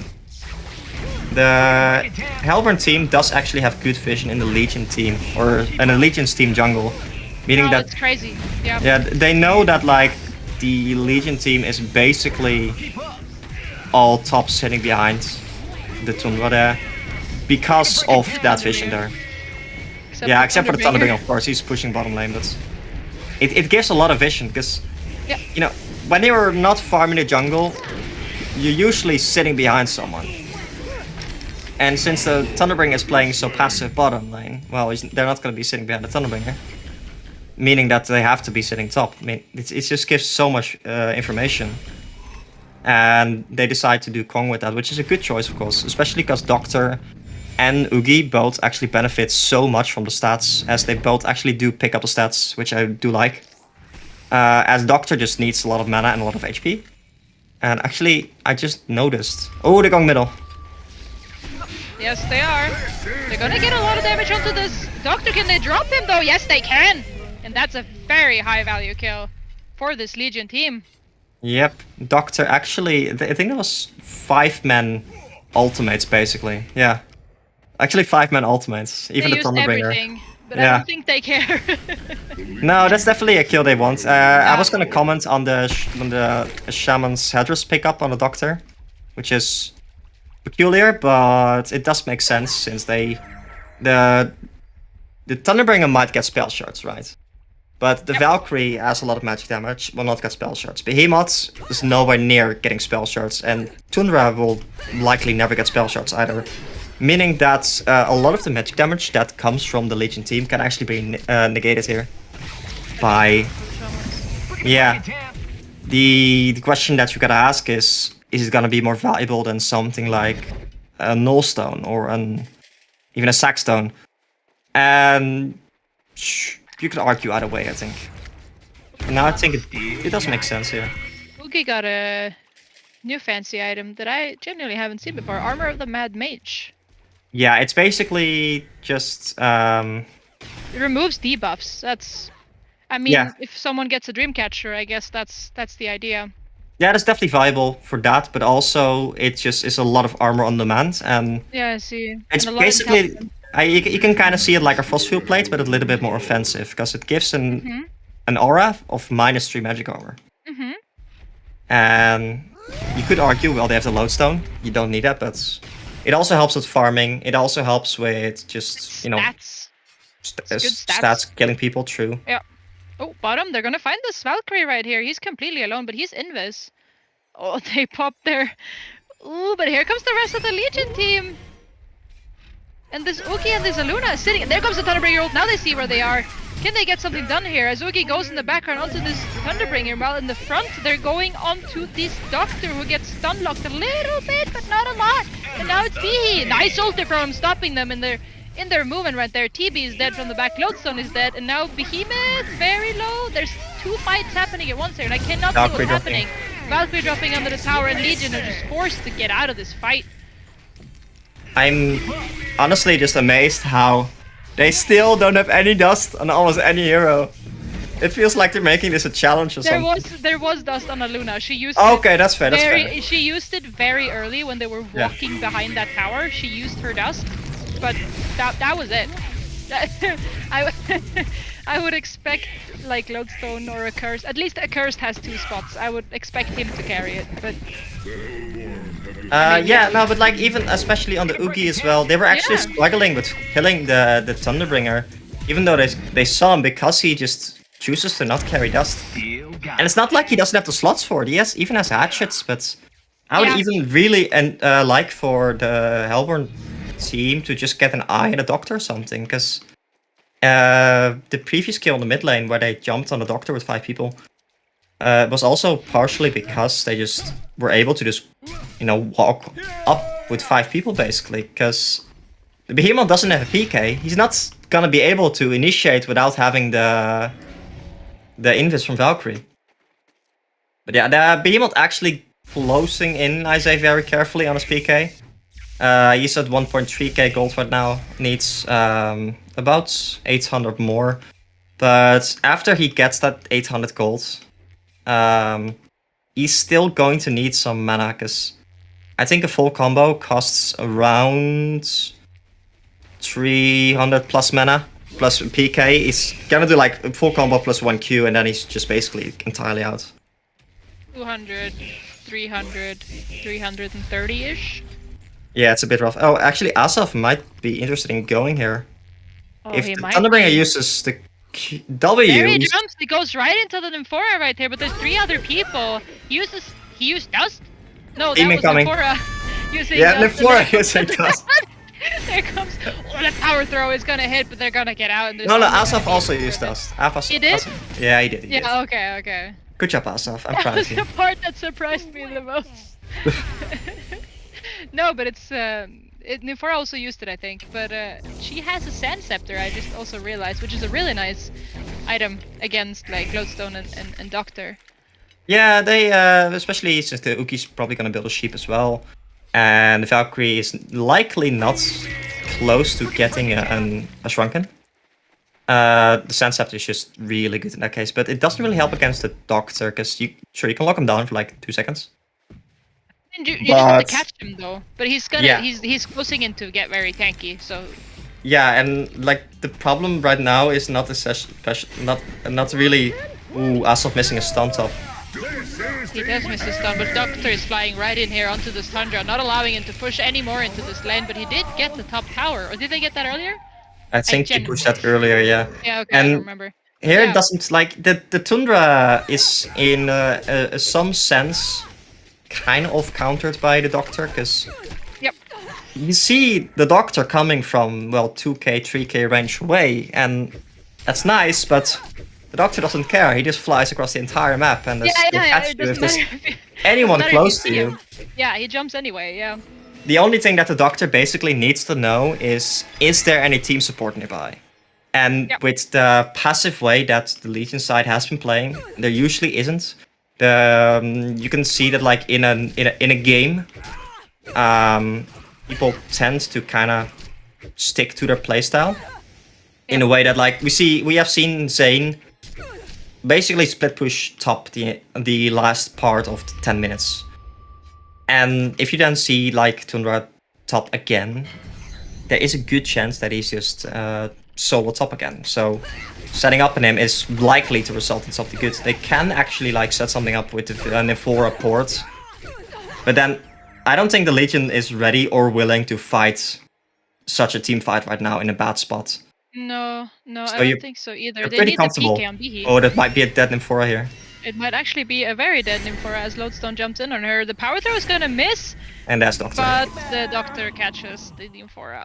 Doctor says hello. And Behemoth might be dead here as well in the mid lane. If he doesn't back off real quick, because Doctor, he does not Doctor's take ready. prisoners. Yeah, he's gonna run into here, and Thunderbringer out of position. If he spots this out here, Oh no. he should have oh, he didn't see him there. Oh, that was lucky from Thunderbringer. Oh, this is so nerve-wracking when I see this. I'm like, get out, get out, get out.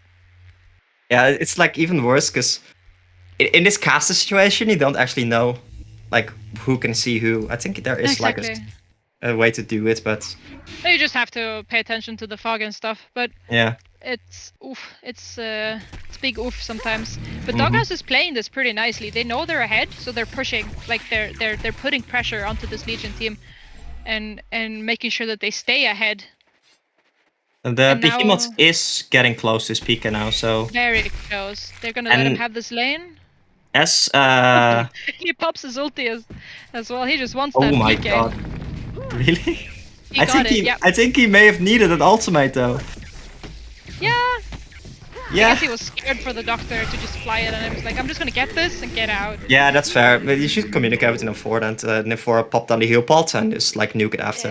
Yeah. But yeah, the Behemoth has been struggling in this game to get his PK for 30 minutes, so there might be a little bit of frustration there with the Volca. I would be frustrated if I were him. That's for Yeah, sure. absolutely. And now top lane, we're gonna see. Yeah, they're just gonna go top lane again. I don't know where the bird is right now. They used the Thunderbringer ultimate for vision, which I do like actually, because Yeah. Well, you're not really trying to gank anyway. And oh, Duder has an eye here. That is a good decision, finally. And even the Luna Duder picking up a Shaman's Headdress for basically wow. the same reason as why the Doctor picked it up, I guess. Because That's a lot of money on a hard support. I mean, second support. She's second support, but still. She yeah, has a but lot it of farm suddenly with her. means that you don't get bursted down by the Behemoths and by the not Tundra a little bit, by the Valkyrie arrow and whatever anymore. Because there is actually a lot of magic damage on the Legion team. Do they see this? They did arrow the Kong. Did arrow the Kong, yeah, but I don't know if they probably know because they don't see them anywhere. Question is, can you actually fight it? Answer probably no. Do like this strategy though from Legion side. They can't fight them head on, so might as well split, right? They're getting this top tower with illusions from Valkyrie, who's safe back in her base. And this Thunder is just filling up here. Thunderbringer actually getting the Grimoire done. Yeah, Oogie is smelling blood here. Is he gonna go in? They see the aura on the creeps there.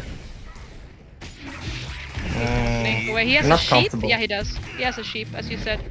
Yeah, so that's the catch that they need, basically, against like the Valkyrie. But you don't really, in this situation, because the Doctor is actually so farmed, you don't necessarily need that good catch, because you just need to kind of stun someone, even like an Luna stun should be enough. And you're just gonna wreck them, because, you know, Doctor can just fly all the way across the map and Hellflower them. We haven't talked about Valkyrie's items. She has a Geo, Nodefire, and a Thunderclaw. And notably, no Shrunken and no Mystic Vestments, which I really dislike. I would really like for the Valkyrie to just sell the Loggers and just get Mystic Vestments here, because just as much as the entire Legion side is magic damage, the entire Hellborn side is also magic damage, and the Valkyrie might actually run in... No, she's gonna be fine here. The Luna gave the eye to the Lodestone, just as the Lodestone is gonna be more of a frontliner. That makes sense. He is saving up 3.5k gold. I think that's gonna be a Sheepstick as well, if most likely. Actually, if I were Luna here, I would definitely try to get an Arcane Bomb. It's because getting an Arcane Bomb on a Luna allows you to use your Power Throw and then pop the Arcane Bomb on top of the Creep Wave, and that basically kills the entire Creep Wave. Well, if you get anything else, it's really hard to nuke a wave as a Luna, because well, you don't do that much damage. They're gonna get token here if they're fast enough. If the Doctor chooses to use Q here, he might be dead. If they see this. If the Thunderbringer is actually farming so greedy.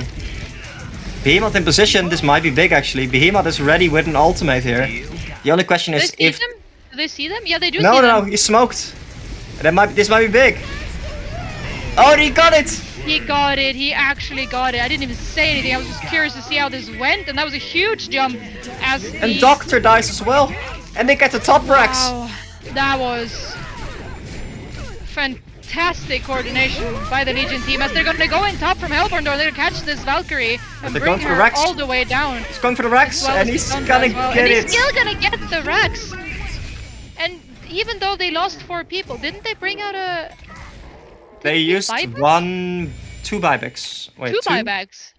Asa bought back as well. That was before that point. No, that was during that fight actually. Asa bought back as well. And they get a Rex there. That was really well played from the Behemoth there. Patiently getting both the accursed kill and the Kongor there. Doctor being really low. He jumped right into the Thunderbringer there, being able to nuke him down. The only thing that I'm not sure is how did they know? Did they have the Tundra Bird there? No, that's what I asked. Do they see them? They had a ward on the next to the tier 2 ward for Hellborn. There's like a nipple ward. They had a ward there. That should see it then, yeah. I think that should see it. I'm pretty sure that's what I saw. Yeah, but at that point, I think you need to have the accursed, like not hit Kongor, but just kind of, run around and scout for smokes, because... I guess they weren't expecting it, because they saw Valkyrie and Thunder pushing top, so they thought Behe would be top. I don't know, maybe they thought that they would sit behind them top. Yeah, but the Accursed just... Like, hitting Kongor with his 100 base damage is not gonna be as valuable as him just basically being a living ward and a living smoke course. breaker. Yeah, I was about to say he could have stood further up towards the river and just broke Yeah. the smoke. That would have been a better position. And also curious why they didn't spot the ward if they had the eye. Because, well, assuming they did Congo, or that they're ready to do Congo there, they should have been able to just... Yeah. Maybe they didn't check up on that hill because it was the furthest in, so they maybe just checked the outer ones. Yeah, but I'm not sure. That's a good argument if you just have rev wards, but if you have the eye, especially with the Luna, which you should in theory be able to, so... that is Legion's way back into this game, basically. It was very one-sided up until that point. But now, there's still a Valkyrie... big lead on the Hellboard side, but do they have what it like? Now he has ulti again now. So if Hellbourne wants to push, they have to be very careful with their positioning this time. Yep. But you just need to get it like a Doctor Shrunken. Oh, Snooki just jumps right into the base, gets blocked up immediately. Doctor jumps too, and down goes to Nymphora. He can't even say anything as this Uki just tears down the Valkyrie, and the Thunderbringer dies as well. Instant bot back from both the TB and the Valkyrie right here, and now they're gonna now he beats ultimate. 3 people. That was amazing. He catches up 3 people and kills them all immediately, and now it's the Hellborn that has to run as Valkyrie follows them and also drops down the lodestone. Is just Doctor left. Right, and the base from Hellborn actually taking a lot of damage here. Wow, yeah. The tower might actually almost fall. Unless he's dead tier 4, yeah. Fall with double damage and Illusion's not defending the tower there. It's a bit rough. Yeah, that's an interesting way to go in. It's very YOLO. I think there might be some the way that they play. Again, now this time. Again, Doctor it's gonna be the Shrunken now, and Doctor drops him into the Shrunken. Now he catches up the Valkyrie, and B can't even save him. Blinks yeah, that's the power of the Doctor right there. Doctor finally getting a Shrunken up, actually. I don't know if he had it for last team fight, but that is the way to jump there, right? With Doctor just catching people and not diving base. Because I think actually the Oogie was basically like 50% HP there just from the towers attacking him. Yeah. The towers deal basically true damage. They negate like X percentage of armor. So it doesn't matter really how tanky you are, you're still gonna take a lot of damage from those towers. And he healed a lot. Yeah. Sorry? Lodestone used his second buyback. He has no more buybacks. Oh yeah, that is actually something. And he's been saving up gold for something. I guess for those 2 buybacks, but... I guess now he's going for a sheep as well. He has the thingy. Yeah, I would even argue that even a Shrunken would be fine, right? Because more Shrunkens, more better, I would say, on every hero on the Hellborn side, because... Does that work on Lodestone? Yeah, of course. No, but he has, when his ulti is popped, he has nothing. Yeah, no magic armor, but the Shrunken works. Yeah. Oh, jump mid, they're gonna go into the Behemoth here. This Doctor is just tearing through everyone. Now he goes for the next target. This time it's gonna be the Thunderbringer. And down he goes. Did he have dust? I'm so proud of him, Fall. I'm so proud of you carrying dust right there and pressing it. Good job, Fall. What a guy. The Accursed is not behind him there, so I think he should be playing more carefully. Although with the Thunderbringer dead, that is a big chunk of their damage. Yeah, and Beaky has no buyback here right now. Not that Hellborn knows that, but still. One thing you have to be careful of here, with going late, is Thunderbringer scales like exponentially. Because he scales with the opponent's HP, but if he gets like the damage tax from the Conqueror's buff, he will start basically one-shotting the entire enemy team at some point. But it seems like the Hellborn side does not want to make it last that long. Oh, there he goes. Ugi jumps into the Valkyrie, pops his sheepstick, and then the Doctor just finishes him off quick and easy. Again, immediately. And Behemoth. Now, again, Behemoth, is he ready? Can he get a jump off? He gets the stun onto the Ugi. Can they kill him? He's very strong. There's the jump, and another good ulti from this Behemoth. And Ugi is down, and so is a curse, but now Tundra is dead. And it's 3 versus 3. The heal coming out from the 4, not gonna keep this Thunderbringer alive. And now 3 people dead. Can the Valkyrie kill him? Yes, he can, and there's no buyback on this load. Not a buyback there's on... no buyback on Oh! the Uki either. Oh, here comes the Doctor! Again, going for this 4-4. Nice heal, keeping him alive, and they're gonna bring down the Doctor, are they? Yes! There we go, down he goes, and now it's only the poor Aluna left, and she has not much to say against this Legion And team. the base from Hellborn actually taking a lot of damage Oh, again. no. They used the fortification! Yeah. I don't know, do they have buybacks? I see a buyback on the Accursed and that's it. Oh, and the Doctor actually. No Doctor, yeah, and he just- the Cursed is gonna spawn right now, but the rest of them don't have buybacks. Isn't there like a booking shop for the Accursed? The Book of Shame right now? Because, Book of Shame. yeah, there's a tome, like, what is it called? The Tome of Tome of the Elements. Yeah, Book of Shame. Yeah, it's called the Book of Shame, because the one that's like the lowest XP basically gets like the most Yeah. value from the book. Yeah. So, Have everybody up now in 10 seconds. There comes the Doctor, jumps in all on his own, gets instantly ulted by the Tundra, and Legion is gonna choose to get out of this as Doctor is running out of mana, still chasing this Valkyrie. There's nothing they can do but the stun from Behemoth keeps him alive, and now Tundra is the one. the base is falling again. and their Oh my base god, they is just lost their tower. They have to do something about top lane, because otherwise it's actually going to be like impossible for them to push. Oh, Valkyrie! Oh, the snipe! Dude! Sniped from Luna, and he does not have a buyback. No, there's no more buybacks left on him. They There's so should many know that buybacks there's used no this game. buyback left. They should know that. Behemoth has an ulti in 6 seconds. They might be able to let this mid Rax fall. Buyback on the on the Tundra, but they know that there's no ultimate from Tundra and no puzzle box, so that's actually a lot of the damage from that player gone. Doctor no shrunken for 20 seconds. Unless they stack up like all 5 for a good Behemoth ultimate. I don't actually see them defending this right now. No, this Rax I would let go. Let it go. Barracks has been destroyed. Both Congress are up as well. And there's 40 more seconds before before the Valkyrie's up. They have no creeps bottom. They can't And push in bottom. Valkyrie being very close to his Shrunken now if he actually chooses to go for it. Shrunken against Doctor is actually really good, because Doctor right now, when he jumps with his ultimate, he is actually perplexed for, I think 0.7 seconds off the top of my head. Meaning that you cannot actually like use Hellflower right after you jump with your ultimate. So it's actually quite possible to get your Shrunken off if you see a Doctor flying in. Yeah. And I mean, as you said, their team is... Yeah, there we go. There's the Shrunken. Okay, yeah, that's a good pickoff. I would still like him to. I would still like for him to pick up Mystic Vestments, as he still doesn't have it and he still has his Loggers Hatchet. I don't know how much value the Loggers is gonna be giving here at this point. They actually do have a double damage rune in the top lane they could give to the Valkyrie to maybe do something with that. But They don't see it. again, there's very little vision from the Hellborn side as they attempt to do Conquer here. There is.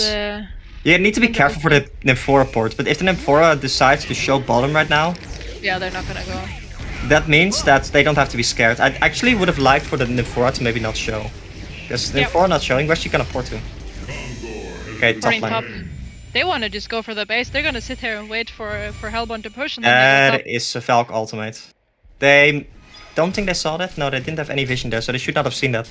There's also the Puzzle Box 3 from Tundra right here. Yeah, the bird scouting in the lane, Asaf being very passive, which is good from him. They're gonna have to make Legion commit to this kill if they want to do this, Oh, no. basically. And Oogie Fine. Cow. jumping very greedy there. He does have the haste There's the for 9 more Doombringer. seconds. On who? What? Doctor Oh, has Doctor. the Oh Doombringer. my god. I mean, if he dies, he's dead, so I don't mind. That is very true. That is like this is why I like casting with you, for this valuable insight. If he dies, he's dead. Thank you. No, I was wondering like how that worked. Thank But, God you have um, me for this deep input. Yeah. No, but like Value. the point is still the same. He's not gonna buy back and do something, so he might as my well go all God. in onto this Tundra and just drop him. And this Tundra also He is also dead because he's dead. And the same will be with this Valkyrie if he doesn't get out. The damage from the Doctor is way too much. Doombringer deals so much damage, and now Behemoth in the background, he can't really help. Behemoth See if smells Doombringer blood. ulti. Oh, that's the Behemoth Hellflower. doesn't smell anything because he's dead, and so is the rest of the Legion team as Nymphora is trying to push That's- down. The Like the trooper CC he vote is. is called. Yeah, okay. There we go. And that's Well gonna played. be GG from Team Tim as Doghouse takes first game in this series. What a game! Yeah, that was Watch. quite something. Yeah, it went back and forth a lot. I actually, we did see just the power of the Doctor and the Uki there too. Very powerful late game heroes that just snowball very hard if you allow them to. And the Doctor actually ending up with 26 kills, 4 deaths, and 6 assists. That's a lot of kills. Yeah, he actually got so many pickups from the Tundra, the Behemoth a couple of times, the Nymphora. Yeah. Just very squishy targets with basically like no save for them. And that is just food for Doctor. So well picked by them, I guess. Absolutely. And also very well done with the pressure. They really kept up the pressure. They kept pushing. The one thing they maybe should not have done is like base dived until the well, basically, 2 times. But in the end, they managed to carry it. So well done by them. Yes. Great game. We're gonna go into the next one. Just gonna have a very short break. Don't go anywhere.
Hello, everyone, and welcome back to the second game of this series.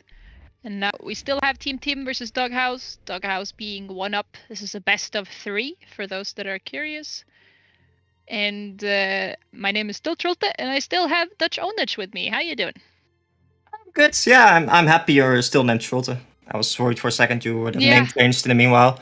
Could have But this makes it easier, yeah. Now, we just had a very exciting game 1 actually right behind us. I think the game lasted for about 60 minutes, if I'm not mistaken. Oh, no, 45 only. It still felt like a very action-packed game. We It felt just like 60 minutes. swings back and forth, and 30 frustrating minutes of people not carrying dust. But hopefully they learned from that, and we see right now a Moira being picked up by the Hellborn team. And for bans, we see Monarch, Engineer, Doctor, so they respect ban the Doctor out, imagine. And Snooky, or the Legion Tide, decided to ban Corrupted, Sir Bensington, and Andromeda. I believe Same band. those are exactly the same bands, and they actually picked up a Kronos. I was kind of expecting them to just pick the Meraxes, because there was a Moira. Yeah, Kronos does not seem like a smart pick against the Moira, because No. Moira counters Kronos in some way, because whenever the Kronos gets his ultimate off, you just use Moira ultimate on it, and it just stalls for like 3 seconds, I believe. That's half his ulti, or what? Yeah, so 4 seconds actually. Yeah, at level 1, it's 3 seconds. So. Oh, now this is a good combo. This is what I like to see. So Moira plus Sandrate. So you just use the Moira Harken's Shard, I believe it's called, the Q, the stun for Moira, on the Sandrate. The Sandrate jumps in on any targets, and that is a free kill for the Sandrate. You could do basically the same thing with a Bombardier as well, but the Bombardier is banned now. Which I do actually like that they banned the Bombardier, because if you get a stack from the Bombardier, they get some very easy kills. Mm-hmm. And the Deadwood also being a solid pick against the Kronos, because Kronos obviously cannot leap out while he's being grasped by the Deadwood, so it provides some gank potential there. Do they ban the Cersei, or is that not still a thing? No, you should definitely ban the Cersei here if you're Hellborn, because there is some way to counter the Cersei by, if the Cersei ultimates in illusion and the Sandrate. No, the Sandrate like jumps to the illusion that the Cersei ultimated. The Cersei ultimate does actually get cancelled. Okay. But that means that you always have to initiate on the Cersei. So if the Cersei is like smart and you sits inside their base at some point in the late game, that means the Sandrate, instead of joining the team fight, actually has to jump into the enemy base, which is not ideal, let's just say. Absolutely. They're gonna ban, you said, Bombardier, and then there's the Hag and the Electrician. So the Electrician being the hero that we've seen Zane play a lot, and then the Hag has also been played a lot by Haha in the mid lane. Yeah, Hag is just a very powerful hero. It doesn't provide too much lockdown, but it provides a hell of a lot of damage. It's hard to catch. Yeah, and it's hard to catch, meaning that it can play very aggressively, and especially when you have a Sandrate. Hag just doing a lot of damage, Sandrate jumping on top and finishing it off is just very powerful. Yep. Plus, what you may need to keep in mind is that if the Hag decides to get a staff and upgrade the Sandrate, that suddenly is a Sandrate that is very much more dangerous. There's the Cersei pick. Yeah, that's no surprise. I am a little bit surprised that they decided to not ban it.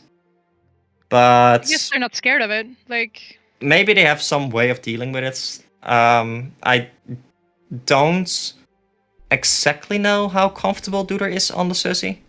I've seen him play it, but I don't think it's his best hero. But Cersei is just still such a powerful hero against the Sandrate, because there are ways to play around Sandrate jumping you. If you like just jump, or like if you need to be conscious about which illusion you use your ultimate on, because the Sandrate wants to jump to the illusion that you're ultimating as a Cersei to cancel the Cersei ultimate. But you can play around it in some way. Maybe a bit confusing now to go into depth with. But we see Master, I like it. a dual core, I guess, from now. Kraken. And we see I a like Torture and a Kraken here. I like the puppet. like the AoE splash can clear some Samwraith illusions? I think that the puppet is kind of a weak pick here, since the sound rate actually does eat the puppet with the Moira stun on top of it. Puppet generally isn't very tanky. Puppets. No, he dies, yeah, easily.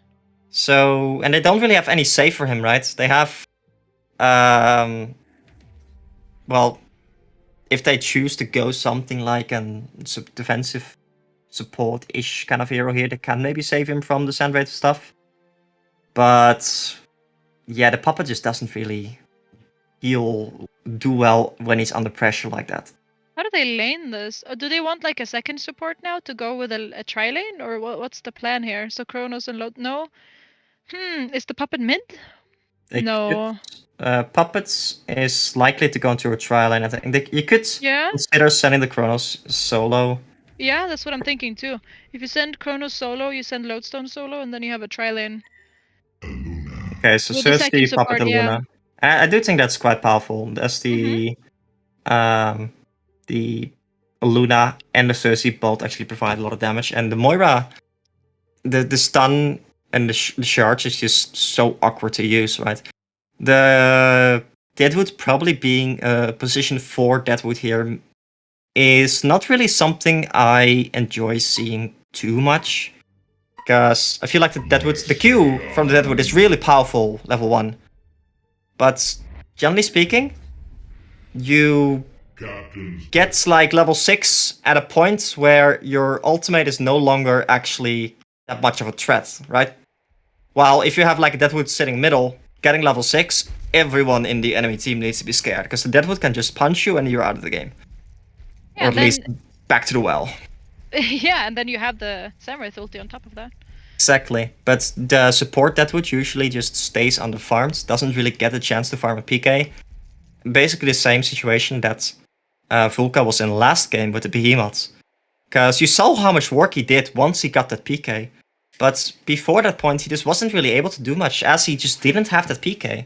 Yep. Meaning that it's very hard to set stuff up, especially against things like a Doctor, and then you don't have that tool. Now, the Deadwood is a little easier to set stuff up, because you can grasp and then run in and then ultimate, but it's still a similar problem. And okay, so we do actually see the Lodestone... Wait, Lodestone middle? Okay, Lodestone middle, Kronos solo short, and a tri-lane top. While we see the Hellborn side have a Sandwraith, Deadwoods, and Moira long lane. I think if they're doing like this, I would have liked them to give like a ward to the Kronos here and allow him to block the pull camp. Because the Kronos is really tanky if he gets like an Iron Shield. He can tank a lot, especially against Sandwraith with the illusions. If you have the Iron Shield, Sand illusions actually don't do that much damage. But if they can just pull and you're forced to like walk deep into the lane, that is definitely not a position you want to be in as Kronos, because you're just not gonna get a lot. You're gonna run a tri-lane bottom against the solo Kronos. Yeah, it's expected. And he should actually know that they're here right now, so he should be playing very passive. But the Hellborn team just needs to like let the Kronos do whatever here and pull. Because harassing the Kronos here is not going to be much valuable, but if you can get the lane back to your tower, and use the pull to do that, then suddenly like the Kronos needs to be in a very different position. Okay, so we see Luna actually port bottom to support the Kronos in some way. You could have maybe considered going the Cersei to the bottom lane, as the Cersei is harder to kill for the Hellborn team. Since the Cersei has the Invis and the E, being able to actually save him, but on the other hand, the Cersei doesn't actually provide that much offensive potential, but I think you need to be playing defensive anyway, so make of that what you will. I don't think Hellborn minds this TP. Top lane? Yeah, that might be a dead Kraken. That's a dead Kraken. He doesn't have charge or anything, or apple. Yeah, I think he may have expected the Cersei actually to port as well, because he's suddenly like really deep into the Puppet. onto the puppet there, and puppet taking first blood there, and suddenly like puppets just become so much more dangerous with items in a lane, because most of the damage comes from a crit, and whenever that happens, whenever you get items, you just start hurting so much more. Okay, we do see the Deadwoods trying to rotate right now, but yeah, Deadwood. Luna's blocking him. Yeah, it's kind of awkward to set stuff up because you don't really want to leech XP in the lane here, but unless you hit a Q, and even if you hit a Q, right, you're not really gonna kill them because you just don't really have the damage. So Deadwood's in a tri lane versus tri lane situation, it can do pretty well, but in this situation, it's just kind of awkward. Because they're not doing anything to him. Against the Chronos, no. He's just kind of free farming, right? He doesn't really care. And now Moira found herself pretty far up as well. The creep waves are gonna come back in here. Yeah, they're just. I mean, leeching is the only word I can think of. Yeah, and Aluna just chilling middle. They do actually see the Aluna here, so I'm curious whether or not they decide to actually try and kill the Aluna. But the Aluna being here does mean that the Torture actually cannot walk up and contest for him at all. Meanwhile, the Chronos just playing the suffer game and playing the recover plan, I dare say. Oh, and it might be actually that Kraken here. Kraken still no charge. Oh, he just got level 4. Hit, and he's gonna die. There we go. Yeah, that's nice. Okay. Yeah, it's like you're saying, they're just sacrificing this Chronos a little bit. They're gonna go on him bottom actually, but he's just gonna be able to leap out once he gets his mana. There we go. But they're just sacrificing this Chronos a little bit because generally he doesn't have to do much but place an ulti, and then Puppet can provide the damage, and so can Aluna and Lodestone for that matter in a team fight. Yeah, and you can also go for kind of more fights-oriented builds on the Chronos instead of a classic ruined cleaver Chronos. And if you just get Malfrats and Elder Parasites, you can still kill a lot of their enemies if they're not ready. And absolutely. Just farm lanes and become a threat into the late game, because Chronos is one of those heroes you just want to go late game with. And they might actually, the Deadwood's rotating bottom now, they might actually be able to kill the Chronos here if they decide to. There we go, they're gonna go in, he pops the mana drain up to the stuns, and they're gonna lock him down completely. Yes, there we go. And the nice thing about Sandray diving a tower like that is that the illusions usually soak up a lot of the tower damage. Yeah. We saw there both illusions down before the tower, dying to the tower before the Sandray ever did. The Moira mana drain is a bit weird in that you can actually pop your Lunar Tear and Battery and get a lot of mana back, meaning you can actually leap out if you time it correctly. He bought one now. No, he already had it, and he had actually 9. Okay. He had 9 charges on it as well. But he just. Okay, he actually. We're gonna go in here. I'm just paying attention. Yeah. The throw and the lockdown. Do they have enough damage to kill him? Don't think they do. No. Now Moira's in a little bit of a funky positioning right there. I don't think he can commit to this now. No, but I still think it's good that they're doing something, because now he's not hitting creeps. Even if they don't kill him, he's not doing anything. They're forcing the lane. I would like for the Aluna to. Okay, he has a TP now. I would like for the Aluna to maybe be somewhere around there to punish these super overextensions, because they are overextending. They definitely are. Yeah. And Aluna might actually be in some trouble here if the Moira not moving. Okay. But yeah, the Torture is actually suffering middle quite a lot because of this Aluna movement. Actually, only being 185 GPM right now, with about the same as the Chronos. Yeah, he has 16 last hits, and then Lodestone is sitting on 37. They're gonna go in middle as well with Luna in the background, but Volka is here with the Deadwood getting a grasp off. No, he does not. And the Torture dies as they follow. Here comes the Moira illusion. He's ready to help out and pops the Harkins Blade onto the Deadwood. Samrath is also here. They want this kill. This is a good kill for this Hellborn team to get in return, if nothing else. But he's not. He might be able to live. He's tanking. He gets out. No. That is so close. And he's gonna live. Top lane. Oh, that was a very. Live the Kraken. Oh, Very yeah. clutch stun from Duder, actually saving us of there. Because that is one of the weak sides of Lodestone. The level 1 rocket drill actually has a 20 seconds cooldown on level 1. Going down to a 14 seconds cooldown on level 4. And that is indeed for, compared to like most other heroes with a stun, like a Magmus. Yeah. Lord. It's insane. Yeah, it's a very long. Top lane, they're pushing into this tower. Fortification gonna be used. Is anyone in TP? Yes, they are. Here comes a TP in to help this Kraken, and it is the Deadwood, but still, Legion will get this tower. And Kraken is not happy about this. Snooki on the Puppet Master just putting on the pressure, and they actually see the Deadwood here. Yeah, they have a ward there. Now they're gonna know, but they're still gonna go in. And they're gonna drop the Deadwood pretty quickly. Oh, that might be a turn kill. That was a good ulti, and Kraken gets both of them. No, he gets only one. Sorry, I thought it was 2 people, but it was only 1. But he's dead. And Cersei trying to dodge with his illusion right here. Cersei can pour out, yes, mana if she pops the battery. Yeah, but that was actually really clutch play from Volker, getting his grasp of their right at the edge. I also really like the play from Legion side here. Oh, is that a dead Moira here? That is dead Moira. It might be. He's running right into this lodestone. Head smash, smack, down he goes. But what they did was they actually popped the Cersei illusion right next to him. And then used the puppet show, forcing the Deadwood to attack the Cersei illusion. That's pretty baller. Yeah, I didn't see that. That's nice. Since there was no other creeps there to actually target the...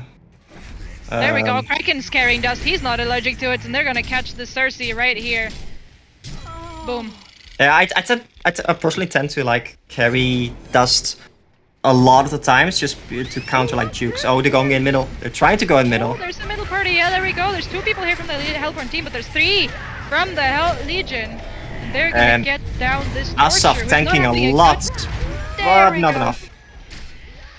Yeah, and Snooki going for the Elder Parasite. I do like that. It's a lot of damage that he can actually do, and it's also a lot of the heroes, like the on the puppet. On the puppet, yeah.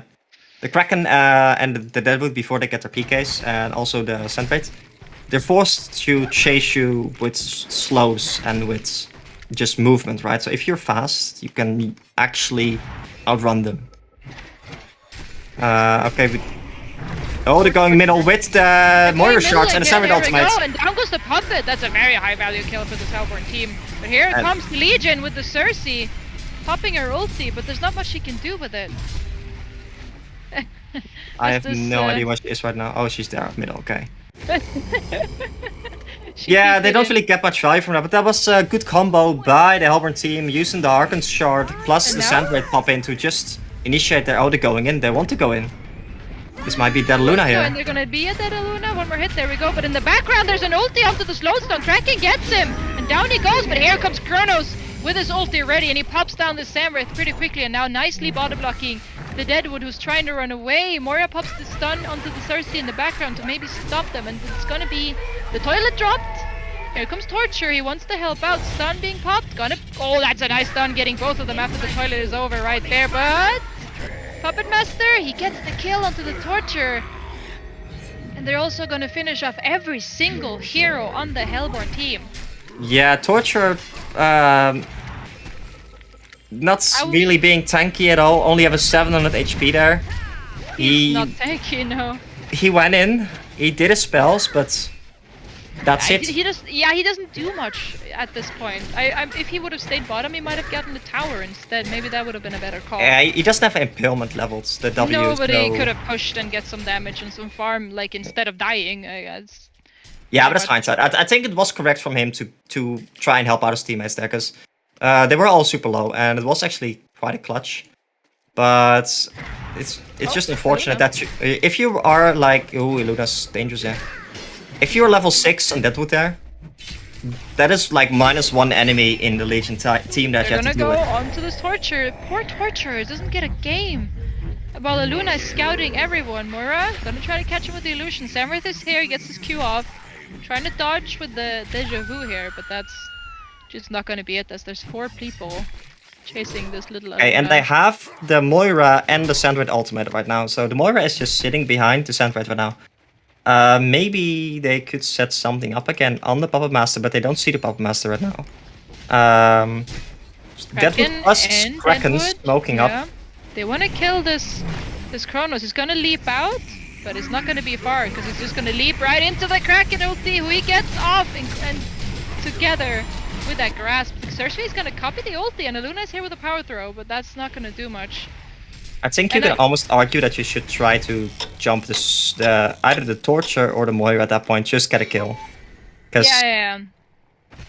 the Chronos responded in time. You have like, I think a 0.5, 0.7 seconds to respond to that. Oh, they might actually catch the sandwich here if they're fast. No, they did not have uphill vision there. Okay. Okay, just Puppet Master is farming away in the jungle. He got his one part of a shroud right now. Would not mind seeing a fast shrunken on him either. And Deadwood finally got his level 6, but remember what I said like at the start of the game? Deadwood's at this point, who can you still really kill with your ultimate? You can't kill the Lodestone anymore. Cersei actually has 900 HP right now. I mean, the Aluna is your only target, I guess. Luna, maybe Kronos having armor boots, meaning he's like not really a likely target. So 5 minutes ago, Deadwood level 6 is super scary. Right now, not as much, because the hero just scales with like, gets hard counted by armor, you could almost say. So this is what I necessarily don't really like about the Deadwoods. On the other side, you could still set up with a Deadwood's Grasp plus ultimate, and then like a Sandwraith ultimate on top, or some other damaging tool. Kraken getting his smoke. No. Nothing. Okay, I was hoping it was something else, but it was. No, it's only 230 GPM, so that's no PK for him anytime soon. And Legion is getting a push bottom. They're gonna jump into this Deadwood with a low stun ulti pop, but Deadwood escapes into the trees, as he most often does. Gonna whiff the grasp, unfortunately, and that's gonna be it from that initiation. Moira's here. Yeah, big dodge from Asaf there to dodge the grasp after. The Sandwraith did have his... Ooh, and he might go in again. There we go, they're gonna catch him, and he can't get out because there's a stun from the Torture, but now... Here's the puppet, and that's what the Hellborn is scared of. There's a rotted Kraken with his ulti ready together with the Moira ult. Oh, they're gonna get spotted as Asaf jumps in on the Lodestone. But... Yeah, the Moira not sitting behind the Sandwraith here, meaning that they can't actually do the combo of Harken's Shard into the Sandwraith ultimate. So they lack the initiation part. Meanwhile, Kronos just chilling in the top lane, farming away, getting a Thunderclaw actually. I would have maybe expected to see him pick up an Elk Bones, but him getting up a Thunderclaw here. I mean, I understand the Thunderclaw though, like you clean. Yeah, no, it's true, but I don't mind. like Elk Bones is a way to create space in some way, because you create money by not taking extra space. Yep. And a Thunderclaw or a Cleaver means that you can take the space that you have more efficiently. That's the way I always look at those items. Yeah. Meaning that you have to think to yourself: do I have enough space? And do I want, or do we have like little space? And do I want like items to counter that? I guess the Lodestone just takes a step back now that he has his PK and he doesn't really farm, so that Kronos can take that space. Well, currently there's like no one in the jungle from the Legion side. The Puppet Master has been in the jungle previously, but he got a shroud now, meaning... Oh, they actually spot the Puppet Master here. This could be big. This could be very big. Oh, okay, they know. They took the words. As bottom, Lodestone is pushing into this tower, is getting fairly low. Asaf and his taunts. Yeah, okay, so Moira's sitting behind the Sandwraith again, so they definitely want to go in. I think they're actually ready to go bottom. But Sandwraith should really just be farming the jungle. Gonna pop his ult on the Lodestone, look bottom. Or is he not? He's just gonna walk past him. He's gonna try to take the tower. Or what? He's just being annoying. Yeah. I mean, it is Asaf, but now he's gonna walk into the entire team. Gets the jump out, but he doesn't get off the cliff! And now the Harkins players are gonna catch him into the stun from the Torture, and down goes this annoying Lodestone. I think this is what we call space created. Very much while his team takes the Kongor, yeah. Actually being like super low from that Kongor if they had Did they check everywhere for wards? They did not even. They only checked actually the top cliff for wards. I guess it is a lot harder for the Moira to get those wards off since he's not playing Nymphora like last game.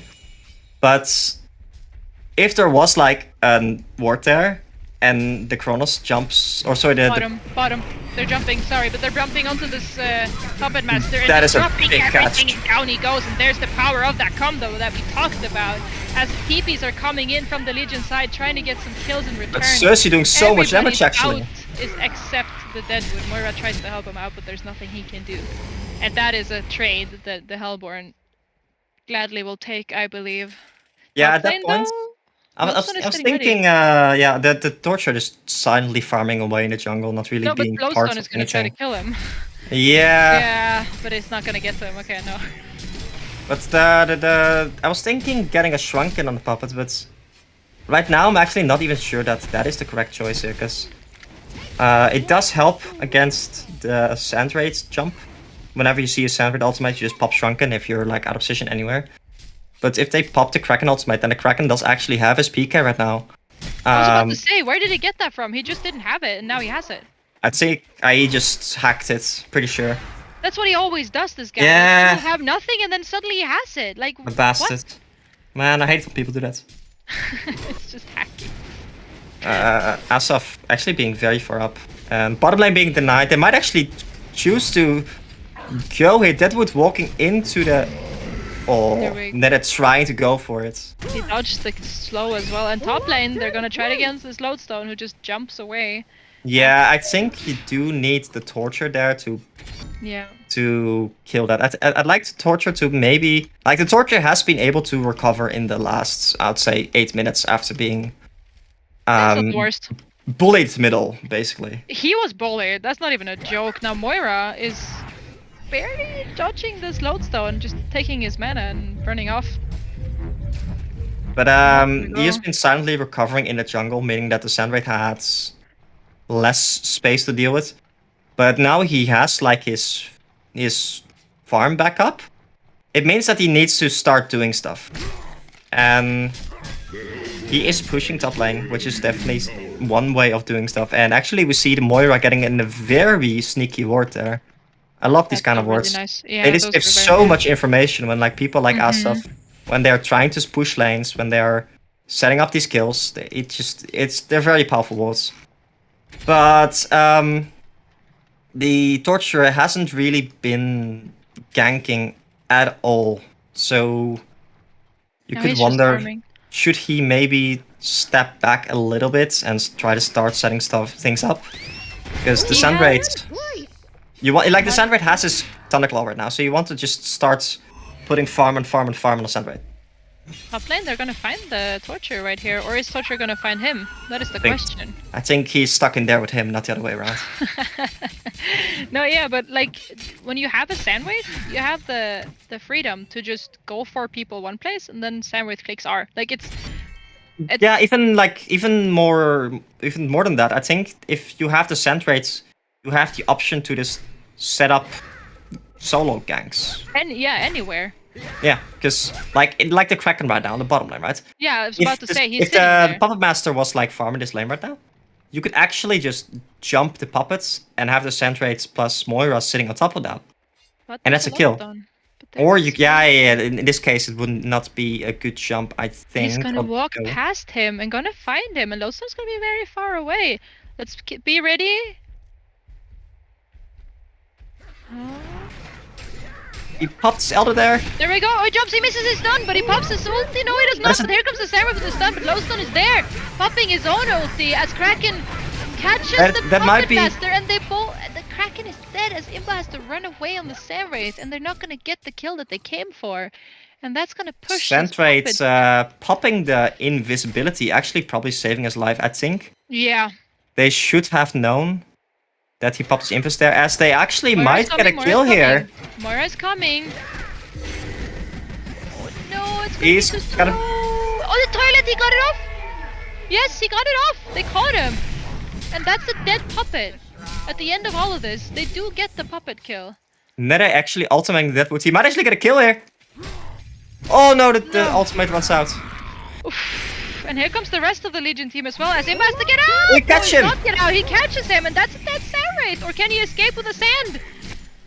Use Sandy dust, boy. people! No! He's running, yeah! No, these Come on. things are they No, don't like in really these, just- more than anything, more than just using it for the anti-invis Invis. part, against something like a sand wraith, you just need to carry it, because Yeah. he's gonna run into the trees with low HP a lot. Sand wraiths tend to do that, Yeah. and it's the perfect way to catch them. Yep. So, yeah, I hoped they learned from last game, but maybe I was too optimistic there. Meanwhile, the Kronos has been silently hitting creeps for the past 10 minutes. I don't think I've seen him use his ultimate a single time past the No, 10 I minutes think- mark. Would like him to be more active, but here now, to all the torture and the Moira's gonna run into the lodestone. My brain just It was lagged there once again. that was to scare them away from the jungle. I'm sure of it. You know, it's like a warning shot. You just need to show them who's the boss. My brain just lagged. I had to stop it from lagging. And then Yeah, let the I will say natural- torturer stun is awkward to hit sometimes. It is pretty awkward. It is. You have to have some sort of setup. I mean, the Harkins blades are. Ooh, short lodestone. Going top Gonna lane. get caught at the top lane. He pops his ulti and gonna jump into this Samurai. And the Luna snipe on top, and that is a dead fucking It- sand wraith. It's a very dead Sandworth. There's also a very dead Lodestone because he has no armor as Deadwood just smacks him with a tree. That is Mid lane? some revenge for Deadwood, but that's definitely an exchange they're willing to take, because... Oh, actually the middle tower is, I think, in our range. Besides just... Nede is ballsy. I think that's the real Nede. That's the real Cersei. meta, yeah, but here comes the Kronos in the background, gets his ulti off, but he doesn't have any follow-up. The tower is denied, and now Hellborn is gonna keep going in with the Kraken ulti, catching the Cersei and the toilet from... I keep calling Puppet Master it. not porting. Not birding, no, and now the Lodestone is all alone against all these heroes. Down he So- goes. They lose their tower. They do deny it, but they lose their tower. And also 2 heroes. And they didn't get anything out of the Kronos ulti, unfortunately, as he just had to ulti and run away. I think the Puppet Master may have ported, but cancelled the port as he realized he was about to walk into a Kraken ultimate. Yep. The other thing you have to be careful for is the Sand Wraith can buy back. He can A buyback ulti, yeah. ultimate. Again, the Sand Wraith's not actually carrying a Toxic Claw, which is something I really dislike. The Toxic Claw on your illusions is actually so valuable, because it works on your illusions as well, even if it's only for, I think, 1 second instead of 3 seconds normally. But It's I mean, just a a- second is a lot of time anyway. It's enough. Like your illusion's gonna be working, or gonna be attacking like once every second. So it's basically the Toxic Claw effect on every enemy that you attack. Mhm. The downside is you don't have a hatchet at that point, but most of the damage is coming from your Metonic Claw anyway at this point. So, not a big fan of that. I also think Val should have definitely picked up a Toxic Claw at some point in this game. Because, yeah, without like Steam Boots, you're just not very fast. It's the Plated Greaves actually being such slow boots right now. But yeah, Rada de Luna, far up in the enemy jungle. Not gonna actually go. think about it. I think Cersei actually ultimated the Deadwood last team fight for some reason. Yeah, he did, and then he tried to get back in, but he couldn't get anything off because it ran out too fast. Yeah, but unfortunately. the 190 Bottom? GPM Deadwood might not be the target to ultimate. They're ready to jump bottom. He does have a Shrunken.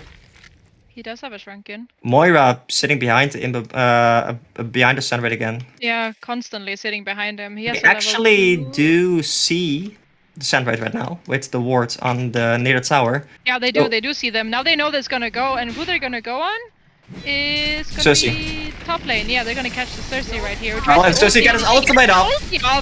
But in return, she's gonna die because she jumps over to the Torture, yeah. Torture gets her. Yeah, That it was was messy. either that or jumping into a Kraken or jumping into the base, so... Yeah, and bottom he had a puppet to help him, so he might have been able to do something, but no, unfortunately not. Kraken still has his ulti. They can do something here if they want to go. The puppet TP'd top And Kraken is ready here, but I mean, Lodestone is sitting far He up. has a Rev Ward and a ward ready. But the Rev Ward is actually not gonna spot the puppet here. But he might spot him now. Now. Oh. There we go. He blinks out. But there's a Asaf Lodestone. might catch Lodestone is him. ready. He's gonna catch him. Stun here And- into the Kraken. Nice Kraken ulti to hold the puppet back, and he's gonna be able to TP out. No, he's not. That's a Honestly, that's TP was never gonna. Oh. double dust. Hey, this team does not care. Oh no, but that's a very dead. Well, they're not allergic. That's right. That's one way to say it. They like it a lot. Yeah, no, it's good. It's good, especially against a puppet with Shroud. Yep. Puppet's kind of going in YOLO there, but again, the puppet doesn't need to be very scared because the Deadwood doesn't have his PK yet. And now they're It's- gonna sandwich here, maybe.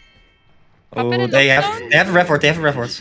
They do have a River, so they're gonna see him. And Moira has a blink, so she's gonna be able to get out. No, she's not, because Lodestone is on top of her. And that's a and the power throw to finish it off. Luna with these power throws this game and last game. Again, I think the Torture should be there. And he's just not. He is... I think he was farming in the bottom lane again.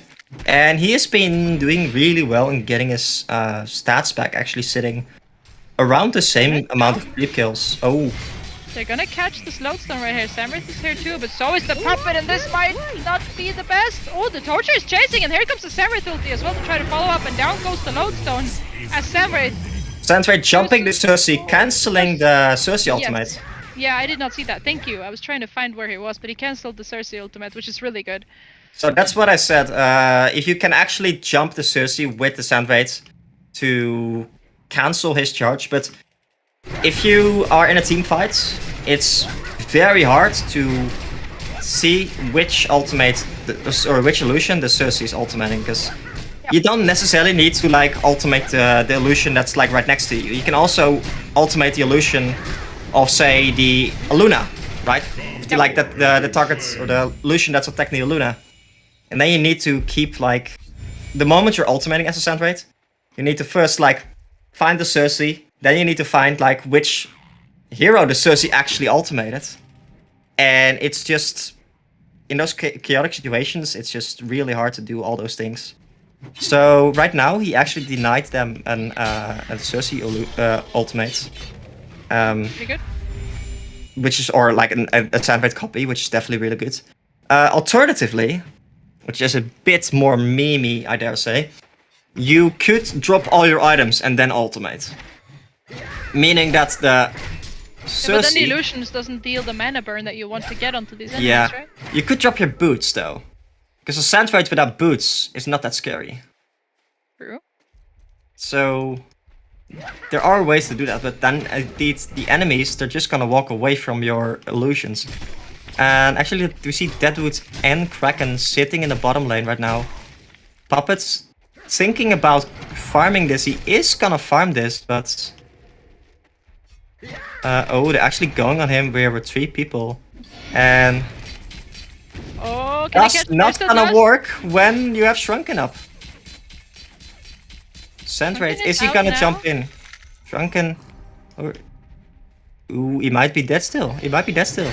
There we go, they're gonna go on to, here comes the Sandwraith, he has another dust, and down goes with a smack. And Lodestone has to get out of there. Oh, Did not Luna help his oh, there friend. was only one Luna snipe. Oh my... If Cersei actually toilet. jumped in there... Bottom, they're gonna try to catch this Samwraith.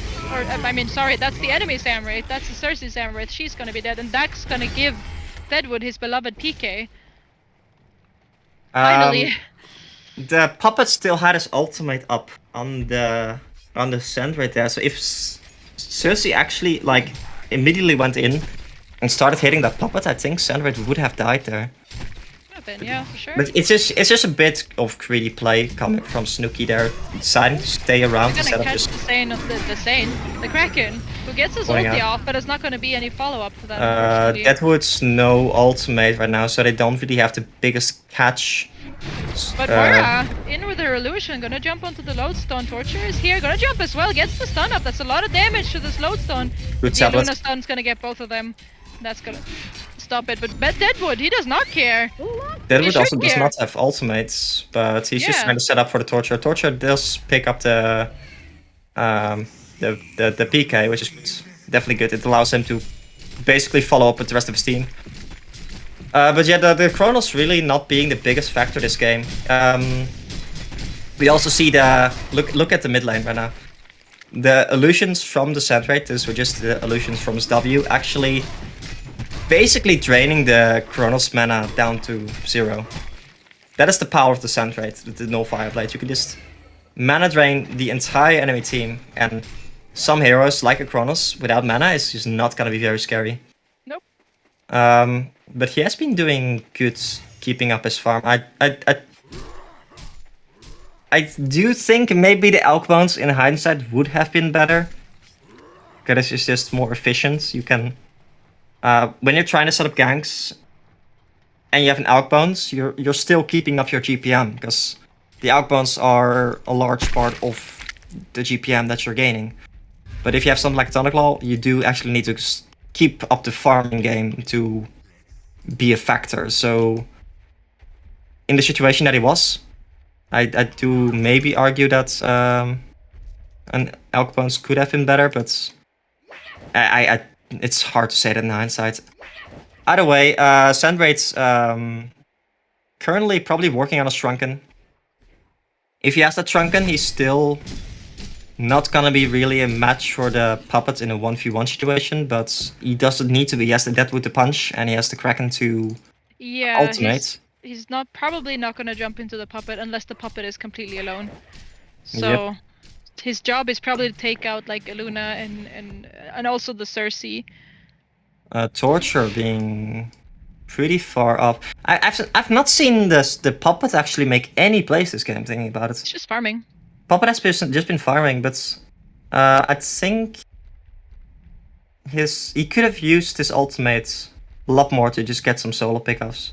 Although maybe we should credit the Hellborn side instead here, saying like, well, good job by the Hellborn side not allowing the Puppet to get the pickups there. Yep. Cersei doing the annoying Cersei thing, just spamming illusions and pushing out. That is one argument for why you should go Thunderclaw, because of Cersei. And we see the game kind of slowing down right now. Yeah, everybody's trying to find a way to. Moira not sitting behind the Sand tells me that they are currently not interested in actually ganking at all. Because the only really reliable initiation that they have is the Moira plus Sand unless... Oh, and Sand actually buying his own staff. Oh, look bottom. I was gonna mention it, like, who's gonna buy a staff for Sand but he buys his own staff instead of getting something like a Shrunken. That is surprising to me. Moira is very far up here. She just placed a ward. Oh, they saw him. Lodestone's gonna get onto him immediately. Deadwood is here, and so is the Torture. They're gonna get a lot of damage onto this Lodestone, and they're gonna make him drop. No, the nice tablet keeping me alive, and here comes the Chronos ulti, catching this Torture. Sandred ulti as well, gonna get onto everyone. As Aluna drops very low in the background to this illusion, as the Kraken ulti catches the Puppet, but it's not gonna be enough. The Chronos, pretty low, manages to jump out. He TPs, but the stun is gonna catch him. And that's 3 people dead for the Legion team, just in trade for that Moira. As Hellborn shows their team fight ability, even against the Chronos ulti. I'm not sure who the Sandred actually jumped there with I did not see either. Maybe the cameraman saw. Found staff. But yeah, the Puppets really didn't seem to do a lot of damage to Torture. Torture actually getting his armor of the Mad Mage done. So we had a lot of armor. He was getting solo ultimated by the Torture there, but jumping Moira like that is against an as a Lodestone with no Shrunken against their team with the Sanders, like return, sounds like counter initiation, is greedy. It is not. It's hard to expect that to go well. Let's just say that, because you don't really have to like the burst damage as a Lodestone without your ultimate. Lodestone is for a very large part dependent on like his ultimate, and also another thing is that Asaf currently is the only one with an arcane bomb. I don't know what the cooldown of the Arcane Bomb is. I do believe that there should be a second one in the shop right now. And Arcane Bomb is just one of the most efficient items to deal with the Sand Raid, because it just instantly kills the illusions. So I would love for the supports to pick them up. Pick up the Arcane Bomb, just deal with your Sand Illusions. Oh, actually thinking about it, he probably jumped the Cersei last team fight. The Sand Raid. He might have, yeah. I honestly did not see. Top lane, they're gonna find Lodestone? Are It they? No, makes he blinked sense. out, yeah. It makes sense, because I also didn't see a Cersei ultimate. So yeah, I guess he just probably jumped the Cersei there, but it comes down to the Torture actually being quite farmed now. He just farmed away for the past, I'll say, 25 minutes almost, and been steadily increasing that GPM, and suddenly he's like the tanky frontliner that they kind of need, because the Torture got solo hold that last team fight. Torture is not the target you want to be going on right now. No. You want to Especially- get Torture +1 then at least. Well, I would say catch the Kraken is really squishy. The Deadwood is squishy. The Sand Raid is relatively squishy. All of those are good targets, but the Torture has 20 armor, 10 magic armor, and actually does a large part of his damage, even if he has Chronos ultimated, because like his ultimate will go through his. Oh, Torture going in middle. Yes, he is. He's gonna get gone on, gonna get the kill onto the Lodestone, and in return Moira's gonna die. And now Volca is the one that's being caught right here on the Deadwood and drops his bound eye. Oh, Sand Raid! Cersei got the illusion up. Cersei got the ultimate up. And that is a dead Sand Raid! Oh no, I didn't even see! Just double click on the Sand Raid. That's my advice. Yeah. And double click on the Cersei. But the Cersei got his ultimate up there, and the big problem here is because the Imber Boy actually bought his own staff, it means that Cersei actually gets a staff as well. If the staff is gifted with like the staff upgrade, Yeah. I don't actually believe that you get the staff upgrades No, if you but ultimate. he has it on himself. and Yes, that's why. exactly. Because he has it on himself, the Sand Raid actually, or the Cersei gets the staff upgrade. So he popped his ultimate, jumped in there, and suddenly that's like 1.5 second fear in which the Sand Raid just has no chance against the Cersei, because the Cersei can jump second. Meaning that you get like a 3 seconds head start of like in which you can just hit him and hit him and hit him. And good communication actually by the Legion side, as Duder on the Aluna was ready to snipe the Sand Raid there to finish him off. Yeah. And Sand Raid going for an Resto now, I guess. And still no Toxic Law. So... Oh, actually, what do you think about the puppet picking up both a Nullstone and a Soul's Bulwark? I mean, Hello? he's going demonic for the push, I guess. He's going defensive items to stay alive. The Nullstone, does the Nullstone negate the Samurai ult? Yeah, of course. So the Yeah. Sand Raid is... then the Nullstone... since the puppet is like the most likely target, and the target they have been going on basically in this entire game, I do like the Nullstone here. It protects the Puppet Master a lot. The Soul's Bulwark... I don't know if the Puppet is the one that should be getting this. I would argue that maybe like Load should be the one getting this. Load, but maybe the I'm thinking about like what other items I would like. Chronos. I would like to see Geobane maybe. So Geomede's Bane on the puppet here. Or maybe even a Resto Stone. Especially because the Sand Raid doesn't have his Shrunken. So you could just pop like a W and an ultimate on someone else, and then if the Sand Raid ever plays aggressive, you can just do the same thing on the Sand Raid. So, and you also get 2 Nullstones, so take with that what you will, but Soul's Bulwark is a bit weird in my opinion. Although it works against the Deadwood. Yeah, but like it's also a push. Like Yeah, but they haven't really been pushing at all. Like no, but they have in to the- push. At some point, they're gonna have to push uphill, right? So Yeah, but I feel like the only way you're gonna ever push against that team is if you win a team fight.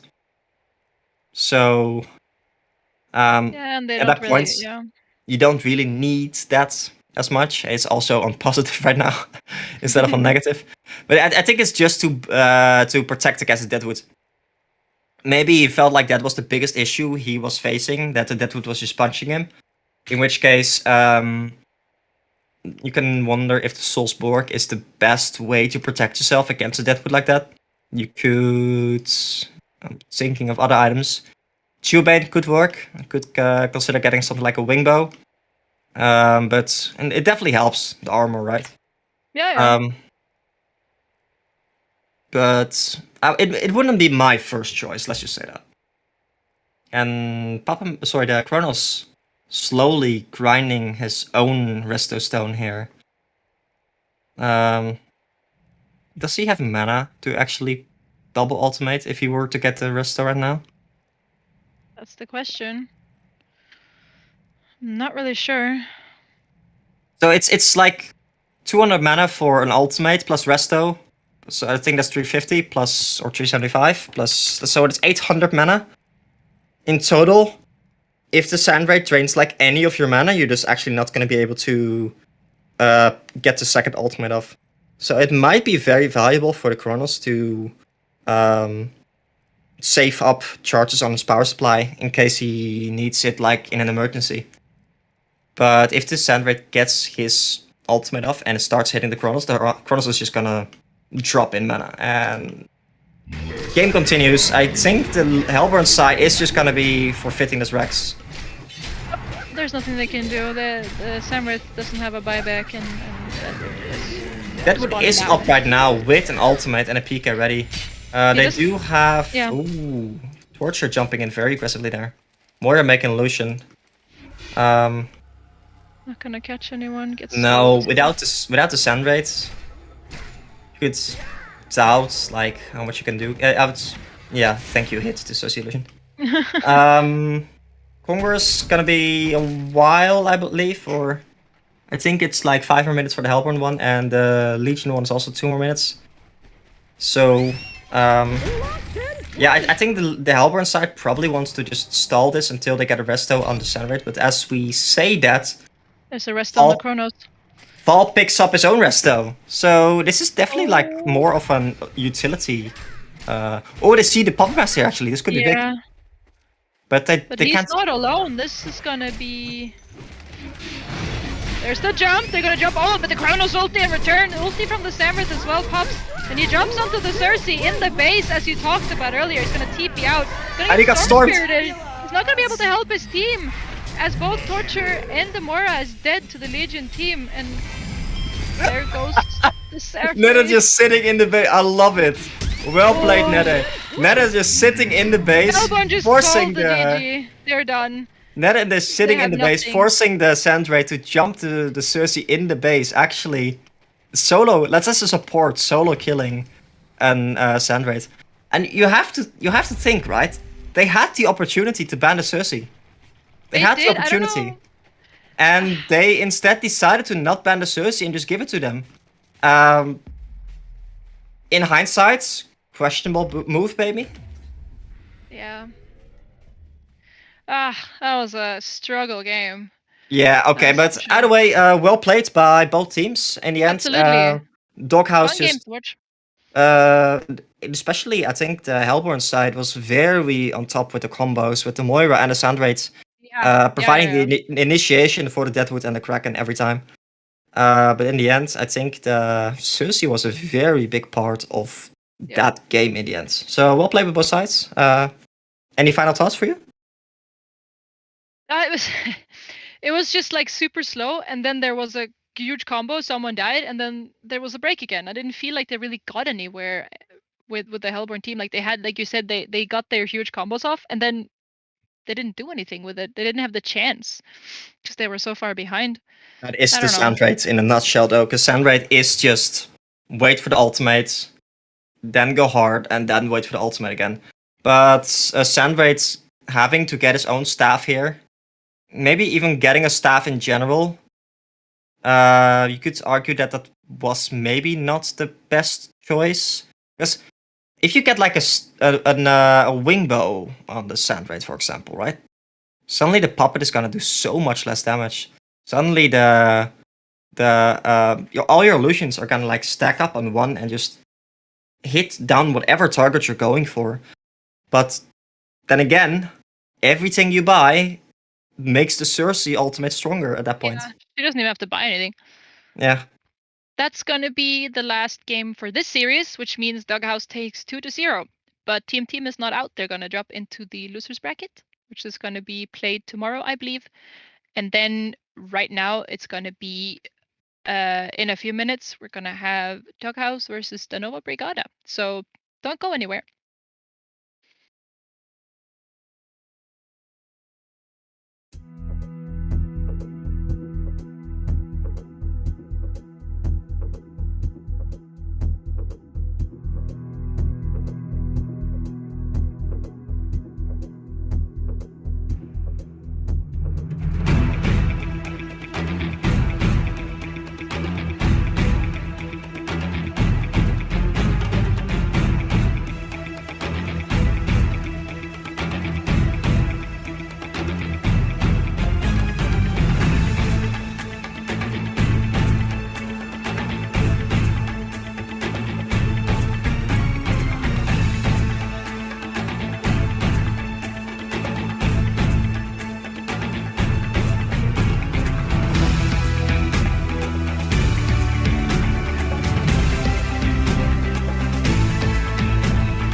Welcome back, everyone. We are now here with the winner bracket finals here of cycle number 2. We have a best of 3 coming up for you between Dawnova Brigada on the Legion side, taking on Doghouse here on the Hellborn side, as both teams have made their way to the upper bracket finals. I'm going to be your main shoutcaster, What You Got, first time for today. And, well, I'm going to be joined by Easy Full Clan. He's been doing a lot of the cast for today. Welcome back, John, on the cast. Always love casting with you. Yeah, thank you for welcoming me back, and it's good to have you in the main seat. Always enjoy hearing what you like to say and point out, and the way you cast these fights. So, Thank you. So we're underway here in game number 1. We got a couple of the bands completed. We'll go through them one by one. We got Sir Bensington, Devourer, and Engineer, banned from Doghouse. And then we have Lodestone, Balfagor, and Tremble, banned from the side of Dawnova. Let me hear the analytics here on these 6 bands. Monkey King. well, one thing that I noticed is that you're not the only one to ban out Devourer against Dawnova Brigada. So that's bullet point number 1. I will say that these bans look a little bit different than what I see against whenever you're playing. The Tremble ban is kind of expected, as I believe it's Fa over there on the other side that likes to play the Tremble and plays one hell of a Tremble in the mid lane, can seriously take it over if allowed to. But yeah, I mean, other ones are kind of typical. Balfagor as a first ban is not necessarily surprising, but slightly unusual, right? I mean, there are counters to Balfagor in the hero pool, wouldn't you say? Oh yeah, definitely. We saw some Balfagor, I think, in last cycle, as well as we see it banned from time to time. But this hero just brings some monster team fight and push power to the game. So when you have a player, and I think that one gets banned out against, I believe Snooki plays a very, very good Balfagor. So when you have a player of Snooki's caliber piloting a Balfagor, that's always very scary, because that hero can just get the ball rolling really fast for your team. So I kind of understand that ban from Dawnova. It really is an all-in-one push hero, isn't it? I mean, it's actually just crazy the way that corpse conversion, spawning creeps constantly with the self-heal, just constantly feeds you charges because the enemy team has to deal with the 5 creeps that you spawn on top of a tower. So they're constantly casting spells to wave push and then just feeding your atomic bomb teamfight ultimate. So yeah, I really love that hero, and I've touched on how I think it's one of the best designed S2 heroes in the game. But more moving on past the Balfagor, as there's a lot more happening here, right? Okay, so we got first pick Corrupted Disciple from Doghouse. Then we see Monkey King and Glacius picked up from Dawnova before we go into the bands there. And then Andromeda Behemoth finishing it off. So what does it look like we're going to see so far? Is actually, maybe I'll touch on the bands here really quickly too. We have Kraken, Wretched Hag, and Gladiator from Legion, Kronos, Forsaken Archer, and Puppet Master from Hellborn.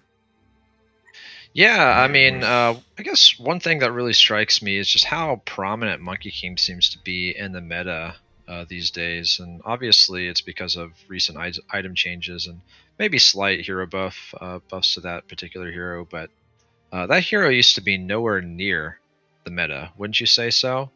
And then suddenly it just seems like it's a go-to position 1 farmer. And I think it's just because of how reliable it can be in terms of securing its farm and maintaining a great level of activity and joining team fights at just about every stage of the game. So yeah, it doesn't surprise me whenever I see this hero anymore, whereas once upon a time it did. But the Behemoth and Andromeda and the Corrupted Disciple also seem very standard to me. Corrupted Disciple, just a really, really strong carry and just about every single laning setup super versatile, right? It can function as a 1v1 hero. It does well in tri-lanes, as we've seen, and obviously it's okay in dual lanes too. So really reliable carry pick. Obviously just stun combo with Behemoth. Bonk is a great teamfight ulti. Like, I love these teams so far. Yeah, and CD is like a hero. We don't really, at least for me, it doesn't scream like Doghouse carry, but I did catch them chesting that one out in scrims this week. Fa did play some Corrupted. Now, I know Snooki has a history of playing Corrupted in the past. I'm actually going to be interested to see who gets to play it here today. But with the Sulfuras pick, probably got my answer to my own question. That's probably going to be Snooki playing the Sulfuras and then Azov playing the core Prisoner. So most likely going to see Fa here get swapped the Corrupted Disciple for position 1. But we see Hellborn's lineup already completed. Was there anything in those secondary bands that like stood out to you, or everything looked pretty normal, you would say? I think it looks pretty normal. I mean, I know that Gladiator and Puppet Master, for example, are two of the heroes that I'd hate playing against. Kraken is just extremely strong these days. Kronos, I mean, the Kronos ulti is always reliable. I feel like there are times where you can play around Kronos ulti, but you know, it always has the potential of catching like half of your team, maybe more. So it's always kind of a scary thing to go against whenever it's in the hands of a good player. So I don't think I would necessarily ban it for me, but I see exactly why people do. Almost a little surprised they banned the Kronos because they already picked up the Monkey King, and I don't feel like there's really great synergy if they were to pick up a Monkey King and a Kronos. But I could definitely be proven wrong. You know, if they picked up some more team fighters like around the Kronos pick. So that's why you're an all-star drafter, Wiggs, because you know you look past the hero and see how it connects to the to the current lineup. So that's just a thought that didn't even occur to me for a second. But you're absolutely right. You know, Kronos ulti is going to prevent Monkey King doing a lot of the things he enjoys doing, being highly mobile. We talked a lot about Doghouse's lineup. The last 3 picks from Dawnova was going to be Defiler. Was it Draconis was the last one? What was the one in between there? It I think it was the Glacius. The Glacius, right? Right. No, Glacius was in the beginning with Monkey King. It was the Magmus, oh yeah, actually. the Magmus. Okay. So, yep. So they pick up a Magmus, Defiler, and Draconis. Yeah, pretty surprising that Magmus actually is hung on, you know, that late in the drafting phase. Nobody picks him up. Usually we see him picked within the first 5 heroes, so actually a little bit surprising to see him unbanned and, you know, lasting all the way till the second pick phase before somebody commits to him.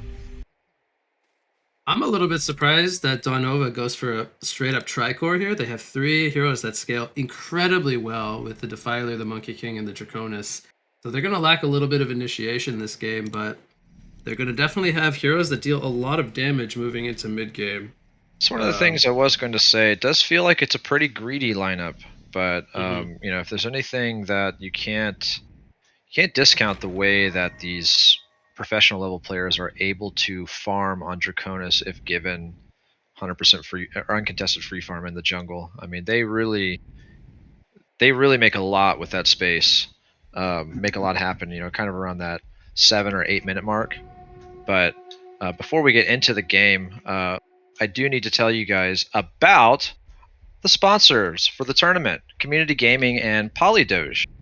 So when you talk about Community Gaming, they're a platform that runs weekly tournaments for Valorant, Super Smash Bros., Hearthstone, and other games. They're all in one, and they help supercharge events of all different levels, from community gaming tournaments to Tier 1 professional events. You can go to communitygaming.io or join their Discord to learn more about the platform. And Polydoge is a digital currency with one of the most vibrant communities on the powerful Polygon network. It offers a wide variety of fun interactions to its holders in the forms of NFTs, apps, airdrops, and access to different DeFi platforms ready to use on Polygon. So go to polydoge.com to experience it for yourself. And keep in mind that they are providing the prize pool for this tournament, and it has the potential to become even higher to incentivize more professional level teams to join if they get enough activity from the sponsor links. So make sure you type !AD in the chat, !AD, to go and create accounts and check out the 2 platforms. All right, so I hope I didn't miss anything in the game. Nothing. Thanks for that, John. Absolutely. So while you were saying all that stuff, I got 2 things that I want to talk about right away. So one is Legion is running a jungle Draconis, which means they have Magmus in the off lane. He's in a 1 versus 1. And they are playing a 3 versus 2 down in the bot lane. And then the second one is we have Snooki is playing the Corrupted Disciple. So despite trying in scrims this week, Fa playing the Corrupted, they still do give him the Lord Sulfuras.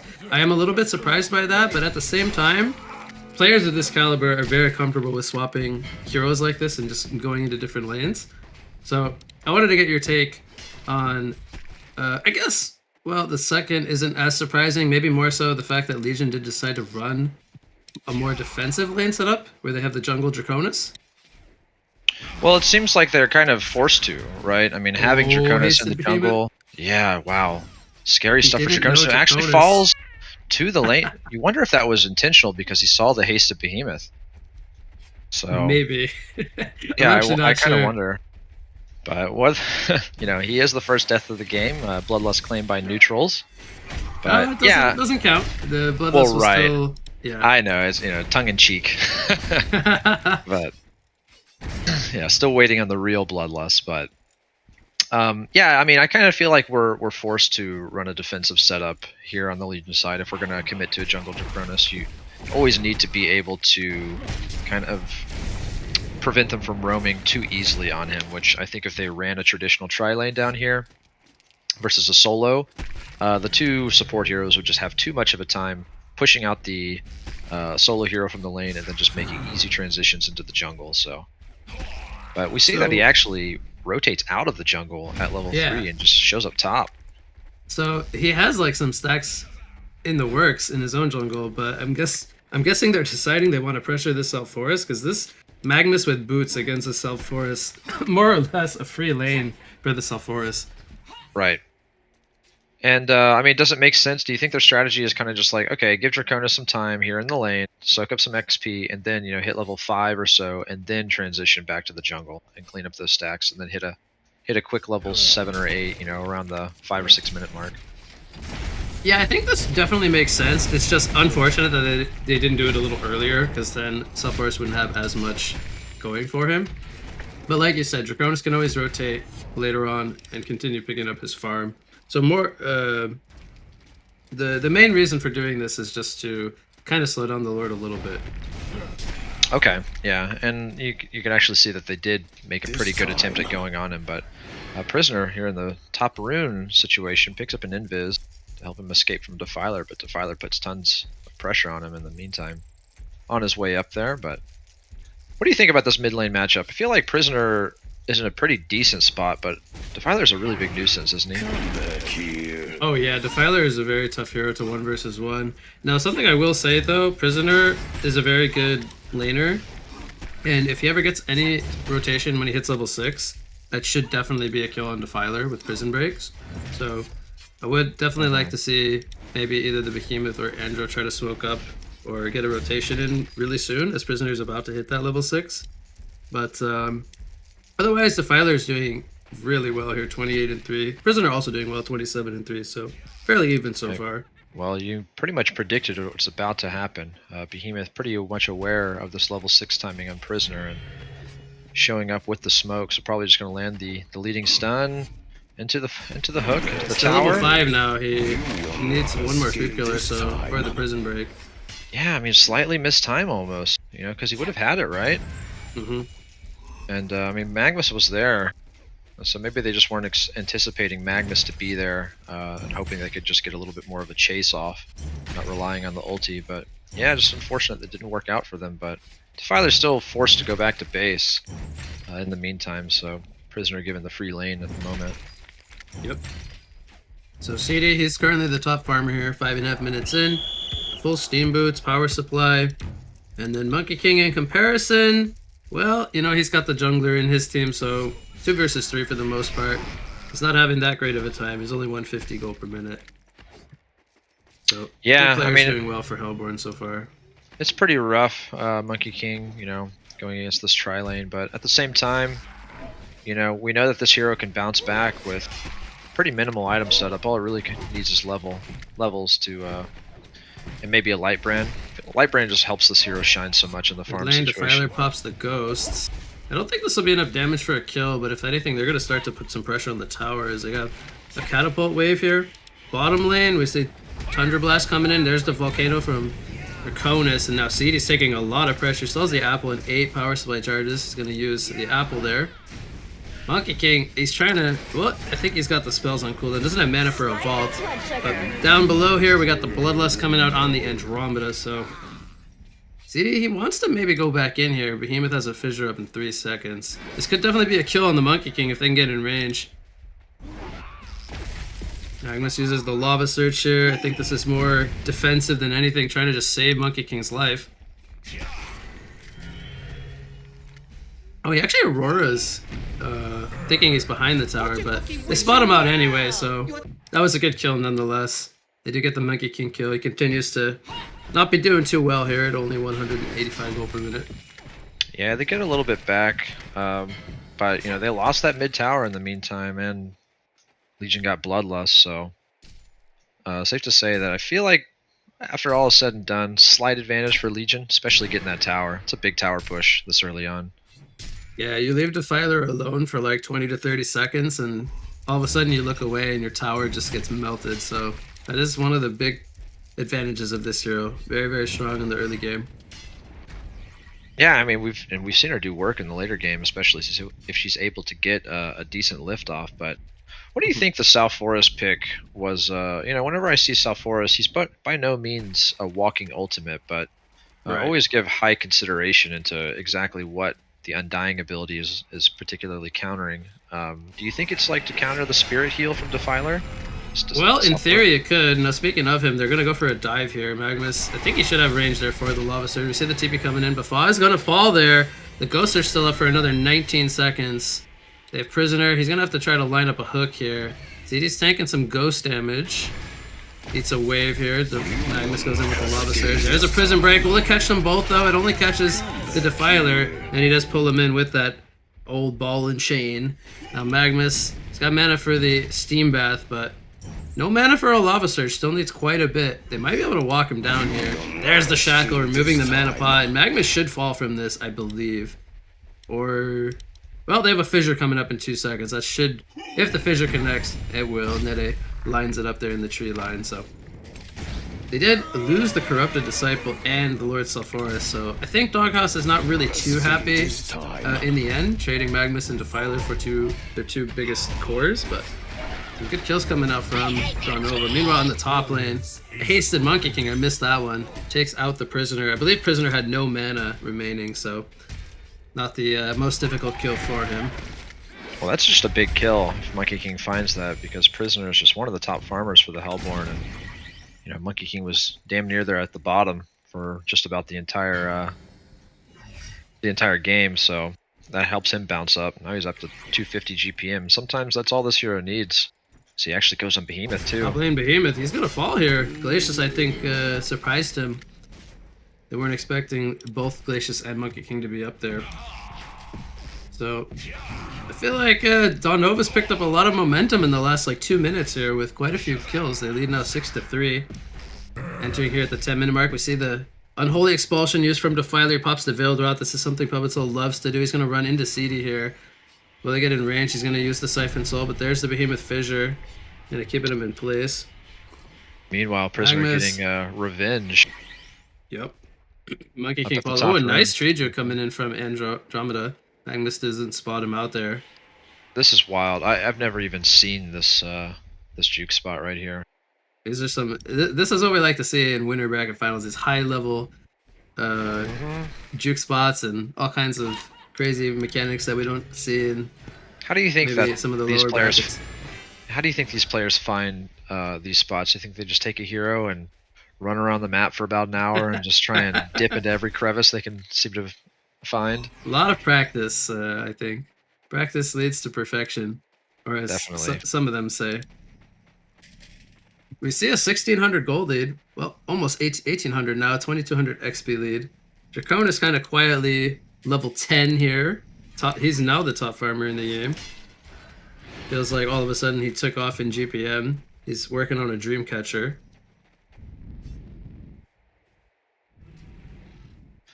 Yeah, I actually love the Dreamcatcher. It's going to help a lot with dealing with Salforus, and I think Dreamcatcher is one of those underrated items, honestly. Just the way that it synergizes with things like Bottle and He's man, flying and smoking bottom. We could see an engagement, but yeah, continue. Yeah, it just does a lot of damage, right? I mean, as long as it's able to go for the full 10 seconds. Goes it's from almost like a Defiler. Here rifle comes the bullet. Volcano as Magnus catches the Corrupted Disciple. They're looking to try to turn it on the Defiler, but he's holding his ground with the Siphon Soul. We see Lord Salforus poured in. Will they get the Undying off? There it is in Defiler. She's going to go very deep for this kill.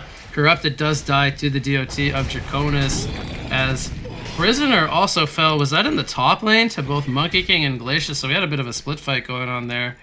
But in the end, it's 2 kills for 1. Favoring Legion, I would say. Yeah, and I mean, Legion is doing such a fantastic job with what we saw as a greedy lineup. And usually, when I think about greedy lineups, you know, kind of tricores, I'm actually reminded at what I've seen Doghouse do in the past. I mean, they're kind of the ones that I would expect to run this type of thing. Not to say that I didn't think that De Nova Brigada incapable of running such a strat, but you know, just kind of taking a page from. Andromeda gonna get caught here, I think. We'll see if he goes in with the Lava Surge. There's a counter fissure. Oh, the swap, I think, disjointed the fissure there. Very nice timing from Dude. And now Salforus, he's tanking. Is this another hasted Monkey King? It is. And there's the Behemoth Shockwave, but it doesn't lock him down. He only has level 1 in the heavyweight as he is low level. They trade the Monkey King for the Behemoth. Fall will also fall there on the Lord Salforus. That being the big kill there, so it ends up being a 2 for 2. Meanwhile, as Nuki pushes the top tower there, gets some gold for his team as he lets it die to the creeps. Always like to see that as well. But I do think Don Nova's going to get this bottom tower with Ghosts up.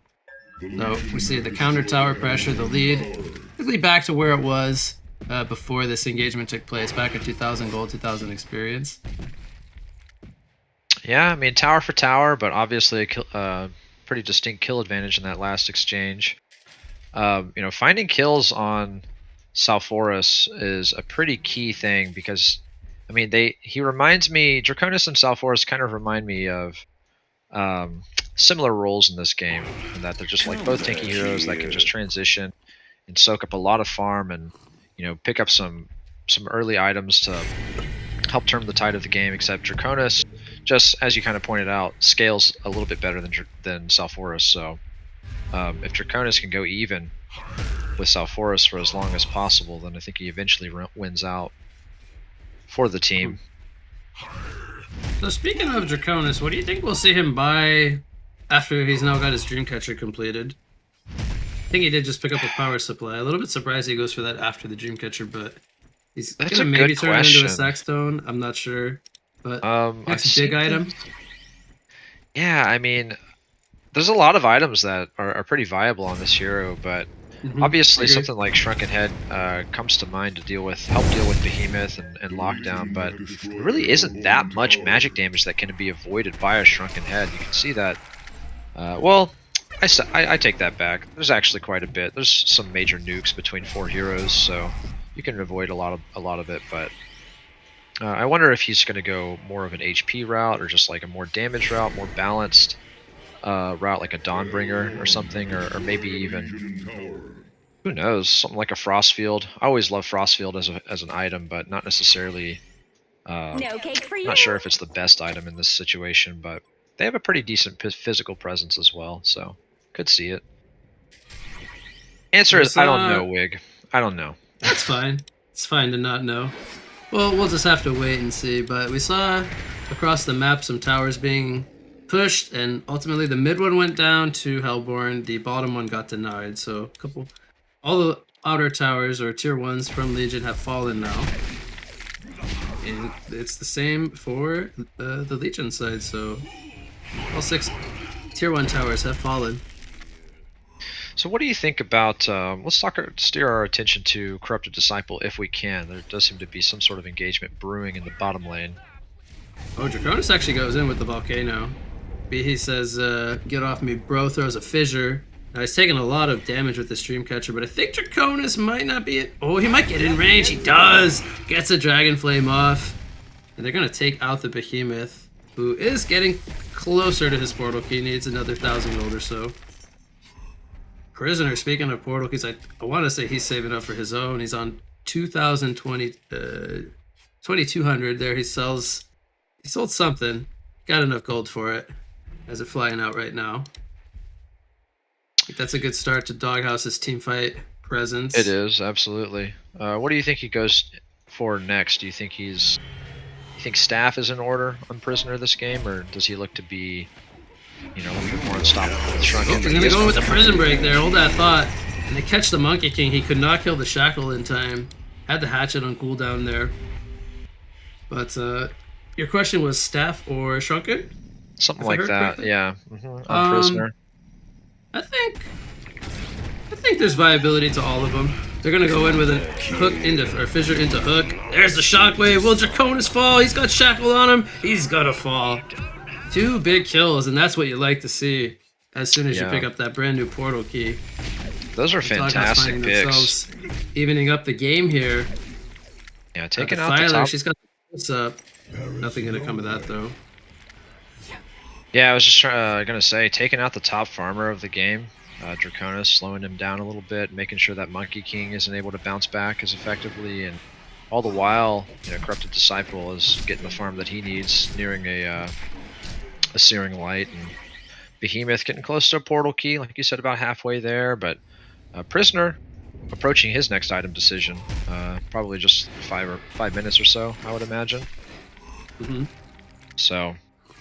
We didn't talk about Sulfuris's Barrier Idol. I do like it. I think he's kind of just being that frontliner for his team. He's going to do lots of damage. We might see him transition into a Dawnbringer now, or parts of a Dawnbringer. He picks up the Light Brand. This hero just scales very, very well with even tanking up early on. Yeah. No, I love it. I love the Barrier Idol, and going for the Dawnbringer just supplements everything that he wants to do. And, Magnus middle lane, he's channeling Eruption. Has the portal key stun. There's Draconis with the follow-up. Oh, he misses the Dragon Flame. I think Behemoth is going to live, as the swap kind of messed that one up a little bit there. A great swap from Dude. Saves. He saves Nede there as he was getting very close to portal keys. So that's big, yeah. 700 away now. Longer. We see actually a little bit, not unexpected, to see a start of a Nullstone here on Monkey King. Yeah, I think it should be it should definitely be a Nullstone, not a Cleaver. Makes sense against the Prisoner and the Sulfuris. There's a lot of big single target spells. We'll probably see him continue to buy defensive items this game. He might go into like Searing Light or something before a Shrunken, but I think we will ultimately see both a Nullstone and a Shrunken at some point on Monkey King this game. Yeah, and we have a Storm Spirit on Defiler and a Boundai on Glacius, so Novi Pirate, 3-0-1 is the Glacius, not something you see every day. Glacius, the only one on his team who's avoided the clutches of death. Thinking he's going to last for a little bit longer, buys the Boundai. He's got 270 gold per minute, doing very well here. Let's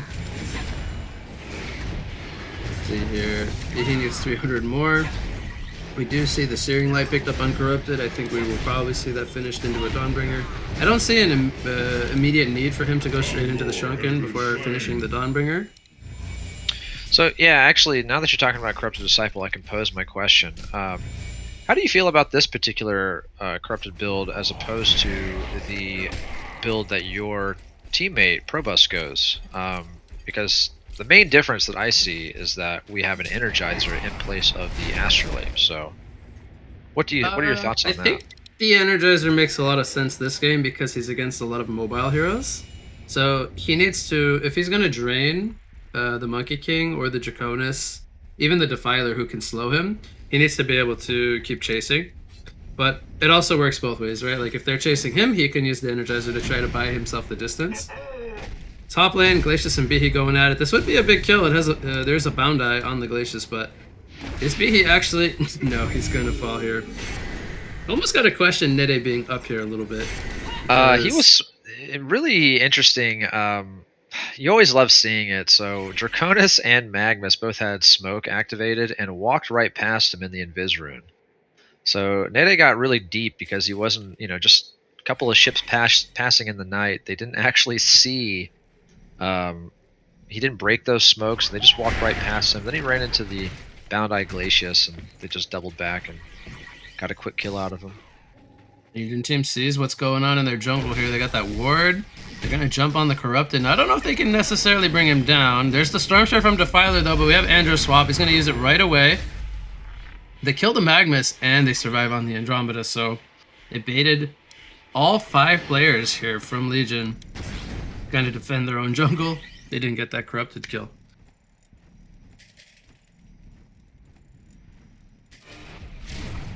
Oh, Andromeda running into Draconis.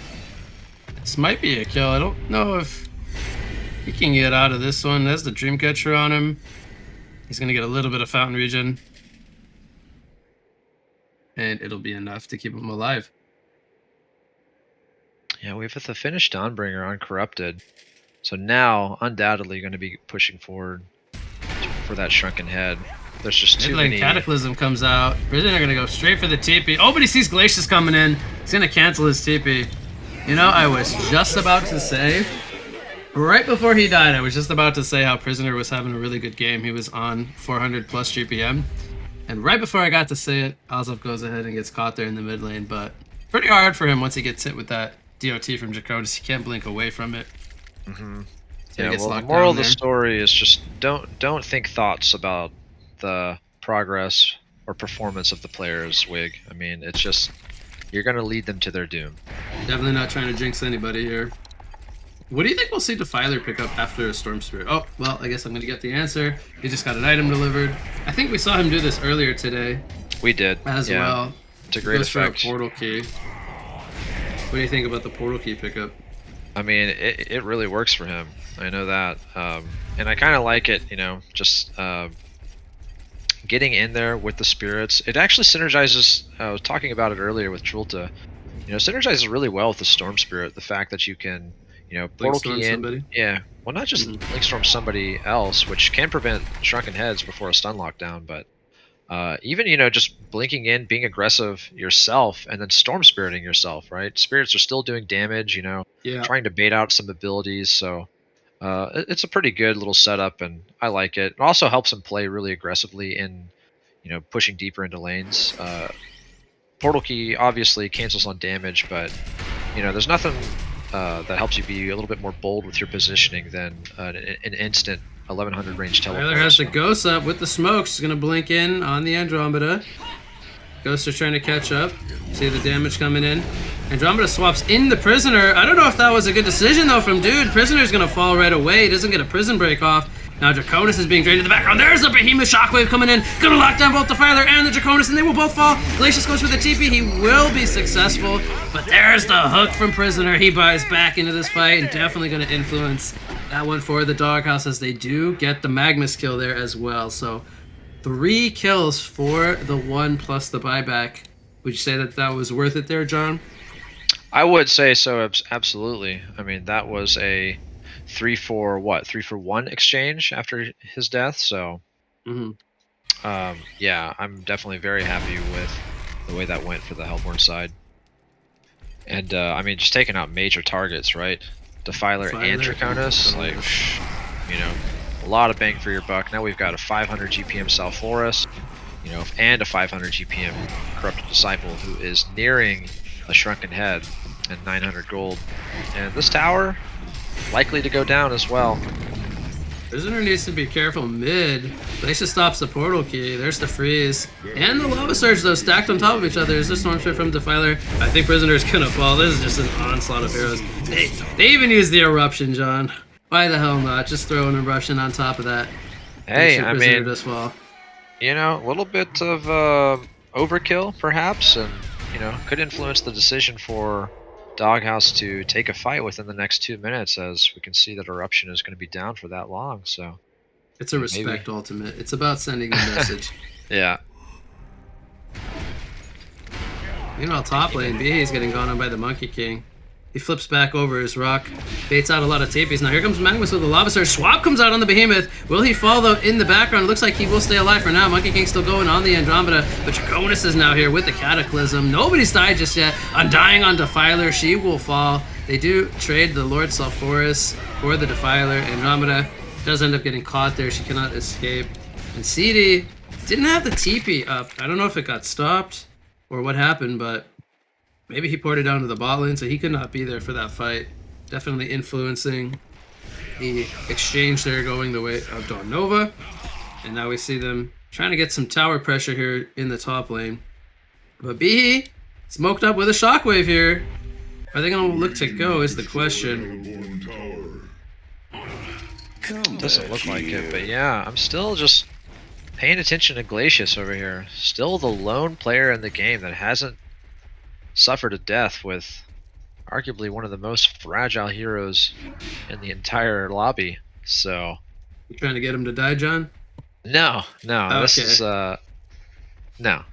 He's not gonna die. He will not die. Okay. So Monkey King, I think he bought something. Question is, what did he buy? He's kind of recovered actually. He's on 450 GPM. Not quite up there with Corrupted and Lord Sulfuris just yet, but he does go for a Shroud. What do you think of the Shroud pickup? He's trying to be a little bit more evasive. I'm not sure if I really like it that much. I mean, you've already got a source of invis. No, they aren't really. Are they buying dust for the Magnus? No, they're not really prioritizing dust. So I guess it could work out for them. It is a source of, extra source of damage and mobility. I don't know. I just feel like there's other things that he could be going for that, potentially. For Prisoner. We see Kongor going on for Hellborn here, almost completed. No threat of the Kongor steal. Legion just waiting for their own to spawn as it does. Yeah, I mean, I think he's going to want a Shrunken Head this game, so I'm a little bit surprised that he skipped that item. It just feels like there's too much magic damage burst that he wants to avoid. And stun lockdowns, but... We're going to see a jump here. Magnus undying on him. He will fall. Draconis jumps in. Now here comes the Shrunken. The Shockwave comes out on the Draconis. They're locking him down in the background. Now CD in the front line is chasing Monkey King with his Shrunken. It's about to wear off there. He kind of pushes back 3 players. Well, actually, Magnus did buyback, so he got there a little late, but that was a great fight from Doghouse. They got 2 kills plus a buyback. It didn't end up losing anybody. They had the barrier rattle up on everyone, plus the Shrunken Uncorrupted. Double damage rune on top of that. Yeah, they're making a push for this tier 3 tower. Maybe not going to be able to take it, but...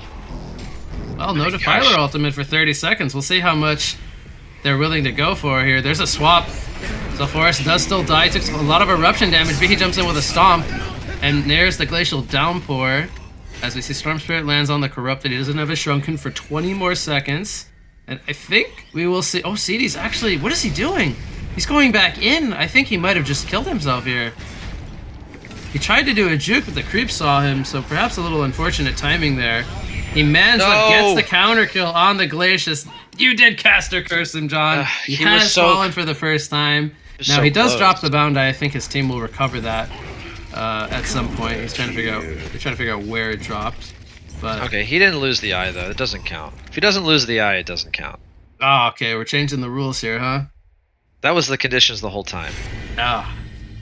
I didn't read the fine print. It was written real small down at the bottom of the screen. Exactly.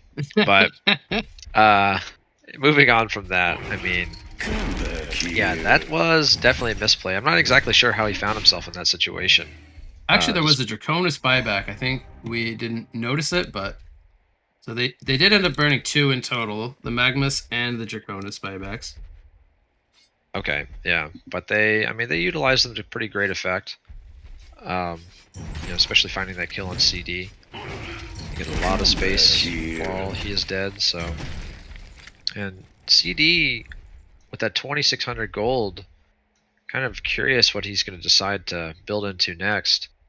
I think Genjuro, but yeah, that's what I would love to see. It's Snooki. He does more unorthodox things than most players do, so to be honest, I wouldn't be surprised if it's not a Shroud into Genjuro.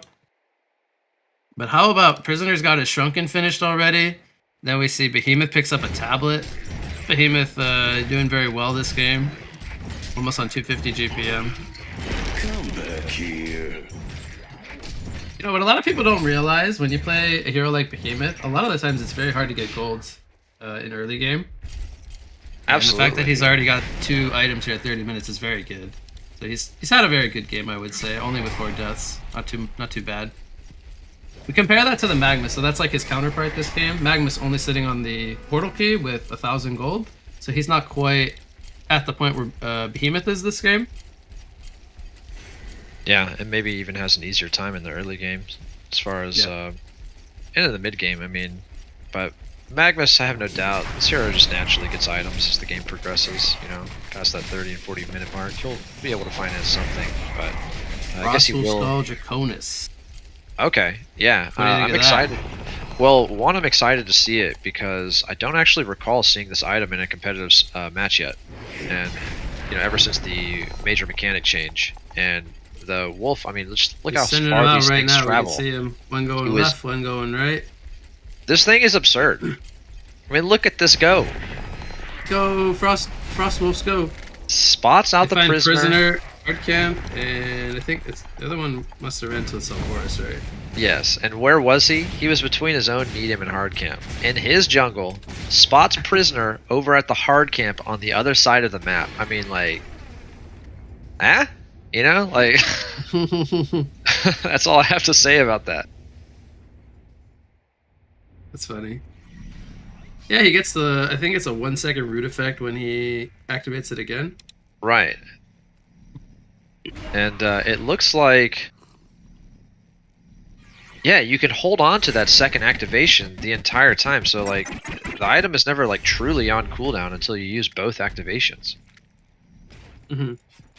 So more or less is just kind of bulked up with a lot of strength here. Yeah, but I feel like that scouting potential just does so much too. I mean, it really helps them just decide, okay, when are we taking our next fight? How far apart from each other are they, right? Because the fact that it scouts 2 heroes as opposed to just the one, you have the potential to see some really split positioning for the other team. But Magnus in the top lane, nice double stun. Prisoner uses the Shrunken Shockwave. Didn't look like the best Shockwave. They take out Magnus. We see a double tap come out for Draconis now. Darkhouse kind of looking to flank this. They have the bound on Nymphora. They might run into Monkey King though. But can they catch him is the question. I think without Behemoth, it's a little too slippery for these 3 heroes with the Nullstone. Yeah, and I mean, I'm not sure when Glacius picked up that portal key, but I've seen some really great glacial downpours from Novi Pirate this game. The only one of the main ones I saw was that fight where we had Draconis and Magnus buy back. You threw down a really good one. Didn't get anybody killed with it, but it's just like he got the full channel off, and it's such a great teamfight ability. Just superior magic slow and attack speed slow. Just fantastic ability. And you always love to see Glacius just in there front and center, doing a little dance. How about Monkey King? He's got a shrunken head. Three items picked up on him already. Yeah, and makes me wonder if he's going to decide. Probably going to finish that Genjuro before going into something else, I would imagine. I think that's a pretty good guess. Definitely, I think he's got the defense down. Probably wants the offense now. Right. I think that I would like to see a demonic either on Defiler or Draconis at this point. In terms of, you know, big purchases that would help the team. I think that the armor buff is going to help Draconis a lot. The negative armor buff as well as Monkey King, Defiler, and they have some real motivation to bulk up their teammates with armor versus Prisoner and Corrupted Disciple. So you see it on. Oh wow, he goes for Hellflower. I was thinking there was going to be a Shrunken Head on Defiler, but he goes for a more aggressive route. He wants to negate the Shrunkens from coming out when he jumps in. So he picks up a Hellflower. It's being sent out to him. Should be being sent out to him very soon. But I think I would rather see the Demonic picked up on the Draconis. I think so too, especially since he is... It just synergizes with his hero a little bit more naturally, and he is considerably tankier HP-wise, so he'll get a lot of effective HP from that additional damage reduction. Jonas just flew top. I think CD saw that as he flew over him. So he goes ahead and buys out, picks up the Ginjiro. So Snooki does go more the traditional corrupted route with the Dawnbringer, Shrunken Ginjiro trio of items. Where he goes from here is ultimately up to him. He could go for items like Symbol or Wingbow. Pretty typical. There's a eruption coming in from Magnus. He just missed the Lava Surge. And we'll see. That might cue them to pick up their Kongor. Try to go for a steal here. Now there is a ward down by the Ancients. I don't know if that spot... I don't think that should spot the pit because there's the tree line there blocking that path. But they should have an idea when they walk over to the Ancient area here. I think that they know this is going on. But I'm not feeling like they could take this fight going up into the high ground without full vision in the pit specifically. We see the steel come out. And now we might see a fight over the Hellborn's Kong, which would drop a token over to Hellborn. Meanwhile, CD, he charges in, doesn't get the Shrunken off. He's gonna pop it here. Prison Break pulls in the Glacius. He goes down. Meanwhile, in the background, Behemoth, I think, goes down to the Monkey King, who's now fighting the Andromeda. We see Lord Forest going at it with Defiler. He's got the Undying on him. Will this be enough damage? It will. And Fa picks up that kill. Snooki picks up a double tap. Now Prisoner's gonna get swapped out before going down here, and it's a huge fight, Sean, coming out for Doghouse. They pick up 4 kills and a hat-trick on their Corrupted Disciple, and they only lose the Behemoth here. What a fight for the Hellborn team. Yeah, and Corrupted Disciple had a double damage throughout the course of that, so he was just throwing trains, just sniping out anybody he came in contact with like 3 taps of lightning energy. Whew. So now, you know, the Draconis has the buyback, but Monkey King gets dusted here. Can they catch him though is the question. No Behemoth. Andromeda gonna maybe try to get the... He's gonna break the Nullstone with the Comet. There's a Storm Spirit. And there's the hook for Prisoner! I think they did it! They caught Monkey King! It's, in effect, a full genocide, a little bit delayed. But still a really good kill there as they catch him. how do you feel about that decision to go back for Monkey King? Now, Monkey King was kind of... I think he got spotted because he was kind of killing he was cutting the creeps, but do you feel like Corrupted Disciple and friends could have actually just finished off the tier 3 tower through the backdoor protection? Yeah, maybe. I think it's definitely possible. Now they are going to turn their attention toward the Kongor, so in the end I almost want to say no harm done. Right. They do get themselves a token for CD. Yeah, they have the uphill potential certainly at this point with that token CD. 4k gold on top of it. They're in a really good spot. But, you know, Denava Brigada, really good. I mean, forcing the other team to go uphill. They have a really good high ground defense, so, you know, still not easy by any means for Doghouse to break this barracks. Misses coming in there. Glyph's going to be used. Tower will be broken. They have the Kongor Decimator, 50 charges here. Token still up for 2 minutes and 15 seconds. These racks are going to fall here. Monkey King ports in. He pops the... Does not pop the Shrunken, sorry. That's still the Nullstone effect. Sadie's manning up here with the Shrunken. Going to force them back. And he will say, I've did my job so far. Behemoth gets caught in the background to Defiler. He's going to actually just blink away into the Hellborn's jungle. And Magnus is also deterring their attention. But, you know, in the end, they got the racks, the full set. They only lost their Behemoth. Not really too much of a casualty there. Yeah, I mean, and we're starting to see a significant net worth difference between Corrupted Disciple and the other cores on the Legion side. You know, he's basically a full item ahead at this point. He's got about 200 GPM on. Word of sight here. Sorry to cut you off. We'll see if they can catch him. He's shrouded. This could be a bait. Dude, he's charging in. Kind of half committing, though.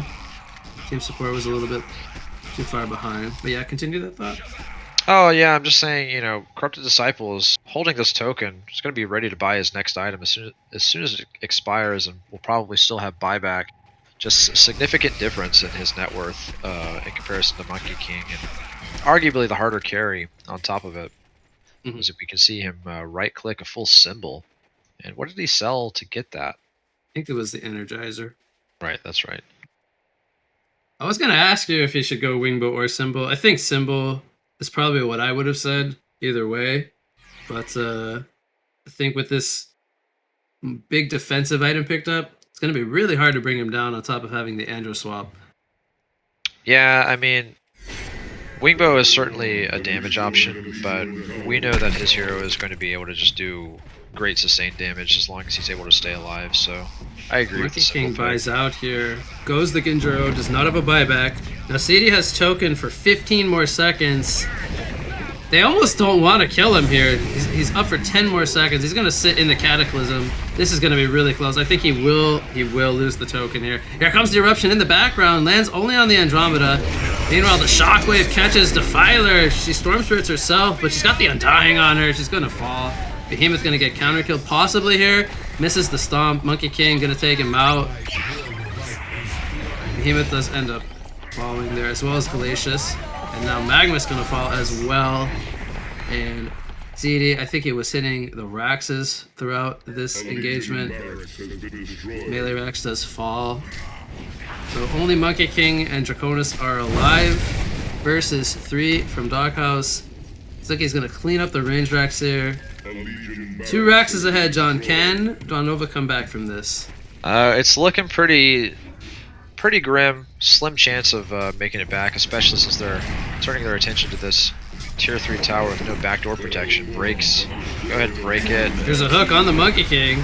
Prisoner might go down here. He's on 120 life. He's gonna get shackled on the Monkey King, and Prisoner blinks out. Monkey King gets baited. Very well played there from Azov. Had the team support as well, no doubt. Playing a big part of that. And it looks like we're going to see the Mega Creeps come out here. I don't think Draconis and Glacius. There's the Shrunken from CD. He knows the objective gaming. And that will be the Mega Creeps. The GGs come out. And we see game 1 here at 43 minutes. Going to go to Doghouse over Dawnova. Final thoughts, John, on game 1? Just an impressive showing from Doghouse. I mean, both sides did have their upper hand, have their own spot in this game, as Dawnova Brigada actually really surprising me early on with what looked like to be a passive lineup and actually making it work out into some early aggression. But in the end, not able to ride that out and just kind of getting out carried by the Corrupted Disciple, taking over the game. But obviously not alone, as he had fantastic team support. But Doghouse just coming in strong into the Cycle 2, showing that they are not to be trifled with and could be a clear favorite to make their way into the grand finals, as they have in the past, been the grand champion of previous tournaments. So definitely have to watch out for them, and excited to see them in action again in game 2. I'm glad you brought that up, John, because if you didn't, I was going to bring it up. We saw Doghouse in Cycle 1 here of Paradise League. They got off to a little bit of a slow start. They didn't have a good time last weekend, but like any good team in any sport, they always manage to recover and bounce back. And we're seeing that here from Doghouse here in game number 1. We're going to go on a short break. We're going to see if they can ride this momentum, finish out the series here, or if Dawnova brings the punch back to Doghouse, can force a game 3. Stay tuned, ladies and gentlemen. Game 2 of our winner bracket finals between Doghouse and Dawnova Brigada, coming up after a short break.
Welcome back, ladies and gentlemen, from the break. We are here again with the winner bracket finals here. Game 2 now coming at you between Doghouse on the Legion side and Dawnova Brigada on the Hellborn side, with Doghouse leading 1-0, trying to put this one away and move on to the finals tomorrow. Dawnova trying to force Game 3, rejoined here by Easy Full Clan. What's going on, John? Pretty strong game number 1 here for Doghouse. What are we going to see in game 2? Definitely a strong showing for Doghouse towards the end of that, but I mean, Donava also just showing that they are not slouches at all, having a great start to that game, and obviously watching them in the previous series, I know that they're capable of taking the second game in their favor, as they've actually picked Monkey King again.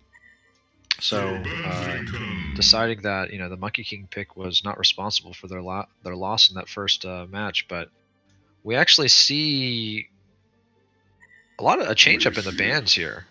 Both teams kind of banning a hero that was in the well, actually, now I'm having trouble remembering. So Zanuki actually had Andromeda, and Puppet Soul had Corrupted Disciple. No, Zanuki had both Andro and Corrupted Disciple. That's right. Thank you. So a couple of bans changing up here. I'm blanking on what heroes slipped through the bans, but these guys aren't wasting any time. Maybe some people are tired, or maybe they just know what they want. So, actually, I am reminded that Bensington was a hero that was banned in the first wave last game, and we see that quickly picked up by Doghouse. So clearly making making their opponents understand that they may have made a mistake letting Bensington slip through on account of banning Andromeda instead, or banning Corrupted instead rather. But excited to see Bensington in action here. It's a very strong hero, super mobile, allows for a lot of cross-map play, obviously, and just long-range stun. The hero just, maybe its kit has too much. I don't know, but it's really, really strong. But this draft over here on Hellborn looks very similar. Glacius and Monkey King together again, and but this time we see a Deadwood, and might need to mention Lodestone, as he is the first pick for the Legion. This hero, mentioned it earlier in the day, talk about a one-item hero. Lodestone might be the, you look up that term in a dictionary, and Lodestone's picture might be there. So all this hero needs to function as a portal key. Just maintains relevance the entire game. I mean, there's really no other ability in the game like Shatterstorm. I mean, it's a crazy ability when you get right down to it. 70 minutes into a game, and you land one clutch Shatterstorm on a 6-slotted hero, and they just evaporate. So it's true. Yeah, this hero never out of relevance, honestly, as long as it can get portal key. But yeah, I mean, second wave of bans. Anything surprise you? Forsaken Archer, Kraken, and Electrician from Legion, and then Nymphora, Lord Sulfuras, and Valkyrie. Nothing really surprising. Maybe the Electrician pick, outside of just being a strong tanky presence. There's nothing really that Legion has that's very good, or like that they don't want purged from the ultimate. So I don't think they banned it out for that reason. But the FA they ran against my team twice. They had good success with that. I think they took note of that from the earlier series. And the Kraken ban is just, it's good against the Bensington. It's just a great hero in this meta. It would fit very well with their lineup, as they could still use a mid hero on Hellborn. And the Valkyrie, we see Doghouse play a lot of Valkyrie. It would pair very well with the Bensington as like a backup secondary core, especially with the Prisms and the Nightfalls. Very frustrating to play against, which is also why we see the Nymphora banned from the Hellborn side. They don't want to have to deal with Nymph TP and Nightfall combination. Oh yeah, and Valkyrie Prism. We saw that in Cycle 1. That was, those heroes were picked up quite a lot. So both teams recognizing kind of the game shifting, or at least this one shifting toward a very active paced game. So we did see the Bensington come out early. I want to talk about the Deadwood pick, though. I think the Deadwood is a great pick this game, especially going up against both the Bensington and the Lodestone. Yeah, just additional lockdown. Long range lockdown follow-up or as a follow-up stun from some reliable setup, but seeing a pretty... Ooh, man, Shadowblade and Monkey King. Okay, so... I want to how's say this one? greedy. Yeah, I want to say lineup greedy coming too. up. Yeah, especially because we're seeing an Apex, so obviously, like a mid, who knows? Could be a mid Apex, could be a mid Monkey King, I don't know, but almost certainly going to be a tri-lane, right? Shadowblade, Deadwood, Glacius. And I then, think so. It's shaping up to me looking like that. I mean, we could see like something weird like Deadwood laning with Shadowblade 2-2-1, but I don't think we will see that. It looks more like tri-lane. So yeah, they kind of lack initiation on Hellborn. They're going for more of a greedier, not as greedy as game one, but they are going with two heroes that scale insanely well, being both Right. the Monkey King and the Shadowblade.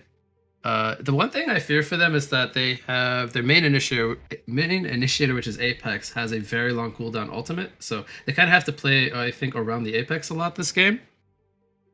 I was gonna say on the Legion side they needed a Zuniki hero, so they pick up Wretched Hag. Interesting because I haven't seen him play a lot of this hero, but we've seen the power that Wretched Hag has. Plenty of times I feel like this hero can just get monstrous farm, take over games. So it doesn't surprise me that much that we see a Wretched Hag pick up. What do you think about? Oh, they actually give it to Fa, so that makes a little bit more sense. No, I actually love Benzington. Wretched Hag. I'm not sure when Bat Blast was changed to be Superior Magic, but ever since that change, I mean, this hero is just huge. That ability going through Shrunken Head is just, magic damage really carries a lot of weight later in the game, especially if you can, buff it up with maybe Spell Shards, but especially Grimoire by 30%, I believe it is, or is it only 25? So I have to check my numbers, but Grimoire is 25%, I believe. yeah, that amount of unavoidable burst damage, especially if you get like a staff or something, is really crazy. I mean, you're just wiping out a third of at least one hero's HP pool, of a farmed hero's HP pool. It's definitely has something to be said for that ability alone. But like you said, whenever you have as great of a kit between the three basic abilities that Wretched Hag has, especially from a farming standpoint, this hero seems to always be successful in games, and we can see why it's actually banned against you guys quite a bit, because you are known to run it in your lineups and give it to I think Sate is the only one that plays it on your team, but he does it well. That I can't tell you, but he plays it most of the time. Right, okay. Sure. Can't go giving away any secrets. But Right. I will say, side note, I really dislike this Benzington avatar. Haven't even taken. Oh, okay. Yeah, this. What is it? The Ursa one? Yeah. I don't know why, but on my screen I see his like stun cast range. I think it's like a bug or whatever in my interface, but well, either what way. I'm hearing is whenever this hero is on the screen, all I hear is squeaky shoes. So that's going to be enjoyable to listen to whenever the camera's on Benzington. Oh yeah. Apex versus Lodestone. We have Puppet Soul versus Azov. That's gonna be fun down there in the bot lane. Azov, a very prominent Lodestone player. I think he played that one in the last series against Team Tim. Just a fantastic Lodestone player. I think we'll see a lot of good stuff from him this game. We talked about Fa playing Hag. He's going up against Anal Hunter on Monkey King. What do you think of Hag versus Monkey King matchup? I think the advantage goes to Hag, hands down. That's just me, though. Maybe I'm not as skilled as a Monkey King. Well, I know I'm not a skilled Monkey King player. That's why I don't play the hero. But I think Hag just has a really good time against melees, and yeah, Monkey King can be Oh, aggressive. Benzington takes a rotten grass. Does he die here? He's got the apple. A couple more auto attacks needed. Now, meanwhile, not a lot of return pressure from Rift and Moira in comparison. So they're going to get the health potion there, I think, from Riftwalker. Rotten grass misses. They could look to maybe re-engage here once Benzington gets his HP bar up. But Glacius and Deadwood, with Shadowblade going into range for him, already putting out a lot of pressure on the Benzington specifically. Which tri-lane do you like up here in the top lane? Do you feel like it's even? Do you feel like one team has a clear advantage? That's a good question. I think that the kill advantage is in favor of Bensington and Moira Riftwalker. I think that they just have slightly more burst potential, especially once Riftwalker gets a level or two. You know, is able to put additional, like a second point to Riftburn plus Cascade event. But, you know, Shadowblade with the ranged form, especially with Rock Grasp, able to put in a lot of they poke go into the potential. tower Yeah. with Bensington. They do get the Bloodlust. Great tower aggro coming in from Nede. Takes it off the Bensington. I was very worried for them. Now, Deadwood was gone, and I think that's the main reason we saw this tower dive, as that could have been disastrous for Doghouse, but these guys knew what was going on. They have a Rev Ward here, catching the Deadwood out. Now, he's going to get the safety net out of the Ward of Revelation. Thinking about maybe going back in here. Throws a Rotten Grasp. Does hit on the Riftwalker. But Joust coming up in one more second. He has the Lunar Tier. You know, one thing I wanted to point out to you, John, is that Bensington only has 2 creep kills up here in the top lane. Shadowblade 8 and 7, so he's not really touching the creeps. Right. And Moira. Moira getting caught here by a Grasp. Will this be enough damage for a kill? Oh, Bensington doesn't get hit by the Joust. Shadowblade blocks it. Nobody ends up dying, but that will conclude the engagement there.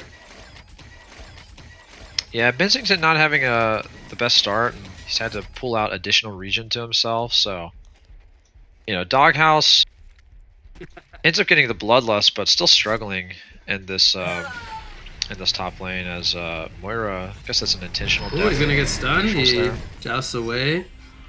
I love Duder dying to Newts, by the way. He's one of the few players that actually consciously does this to just get back to the lane faster with full health and full mana. Right, and that might be one of the reasons why he's a top level player or on a top level team, just making decisions like that regularly. But So- one of the things I'm noticing here is a pretty distinct creep advantage here in the bottom lane for Puppet Soul on Apex. So having a really good time against Lodestone. Oh, Richard Hag and Monkey King gonna fight over bot rune. Oh, he dropped the. I love seeing this stuff. He dropped the Mark of the Novus, used power supply, was still 5 mana short for Blink.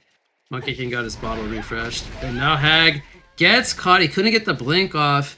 And this matchup was going very well for Wretched Hag, John. He was 30-9 against a 13-0 Monkey King, but he gets the bottle refilled there and gets the kill. That's going to swing the lane back a bit into his favor. Now, we still have 360 GPM on the Hag versus the 300 of Monkey King, but the kill is going to be a huge impact there for him. Yeah, he has the experience lead. That is major considering how far behind he was. Armageddon comes out bottom lane. He just hit level 6, and he takes out the Lodestone. So yeah, you talked about bottom. He was winning in creep score.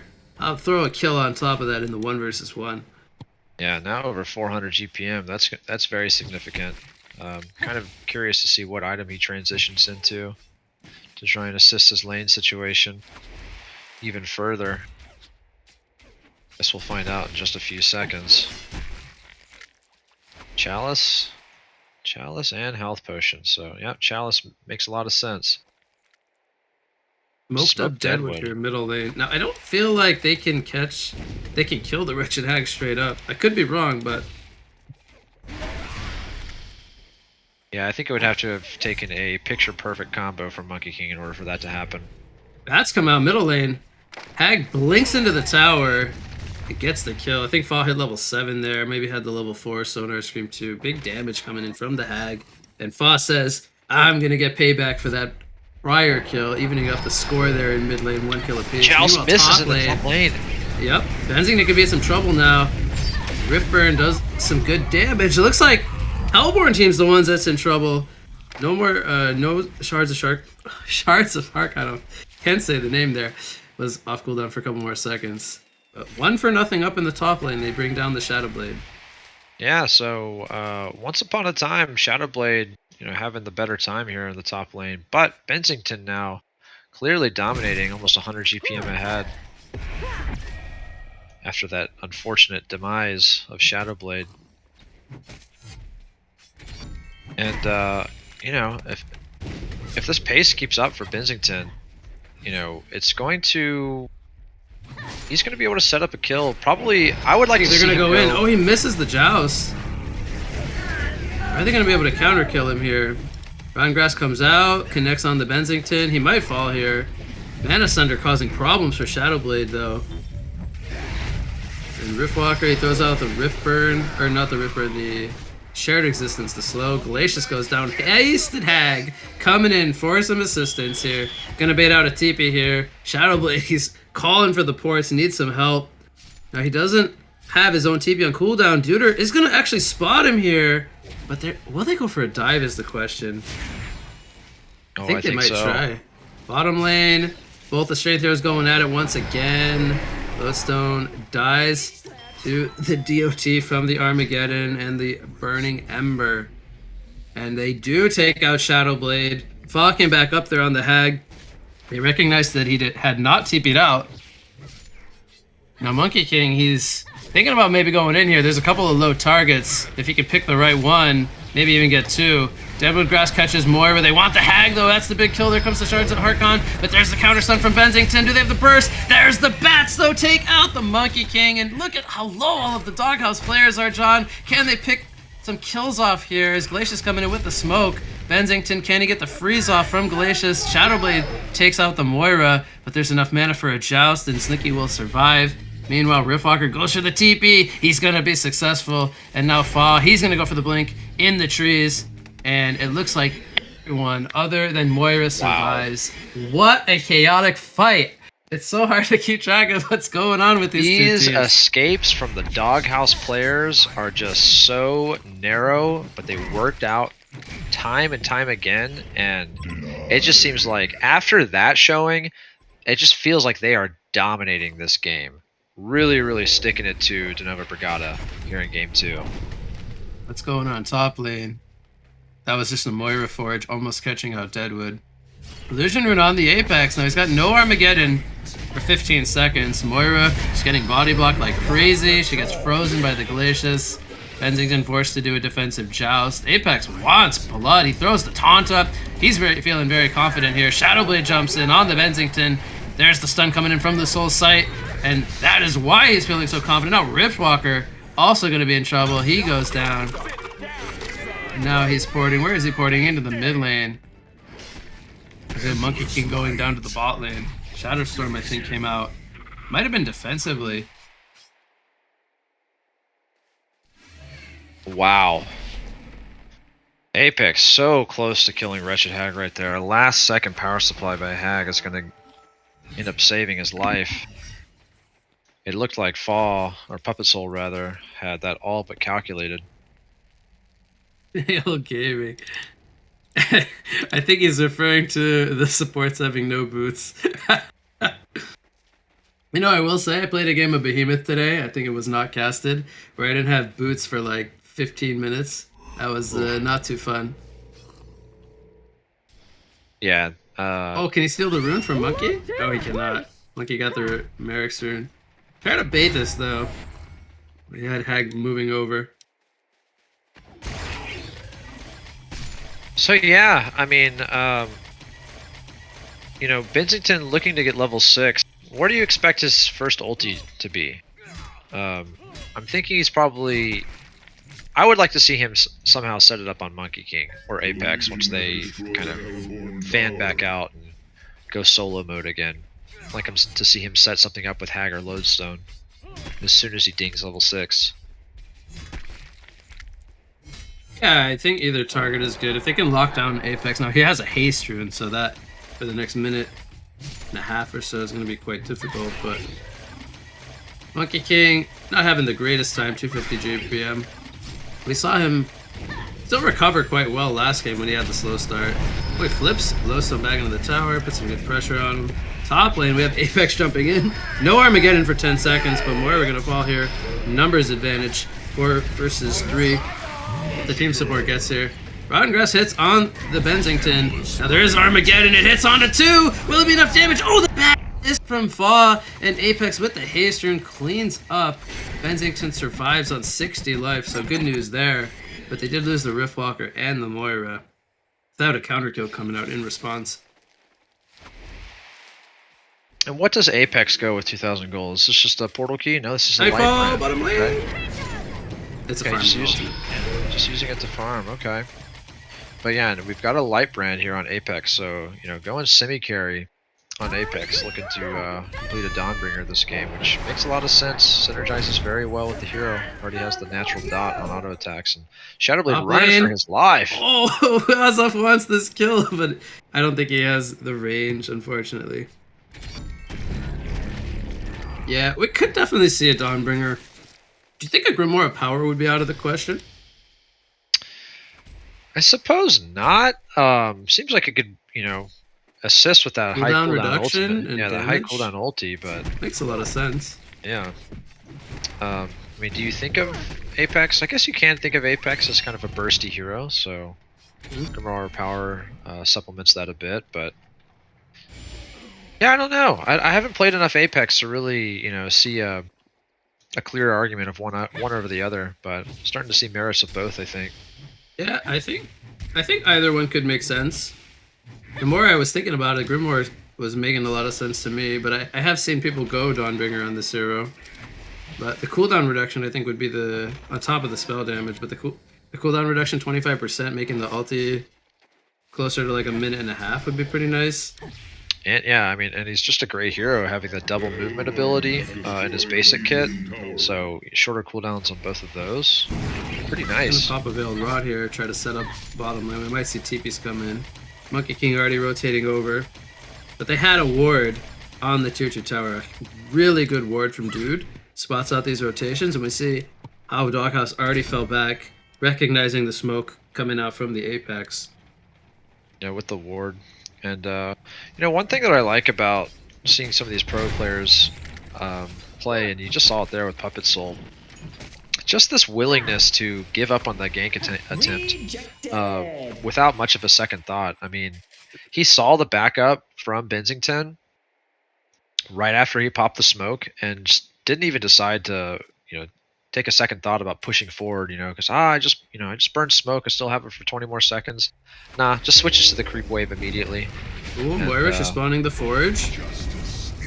Gonna get it broken immediately. A fight. Blinked away from the Armageddon. The bats come out solo on the Apex. Driftwalker taking heavy pressure here. Here comes a Nightfall, though. Who's he gonna go for with this joust? Gonna go for Monkey King. That's a good target. Charge Archon comes out on the Bensington. Gonna stun up the Deadwood. He falls, and it's already a 2-kill start. So they also have that Ward of Revelation on the pillar. Now we see Hasted Lodestone channeling the Shadow Storm. He's gonna blink in. There's the headbutt. Can he get the rocket off? He does. He sacrifices himself. I don't know if that was worth it, John, but goes for the big play either way. Probably not, but definitely Probably not worth it, but stylish. hey, he gets a kill. I mean, that's a flex, though, right on top of the tier 3 tower. I'm not going to lie about that, but good response from Glacius, getting all the abilities off and punishing for the audacity. We talked about last game. Sometimes it's just about sending a message. But, Never I won actually... before, by the way. I actually feel like that's where some of these games actually get turned. Just kind of the mental game, feeling ahead. Doghouse is pretty commanding here in game 2. Seems like they've kind of just gotten the better of a lot of exchanges time and time again. Not to say that Donova Brigada is out of it by any stripe, but you can just tell that Doghouse is feeling confident. And, that might make them play a little bit riskier, a little bit more confident, and could overstep their boundaries and then find themselves behind suddenly. So I really think that that's a major factor in a long-form game like HoN. Which team do you feel like has the better late game? I've been kind of toying with this idea in my head for a while now. I feel like you could have arguments for both sides having exceptional late game. Yeah, I think in terms of like raw damage power, Hellborn has like Shadowblade, which is the strongest carry I think in this game. Then you have Hag, which scales insane with the bats, and then they have the Shadow Storm. I don't know. I feel like it's really a toss-up. it kind of Right, is. by the It really comes down to something that probably is overstated in HoN is it really comes down to execution. But as strong of a carry as Shadowblade is, I mean, he can just get deleted between Hag, Lodestone, and Bensington. Seriously can get deleted, and they have really, really great lockdown and control through Shrunken Head. Even the you know, so wormhole scales Yeah, pretty well in exactly. late game. The superior stun. you know, We they just always saw. have Arcane Vortex to reset. Mhm. So yeah, this Legion Squadron is very balanced. I mean, every single hero on the lineup is bringing something major to the table. You know, whereas obviously every hero is doing something on the Hellborn side, but it just feels like, Deadwood, for instance, is kind of What's going on here? Shatterstorm catches Deadwood. They just continue to keep killing Deadwood. He's 0-5. Only level 5. Lowstone gonna sacrifice himself. If anything, this is a space created as it forces a lot of people to move to mid lane. But a couple of things while we were talking that happened. I'm sure we got a couple of them on the camera. Deadwood died, I think it was bottom lane earlier, and Bensington also escaped in Armageddon top lane, where he nightfalled back to his fountain. So that's why we have Nightfall on cooldown currently, and Armageddon. And Deadwood has actually died twice in the span of, say, like a minute and a half while we were kind of discussing things. Right. And I was kind of just thinking that, Deadwood is sort of this one and done hero. He's got a big cooldown that has a lot of potential for assisting with Shrunken Head heroes later in the game. Being a physical lockdown and high burst ulti, but the fact that it lacks AOE potential really kind of hurts from a team fight standpoint rather. And that's what I kind of feel like Hellborn is missing, right? They're lacking Wombo. They're definitely out Womboed, but at the same time, Legion has very nice sustained as well. Maybe not quite as high because they are going against Monkey King and Shadowblade, but Hag and Bensington definitely bring a lot to the table in terms of sustained damage, especially if they're able to get that lead in farm, which they obviously have for the present moment. So Deadwood was level 6 a minute ago. Somehow gained a lot of experience. He's higher level than Moira and Riftwalker all of a sudden. Maybe Legion team will look to invest in a tome themselves. I think they could probably put it on Riftwalker, get him level 11. Meanwhile, bottom lane, Fa gets a little bit too... Well, they did take out the Monkey King. Maybe that's a trade that they are happy with. Now, it did trade over Fa's legendary streak, and he was the top farmer, or still is the top farmer in the game, so... Does feed a chunk of gold over to Apex. It's kind of already what I'm has talking a about. portal key picked up on top of his light brand. That's what I mean whenever I see, you got Asaf and Fa diving in very, very aggressive positions all by themselves. And, it could just be due to the fact that they're just feeling it, They're kind of in the zone, feel like they're in control of the game, but these little mistakes might be enough to let the Nova Brigada get back into it, so...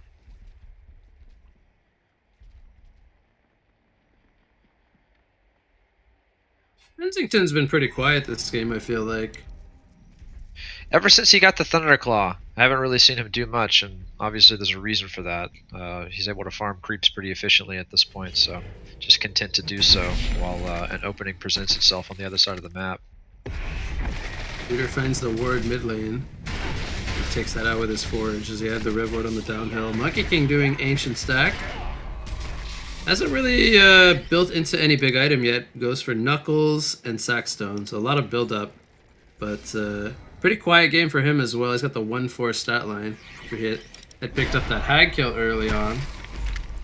But not really taking off per se. What do you think we'll see Monkey King go for this game? Last game he was playing that more position 1 role, right? I think it's safe to say this game he's now kind of taking the backseat to Shadowblade. Playing more of that position 2 spot. Maybe we'll see some different item builds come out, or... I fully expect him to see him still go a defensive route, but maybe slightly different defensive items. Maybe something like a barrier idol could be in order. Could go like a Soul's Bulwark route to try and give a little bit of damage boost to himself, but obviously to his teammates as well. So he went like last game he went for, and he needs to watch out. Lodestone's very close, but he went for Shrunken Head and Nullstone, which are obviously defensive items, but show a lot of concern for himself, for him to be able to persist. Lane, and Deadwood, he's getting maximize into his position damage. here. See if he lines up a grasp here. Now we have Riftwalker kind of baiting this. Oh, he misses the joust though. Oh, no, they don't see him, so he didn't channel the wormhole in time. Meanwhile, mid lane, now we have the Nightfall coming in. Shatterstorm hits. They take out the Shadow Blade and the Glacius. Apex counters with an Armageddon, takes out the Lodestone. A big two-man joust comes in from the Bensington. They take out Apex. There's the Arcane Vortex resetting the fight. And look at who comes out of that Arcane Vortex. We see Monkey King. He also falls. So big fight again for Doghouse as they set up in the mid lane there. But that started off with top lane kind of whiffing a little bit. Back and forth. 4 for 1. A Lodestone, I think, pretty happy with sacrificing himself there. Absolutely, and like I said before, you know, he's got the only item that he really needs to function in the game. But you know, if I were him, well, if you were him, I'll pose the question to you. What would you be looking to create as your next item pickup? On the Lodestone? Yes. Codex. Codex? Okay. Let's go. Let's go, Ozef. Pick up the Codex. I know Ozef Yeah. loves to do that. Nah, he's going to go the mobility route. He just says, nope, ain't doing it this game. Goes for the post haste. I think it fits the game plan, though. They have been doing a lot of this like split pushing. And he's going to continue to just be very annoying, push out the waves, and then just sit in fog nonstop. So I think with what they're looking to do, this makes a lot of sense. It's always going to keep... it's going to be in the back of the minds of the Hellborn players. Like, oh, there's a post-haste Lodestone we have to keep an eye out for. And this is something Zane, who is another very notorious Lodestone player, loves to do. So it just makes a lot of sense. And in my eyes, you know, I view post haste as a farming item. Not just because you're able to port across the map to, you know, clean up these deeply pushed creep waves, but, you know, getting that Wormhole bottom lane, they're gonna catch Monkey King. Do they have the burst though? I think they do. Shadowstorm not even gonna be needed as Bensington came in. I believe that was the Nightfall usage there. That was the joust up. But they do get the Kongor kill. Look at Apex just regen with the Burning Ember. On top of that Kongor regen, he's back up to full all of a sudden. In a matter of seconds. You see the big first pickup. Kongor of the game going to Hellborn. Big pickup on Moira. Picks up the portal key. So also, you know, another portal key hero, kind of the only thing that she needs to reach maximum effectiveness. But yeah, what I was going to comment on about with post haste is, you know, every single time you port and you don't have to buy one, gold saved, gold made. Yep, that's true. You save a lot of 50s throughout the game. Bensington, 4,000 gold. Znicki, he's saving up, trying to think about what he needs here. So I'm going to pose the question to you. What do you think he needs as his next follow-up to the Thunderclaw? That's a good question. Well, question answered. Shrunken Head, which, honestly, I mean, it makes sense. You don't want to have to deal with the damage from Glacial Downpour, Glacius's abilities on top of Apex's ulti, but, you know, they feel like he could have gotten away with something like a Geobane before the Shrunken. Yeah. I know that would have been a little bit greedier, but at the same time, you know, there's heroes like Deadwood and Monkey King that could kind of disrupt him in fights. Shadowblade still right-clicks him down. It will be very good against the Mana Combustion from Shadowblade, Snowfire Blade. And against Apex specifically, like, it's got great usages.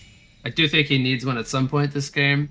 I'm just trying to think to myself, could he have gotten away with a little bit of a greedier route? It makes you wonder. Yeah. I'm a huge fan of going Geosbane if you're kind of not sure how defensive you need to be. I really like Geosbane as a item pickup because it just offers both, and you know, you find yourself in both situations where you feel like you need to be defensive, but also Vortex be aggressive. bottom lane. Here comes the Nightfall. They're gonna burst down the Deadwood. Meanwhile, Monkey King doesn't get his TP stopped here. Let's didn't have the rocket drill and no stopper on the Hag. But yeah, continue that thought.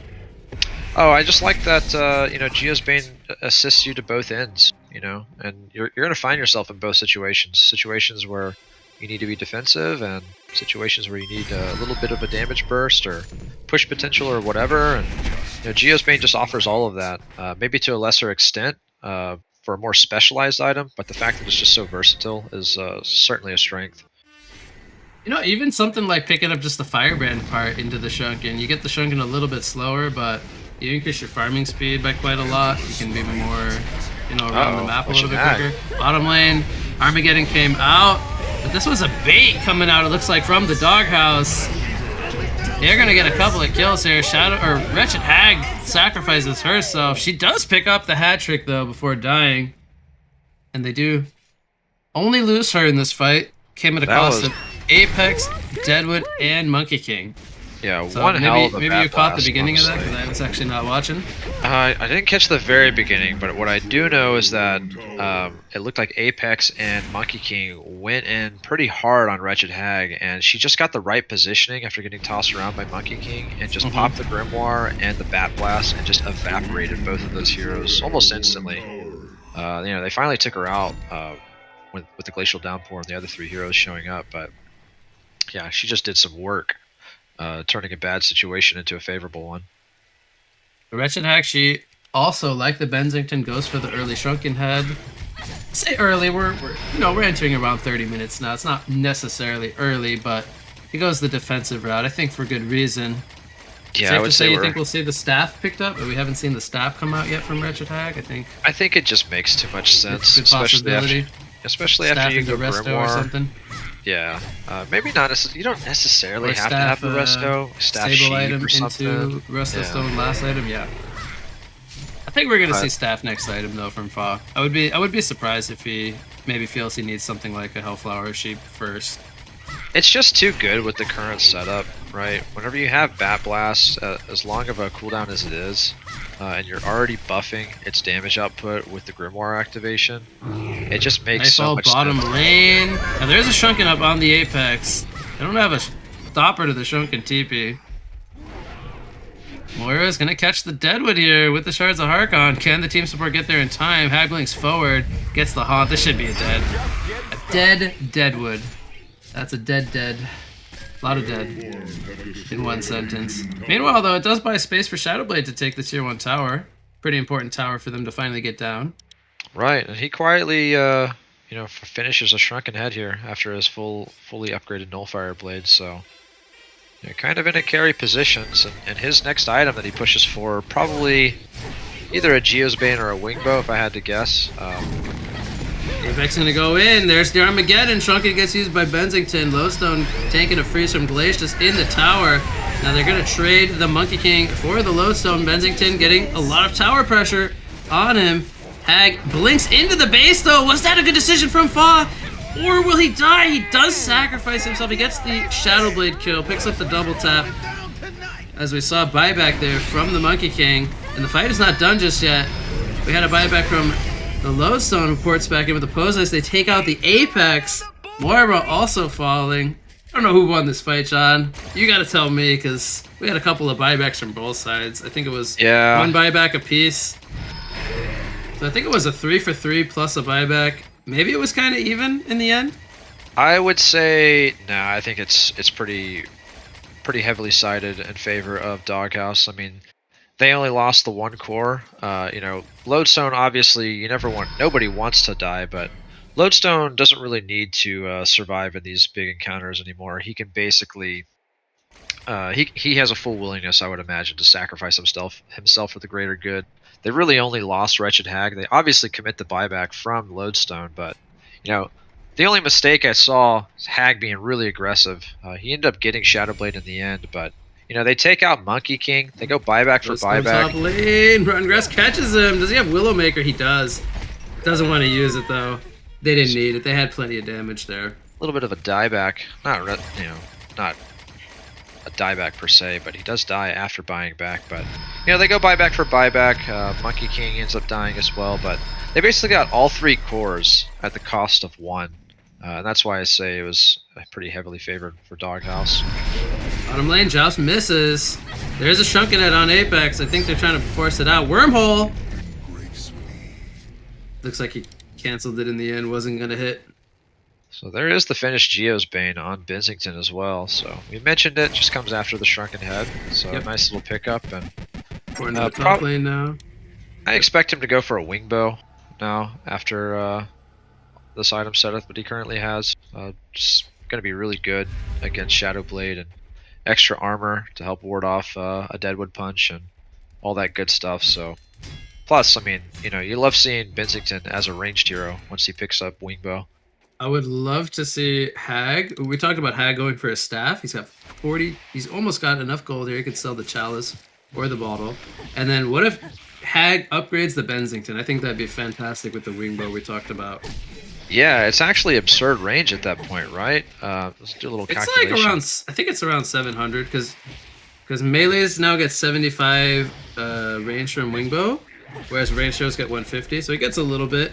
And then with the staff, if he gets the staff upgraded to him, he gets an extra 250. So he turns into 725, right I here. think. I think it's 725 with wingbow plus staff. Now that's a long ways away. That's the ultimate range that he can achieve, but when he gets to that point, it's scary getting hit by a 750 range. And then the Lancelong becomes, I think, 1,000 range or something. Right, because yeah, it gives extra range on activation. Plus, it reduces the cooldown drastically, right? To I'm 5 telling you, seconds man. from 14. I've died to this thing like it felt like from the others, like from my second monitor. I feel like I was dying. We both know that that's not possible. So it's some gnarly range when you get wingbow plus staff given to you. Right. The Fa just Yeah, I bought mean- out an item. I didn't see what it was, but we'll see here any second now. It was a demonic breastplate. Okay, not what we were thinking. Right. Yeah. What do you think of the Definitely demonic not. pickup from Fa? He feels like he needs armor. Team armor. I mean, I don't hate it. Obviously, I always love team-centric items. Yeah. Demonic is one of the best. Double Rotten Grass, by the way, catches Bensington and Lodestone. Lodestone goes in, misses the rocket drill. Hag, I don't even think the bats hit anything. That was not the best placement from Fa. They're going to lose the Lodestone here as the Arcane Vortex. I don't even know who's in that. It was the Apex. They stopped the Armageddon from coming out. It comes out late. And now, can Doghouse clean up this fight as they've already taken out Monkey King and Glacius? Bensington, he's trying to hold his ground. He's going to fall there. They do lose Wretched Hag as well. And Shadowblade, he does fall in the end. But he does pick up a double tap, so he makes some noise before falling. And Moira falls as well. I don't know about this fight from Doghouse, John. It looks like some things just didn't quite line up there, but at the same time, you got to give credit to Dawnova. They started that off with a two-man Rotten Grasp. Either side won this Absolutely. fight. Oh, I mean, that's heavily favored for Donava. I mean, just the fact that Apex was able to live and, you know, push himself closer to 500 GPM. He's going to be a pretty hefty semi-carry for us. You know, he's got a fantastic setup with the Arcane Bomb, which, you know, this is something I learned fairly recently, how well Dragon this Bomb procs item... the Ember, the burning Yeah, Ember. just You just synergizes blink in extremely after that. well. Get a 5-man Armageddon if Yeah. possible. Yep. Because the radius on the Arcane Bomb is just insane. Radius Yep. and cast range, so it's really a nice addition to his kit. And it's actually one of those items where, you know, even though it only costs like what, 1900 gold, it's definitely a 6-slot worthy item on the hero. I think, you know, maybe only replaced by Frostfield, Yeah. but I think for early and mid game it's fine. He'll probably want to replace that later if we go to like the 1 hour mark. But he did just finish the Grimoire. I have to feel like we're gonna see a Resto Stone coming out soon on Apex. Do you think he'd value maybe Yeah. a Disable over the Resto, or is Resto just No, to I me it think- just feels like that item is so big for a hero like Apex where he gets the double Armageddon. It certainly does, and obviously, you know, to reach maximum effectiveness, he's going to have to play around the Shrunken Head cooldowns of Bensington and Wretched Hag, but it's definitely going to do a lot of work for assisting with the supporting cast. I mean, I think that Riftwalker is going to have a hard time getting an ulti in the presence of a Resto Stone Apex, which is a boon for the Hellborn side. I mean, it's a major teamfight ultimate that they could potentially avoid with that Apex item. So Great I like wards, it. by the way, coming out from Juder. We have one on the pillar here. below the Ancients, and then one to the right of this Ancient camp stack, giving great vision. You can tell Doghouse really prioritizing vision of this Kong. They want to try to get a double Kongor, starting off with taking Darnova's Kongor first, and they're going to be successful. And I feel like, was Darnova in a position where they couldn't take this fight, or was it just simply due to them having the superior high ground vision? I think it's just, yeah, it's almost impossible to fight into uphill, right? Especially against heroes like that. You know, you don't really know where the enemy is coming. I mean, you know about where they're positioned, but you don't know exactly. So, you know, you clump up two of the heroes. He's just getting caught here in the jungle. He's buying a lot of time. They do bring him down. They're thinking about maybe going for more. Oh, they guess on the vortex there to try to stop some TPs, but as we could see there, it was a whiff. Good attempt though. I always like the attempts. Could have been a big catch, but you know, before this kill on the Glacius, we were looking at like a 10,000 gold lead from Legion. I don't know about you, John, but to me, it almost doesn't necessarily feel like a 10,000 lead. This game almost feels maybe more even than the stats suggest. I don't know if you feel the same way.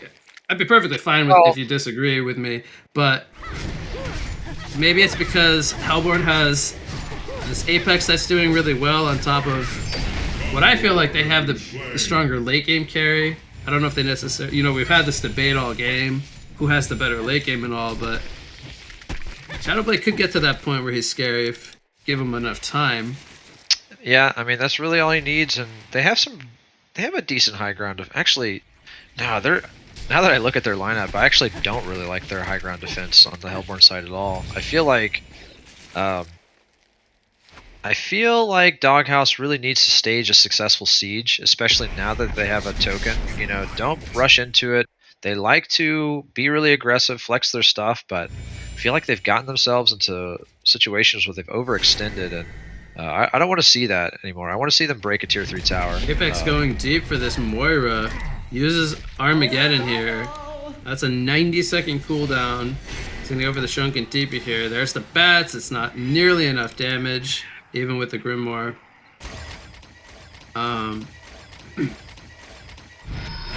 They decided to put the token on Hag. I don't know if we discussed this.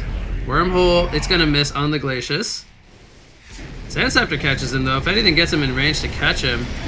Did they overextend, though? Riftwalker is going to go down. Wretched Hag, she's taking some Spellser with the token. Decides to blink on out for now. Glowstone Nut in the area. Got another blink coming up. 3.8 second blink with Grimoire. Hag is just so evasive when she has this item. Yeah, that's actually very wild. Well, actually, I think the tooltip is burn the token here. Monkey King catches her out. Now, her team is nowhere near her. She has the demonic in positive form, but no Willowmaker for 30 seconds. Here's a Sheepstick, by the way. That just got picked up from Lodestone, I think, a second ago. And Apex gets hit with a blast there. He gets up to the high ground as Benzington, he's trying to pick a target here. He's going to choose Shadowblade, who doesn't have Shrunken, but he does have his Geobane. Now the team support for Darnova's making their way here. Benzington, he's got the haste rune. You can tell he kind of wants to go back in. Moira's trying to deter them in the background from maybe following up. Benzington, he hits the Joust here on the Apex. Isn't enough damage. There's the dust. Big heads up dust coming out from Snooki. And he gets the kill onto Apex. Love to see carry players holding dust. That fight at the bottom lane, by the way, I just want to comment on the fact that Hag would have had his ulti up again after using it in the mid lane on Apex, who escaped.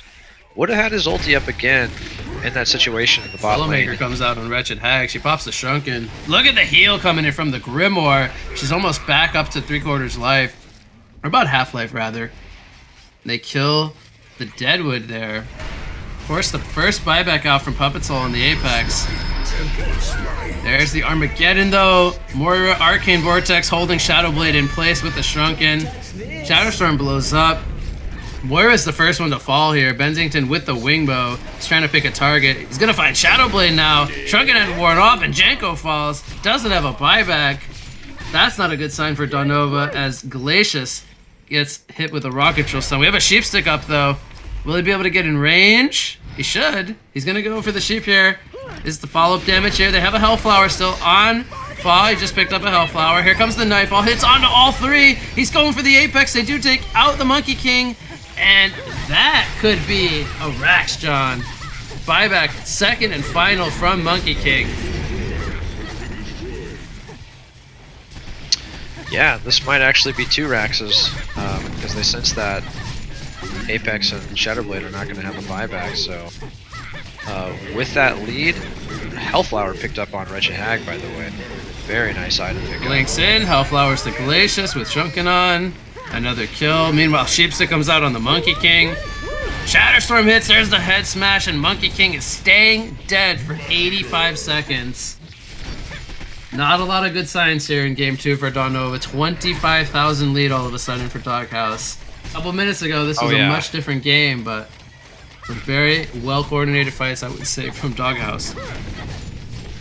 Oh, yeah, I think that this is an open and shut game. You know, you never like to call it too early, but with these tier 4 towers breaking, fully exposed shrine here in a second. He's almost dying to the tower. Arcane Vortex a little bit slow there.